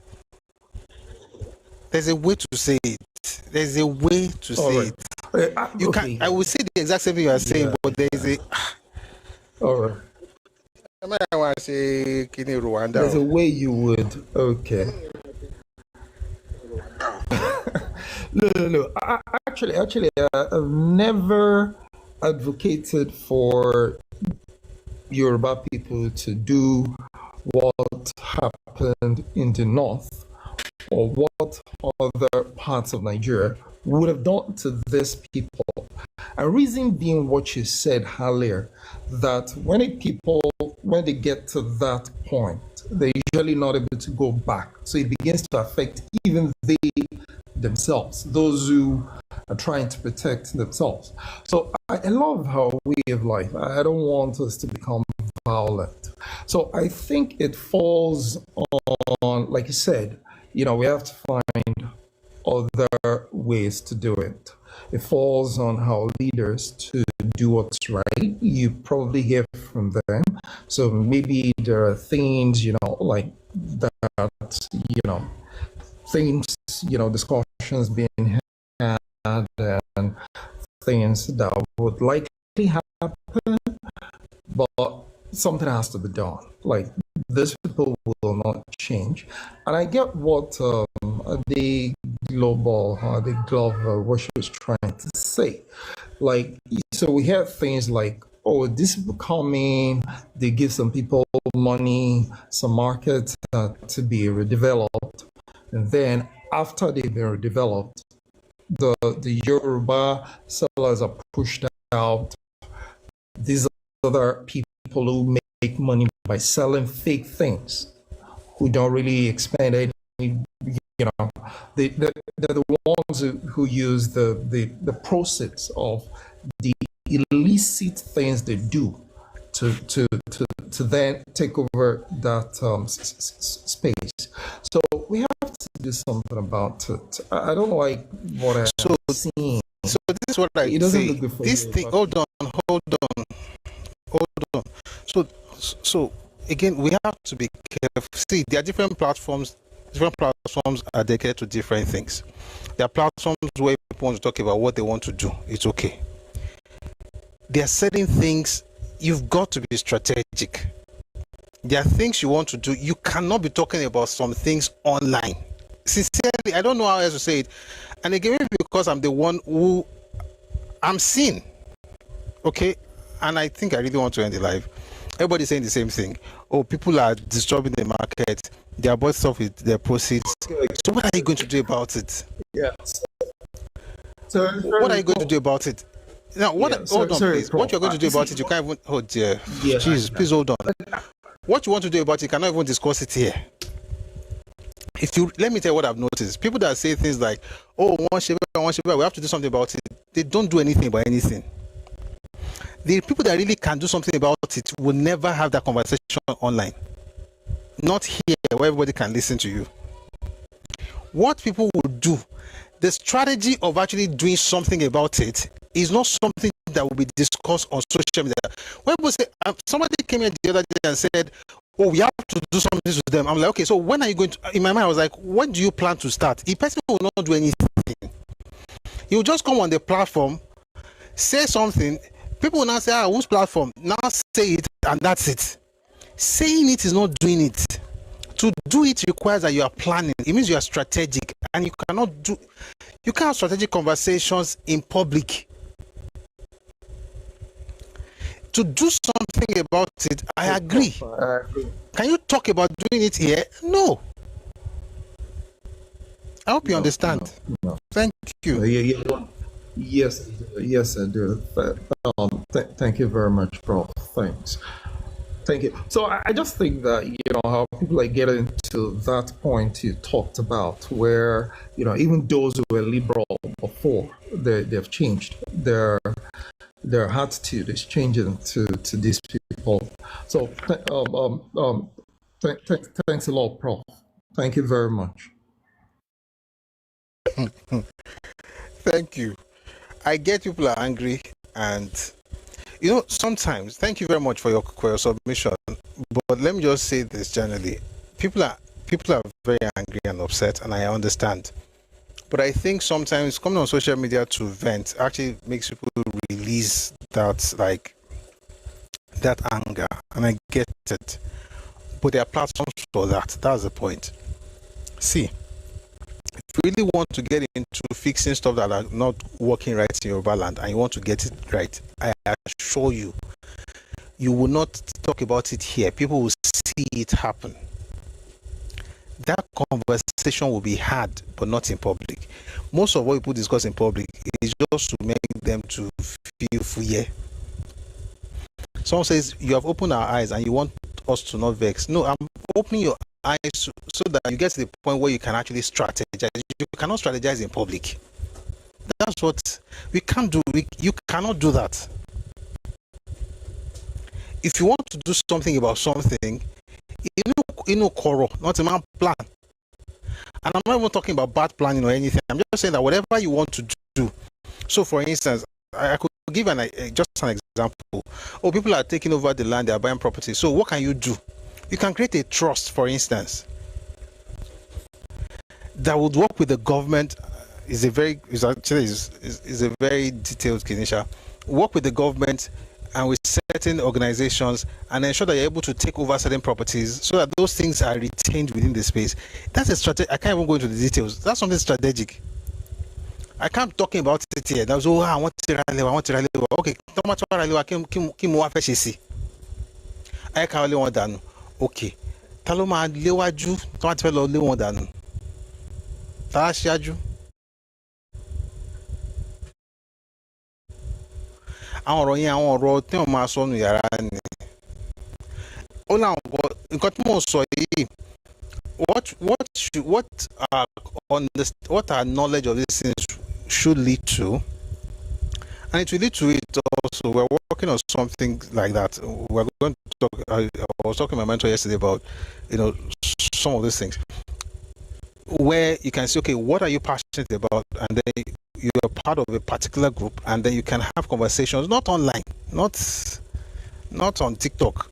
I'm talking like, okay, this particular thing is affecting this part of your land. What can we do about it? You bring okay, this is what we're going to do.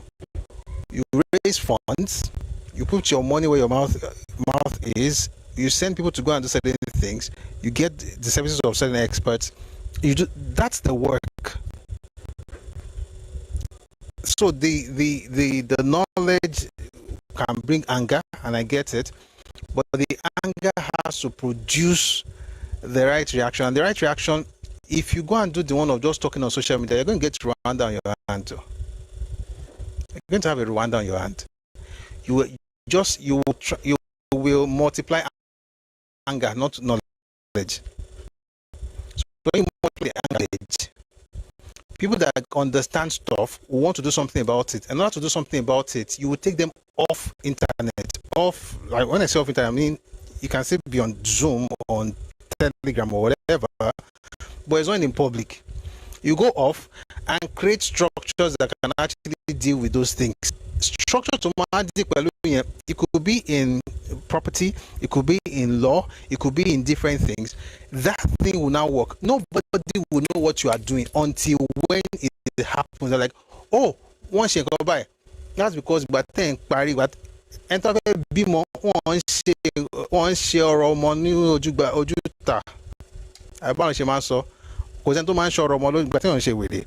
And short or more ojuta. You know coco. Or to you bá jáde ẹ máa mọ̀ tó bá dẹ̀ gbọ́mọ lọ́wọ́ tó ń ṣe kó mọ tó ń ṣọ̀jọ̀jọ̀ mọ pé àwọn ti bímọ. That's how it is. Most of what people want to see on social media, it's like having sexual intercourse in public. You can't have sexual intercourse in public. You have it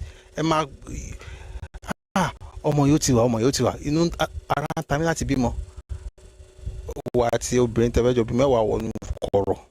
We're going to get to that point very soon, by the way, where because I noticed it, and like I said, I was talking to someone yesterday. I was like, because I was talking about what we're doing with my mentor. I was like, oh, this is what we're doing. This is what we're doing. Like, okay, at some point we're going to do this. We're going to do that, because at the end of the day, you have to act, but that action has to be properly done.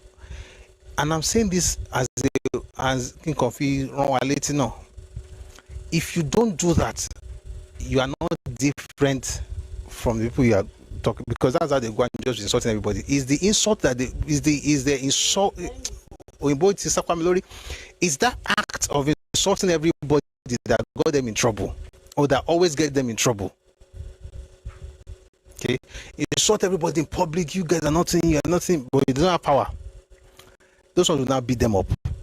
The other one is, oh, we insult everybody, but you have power. You will destroy others. So the balance is to now create structures to help. And again, that if you really want to do something about all these things, it is work and it is money. I'm not saying somebody wants to collect money from you. I'm saying you will spend your money, you will do the work, and then you have those things happen. That's what I am interested in. But if you come and say, oh, I can't use my platform for that. And I'm sure you understand. Thank you very much. We're going to have the final person. I don't know why. That was supposed to be Mr. Okoli. I think he went down. We'll have Concilium. Good evening, Concilium. So just a word of advice to a lot of people. I have been guilty of it myself on this platform. I've said a few things on the platform, but we need to be careful with the way we speak about this thing, because obviously, because it's a two-way street. Either they want to keep quiet, and if we overreact, so one or two things are fair. So we need to be very careful in dealing with them, because they are looking for a way. They are fishing for a reaction from us. They're fishing for a reaction. We need to be very, very careful with them. So we know we have that feeling.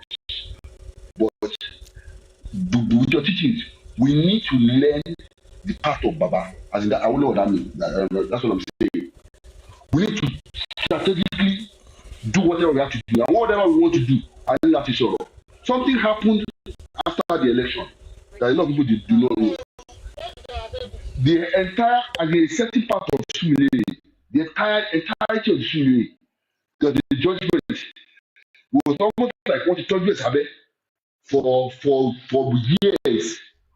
After that election, maybe a week or so after, all the man led all the way down to from the Sule. Everybody all of them had to go to the Oba of the chair to go and clear their activity. So we have a way of dealing with these people. And like Padiwo. Meanwhile, there are laws on our books that we can use to deal with them. We just choose not to implement it. We want to challenge fair complex.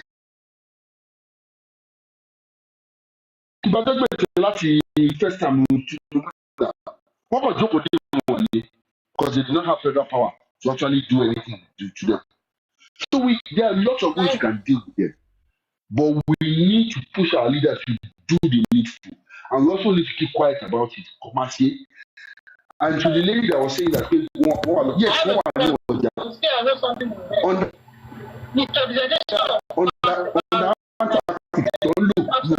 don't disturb what they do is they buy and they will cut you before you know it. So we need to be very careful when we deal with them. Because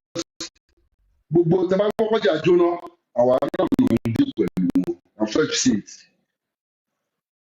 But that's also we have plausible deniability at any point in time. We don't need to shout. And Sausa, Kamamasaya, law, eventually, and they will get our levy, levy to the man dying. We are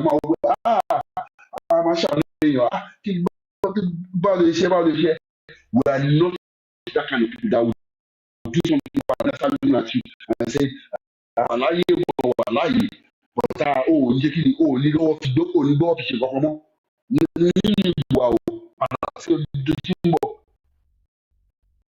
so we don't do that. So we need to be very careful when we speak. Because the truth about it is that some people don't mind using your platform as a rabble start mitigating, I have discovered that these people are looking for a rise from us. So that and yet that's the bigot, the trigot, the five gots. Totally got. So that's about it. Actually, thank you for the time. Actually.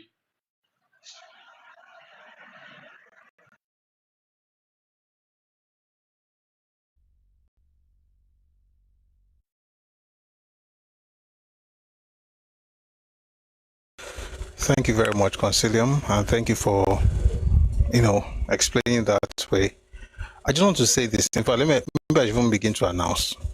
If you are interested in doing something about the things that are getting you angry, like, see, the anger is right. You are not wrong to be angry, to be clear. That feeling you are having is not bad.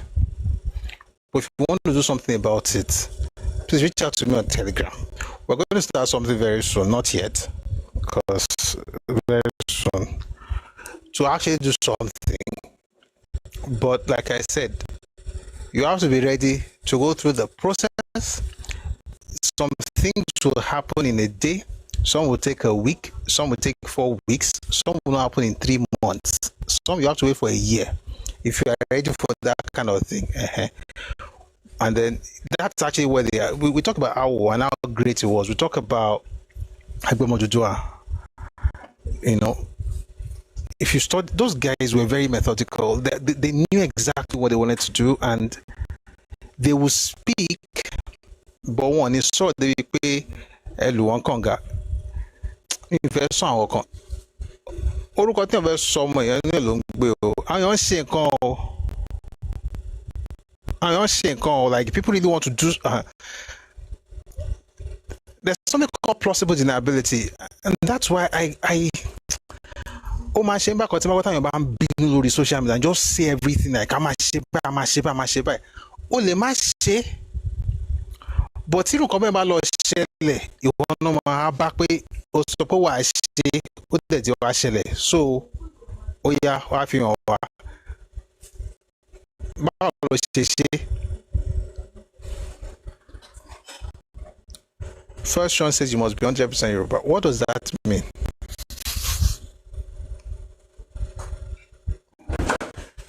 What does it mean? We are done. I just want to hear him out and then we'll go. What does it mean to be 100% Yoruba? What does it mean?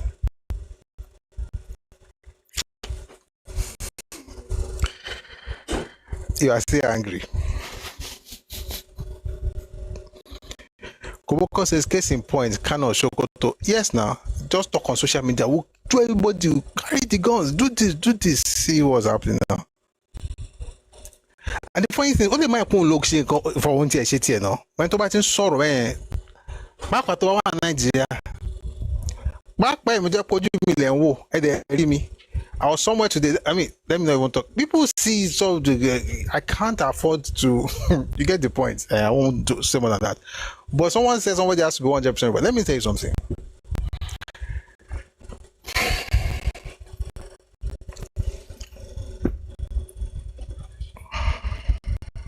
You are angry, and I get it. Chinedu, I'll show you Pepe. Abi, Chinedu, not look at GRV, Abi CRV.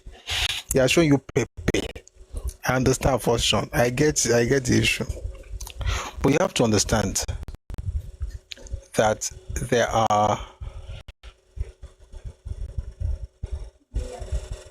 thing about kọjá yìí ńlẹ̀ Yorùbá. Wọ́n ní sọ fún pé báyìí náà ṣe bí o.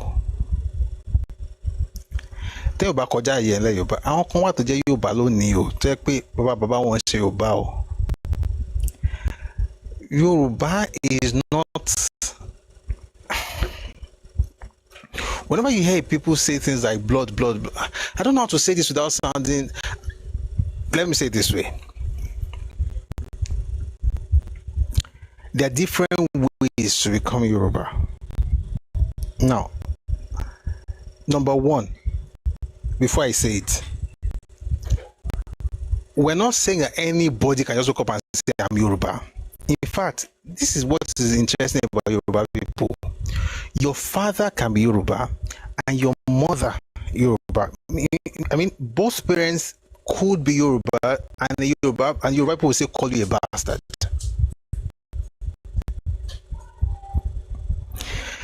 That you have 100% Yoruba does not mean you qualify in Yoruba things or Yoruba projects. It doesn't mean. In Yoruba language, what you ti rí bàbá tó jẹ́ Yoruba, tí ìyá jẹ́ Yoruba, generations Yoruba, and Yoruba people will look at that person and call the person a bastard, telling the person that kò show more ọkọ. Because, and when they say Omwale that in that way, they're not talking about boya ye mo babe mo ye. They're talking about Iwa. They're talking about Boshe Uwasi. Ṣẹ̀rí àwọn kan wà tẹ́ pé wọ́n ti di ara wa. Àwọn kan dàtẹ́ pé wọ́n bá lo ọgọ́rùn-ún ọdún lẹ̀ Yorùbá wọn ní ever di Yorùbá. Àtẹ̀nígbà kan because ìwà wọn gan jọ wáyàn gidi. So I think it's understanding. Again, see, orúkọ tí àwọn sọ kìíní kan ní ọ̀lùbá ń gbé. Ó ní bọ́ọ̀yàn ṣe lè ṣe. There are people, for instance, I know people. What you are angry about is like one or two ethnicities. You just identify those ones and okay, but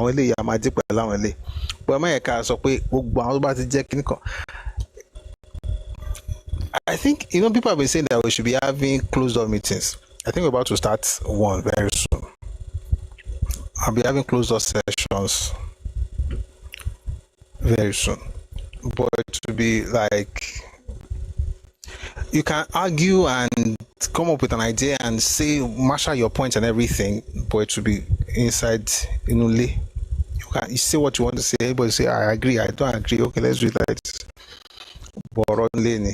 And it will start soon. So when it starts, please come and share your thoughts. But please, members only. Yes, members only. Members only. Members only. I think that we're going to a point where we have to. And by the way, let me just say this: for those of us who, I mean, I don't know if you're still here. Your passion is not misplaced. The idea that you want your people to be respected, you want us to thrive economically, all those things, they're not misplaced. But we just have to be careful not to destroy our space. Yorùbá sọ pé tá bá wo dúdùn fún a máa họra kan egun. let's remember that proverb. Shamotume. In the comment section, Abalari, we see Shamotume, something. Do you understand what it means? Tabawo didun for ama hora kegun. You know what it means, Abi? So, I'm got a match Sarah phone, but I need my whole lot street cash and got a magic file. But we'll have those meetings, and it's not even about the meetings, it's about an organization, that will. But I just need to tell you that your passion, your desire for this, your anger is not even wrong. It's right. You just have to channel it properly so that it will now bring change, lasting change. Thank you very much for being here. We're going to discuss Yoruba and Northern, the Hausa. Someone says condition for admission, DNA test, and 200 Yoruba ancestry records. GRV will pass that now. I mean, at least I know we'll pass that 200 Yoruba ancestry. That will be shouting. I've been here. Anytime I say Yoruba person, and I didn't see any Yoruba person do that on the GRV, that comes out to say I've been in Kiniko for 200 years. I know that person is not Yoruba. Yoruba people don't talk like that. But to be for 200 years, nobody is questioning your Yoruba. So you just woke up one morning and say, even let's even question it. Imagine you come to me now and you tell me that you're not even sure that I'm Yoruba. Me, I will not be the one to tell you where my grand. I can't even tell you when they got there.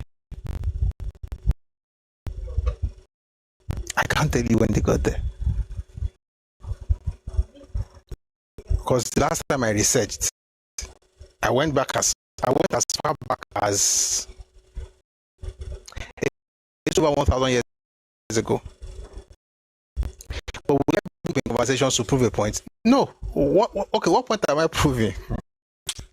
Anybody that's using years to prove a point is not a serious Yoruba person. Without equivocating that the ancestor was Bariba. Okay? They are Yoruba now. We know those who the ancestors were Takpa, the Nupe people, they're Yoruba now. We know people whose ancestors were Hausa. I can tell you 4 main ethnicities that are not Yoruba, but people whose but they're Yoruba now. Bariba, Nupe, Hausa, Kanuri. I know those, at least I know those 4. And I have examples that I can tell you now. You know that, this person, and if you go and meet the person will not even shy away from it because they've assimilated. They are Yoruba people today. But today they can tell you that they are Yoruba and they are Yoruba. Their father is Yoruba, But if you go, so the question is, when you say that it must be 100%, how far back are you going? So the real issue is, even if you're a Yoruba person, your father and your mother is Yoruba person, but you are coming to tell me that you are obedient. I know you are not thinking straight. I'm sorry. You see, I don't mind the Yoruba person being in any political party. You don't have to be in APC. I respect you regardless of where you are. But if you're Yoruba and you're not obedient, you're not thinking straight. I'm not insulting you. I'm just observation. You are not thinking straight. Because I don't know what will make you think straight and be in that kind of organization. I'm not saying you can be in ADC, SDP, PDP, any party, but that particular movement.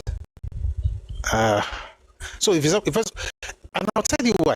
You can't have conversation about protecting Yoruba space, and an obedient Yoruba person will see sense in what you are saying. Therefore, that kind of person cannot be in that kind of organization. You get what I mean?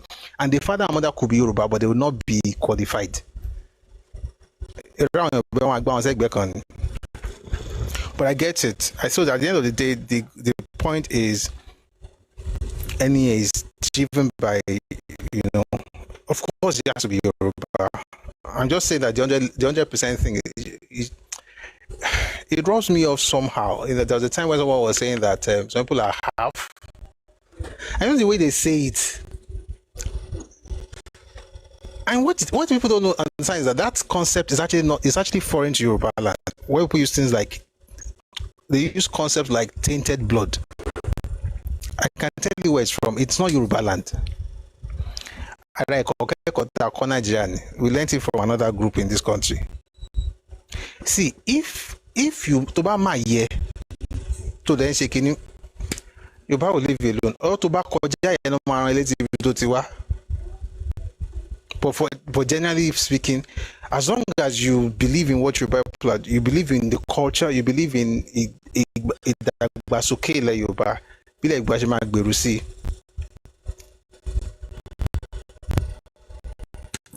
Because then to my buy on but to ti pay on space for ó sì ju ilé bàbá ẹ̀. Kí bàbá ti yé bàbá generation mẹ́ẹ̀ẹ́dọ́gbọ̀n ìran mẹ́rìndínlógún kan jẹ́ Yorùbá wọ́n sọ pé eléyìí ọmọ àlè. So bó ṣe rí nìyẹn. But I hope you understand my point, but I get your point as well. But we have to be very careful with the 100%, 50%. Meanwhile, GRV, let me give you an example. GRV, for instance, cannot work in that kind of organization. It cannot. Even if his father's mother's father, everybody's Yoruba, I don't care. See how he talks. How can you call your own people Afonja? I don't even care about whether he's Yoruba or not. I think he's Yoruba. Whatever it is whatever. But someone like that, nah. Just mention how to protect Yoruba speech. Start hearing things like we are cosmopolitan. I hate it when people say things like that. I don't use the word hate a lot. We are cosmopolitan.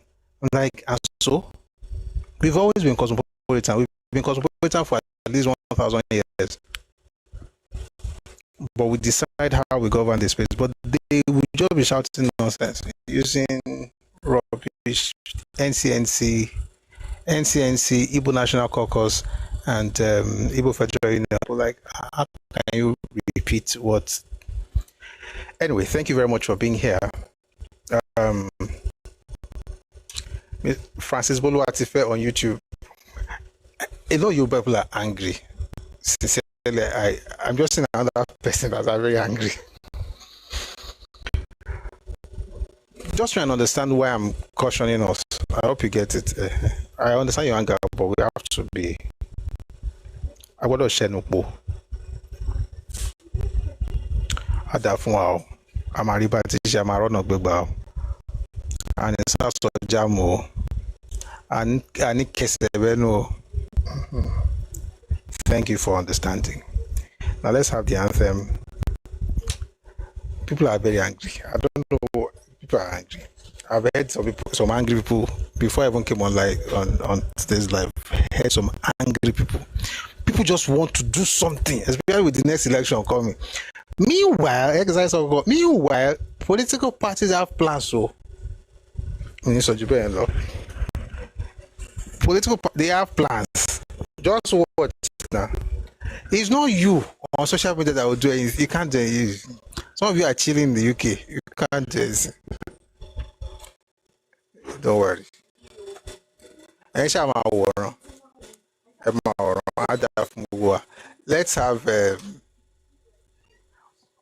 the anthems. Thank you very much for being part of today's session. Wow, 205.8k likes on TikTok. Thank you. Thank you, Esheo. Thank you. I really appreciate you. Thanks to those on YouTube, on Facebook. We're on Twitter earlier, but I think they had some issues. But thank you for being here. Thank you for your support. Thank you for showing up. We're going to be here tomorrow at 4 p.m. if your time West African time. And thank you for understanding with me. I feel like I hurt some people, even though I tried to be measured. But if you felt hurt, just understand. But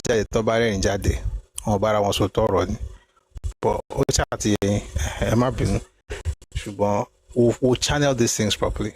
Okay? Thank you very much for your understanding. All right, before we go, we're going to listen to the anthems, the Nigerian anthem and also the Yoruba anthem. And we'll do great things and Yoruba land will get better. And I'll just advise, by the way, that if you can, please read up on Egbemoduduwa, and I think we'll be having a closed session. It may not start next month. I don't even know when to start, but I know we're close. So what we're doing now, we're praying for it. We're praying every Sunday morning. We're praying for Yoruba land. We call it prayer for two. Two being tribes of Oduduwa. We do it every Sunday morning, 7. So maybe you join us to pray. If you pray small, let me tell you why it's important, by the way, before we go. It's not about prayer changing stuff. It's about prayer changing you. I believe, I'm a Christian. I believe that in the place of prayer, you can receive ideas on what to do. Okay? And then you now begin to strategically come up with plans that you now execute. Okay? But it's rooted in something deeper than just anger, even though anger is important as well. So that deeper thing, we'll start with that one, then we'll see how it goes later on. All right, thanks for being here. We're going to listen to the anthems now. We'll have the Nigerian anthem and then the Yoruba anthem.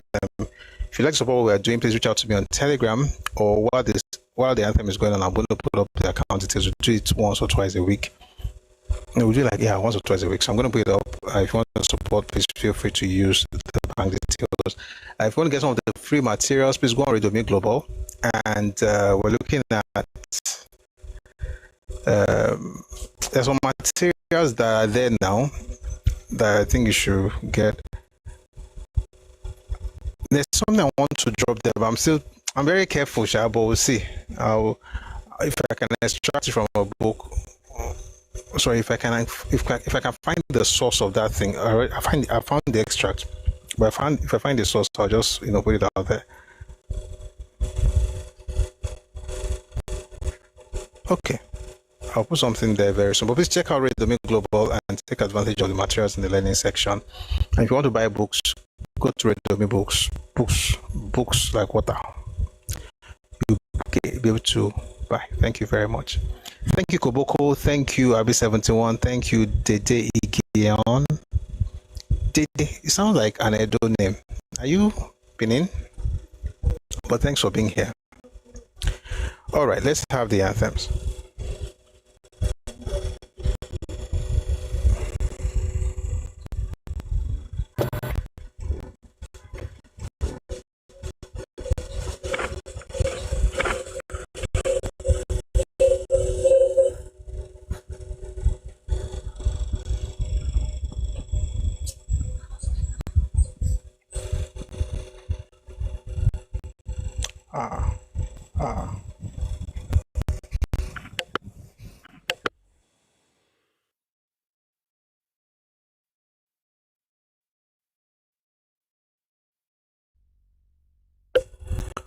Oh, Dede is Benin. That's good.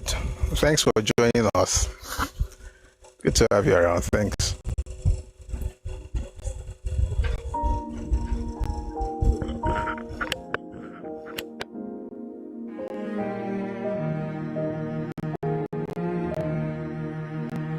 Nigeria, we hail thee, our own dear native land.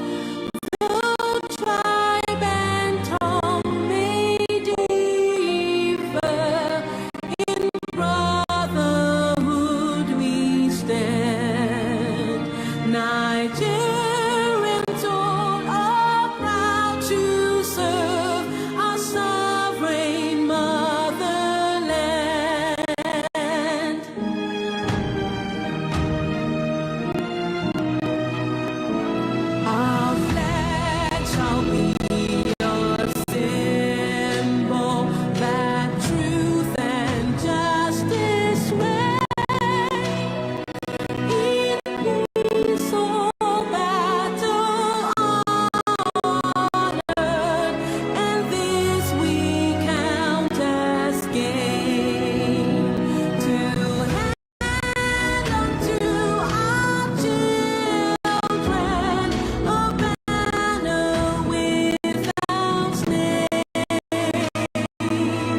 Àwa ni ìmọ́lẹ̀ ògo adúláwọ̀ ìmọ́lẹ̀ wọ̀ ni wọ́kùn lágbára Ọlọ́run. Ilẹ̀ Yorùbá ò ní bàjẹ́, Nàìjíríà náà ò ní bàjẹ́, ilẹ̀ wọ̀ náà ò ní bàjẹ́ lágbára Ọlọ́run.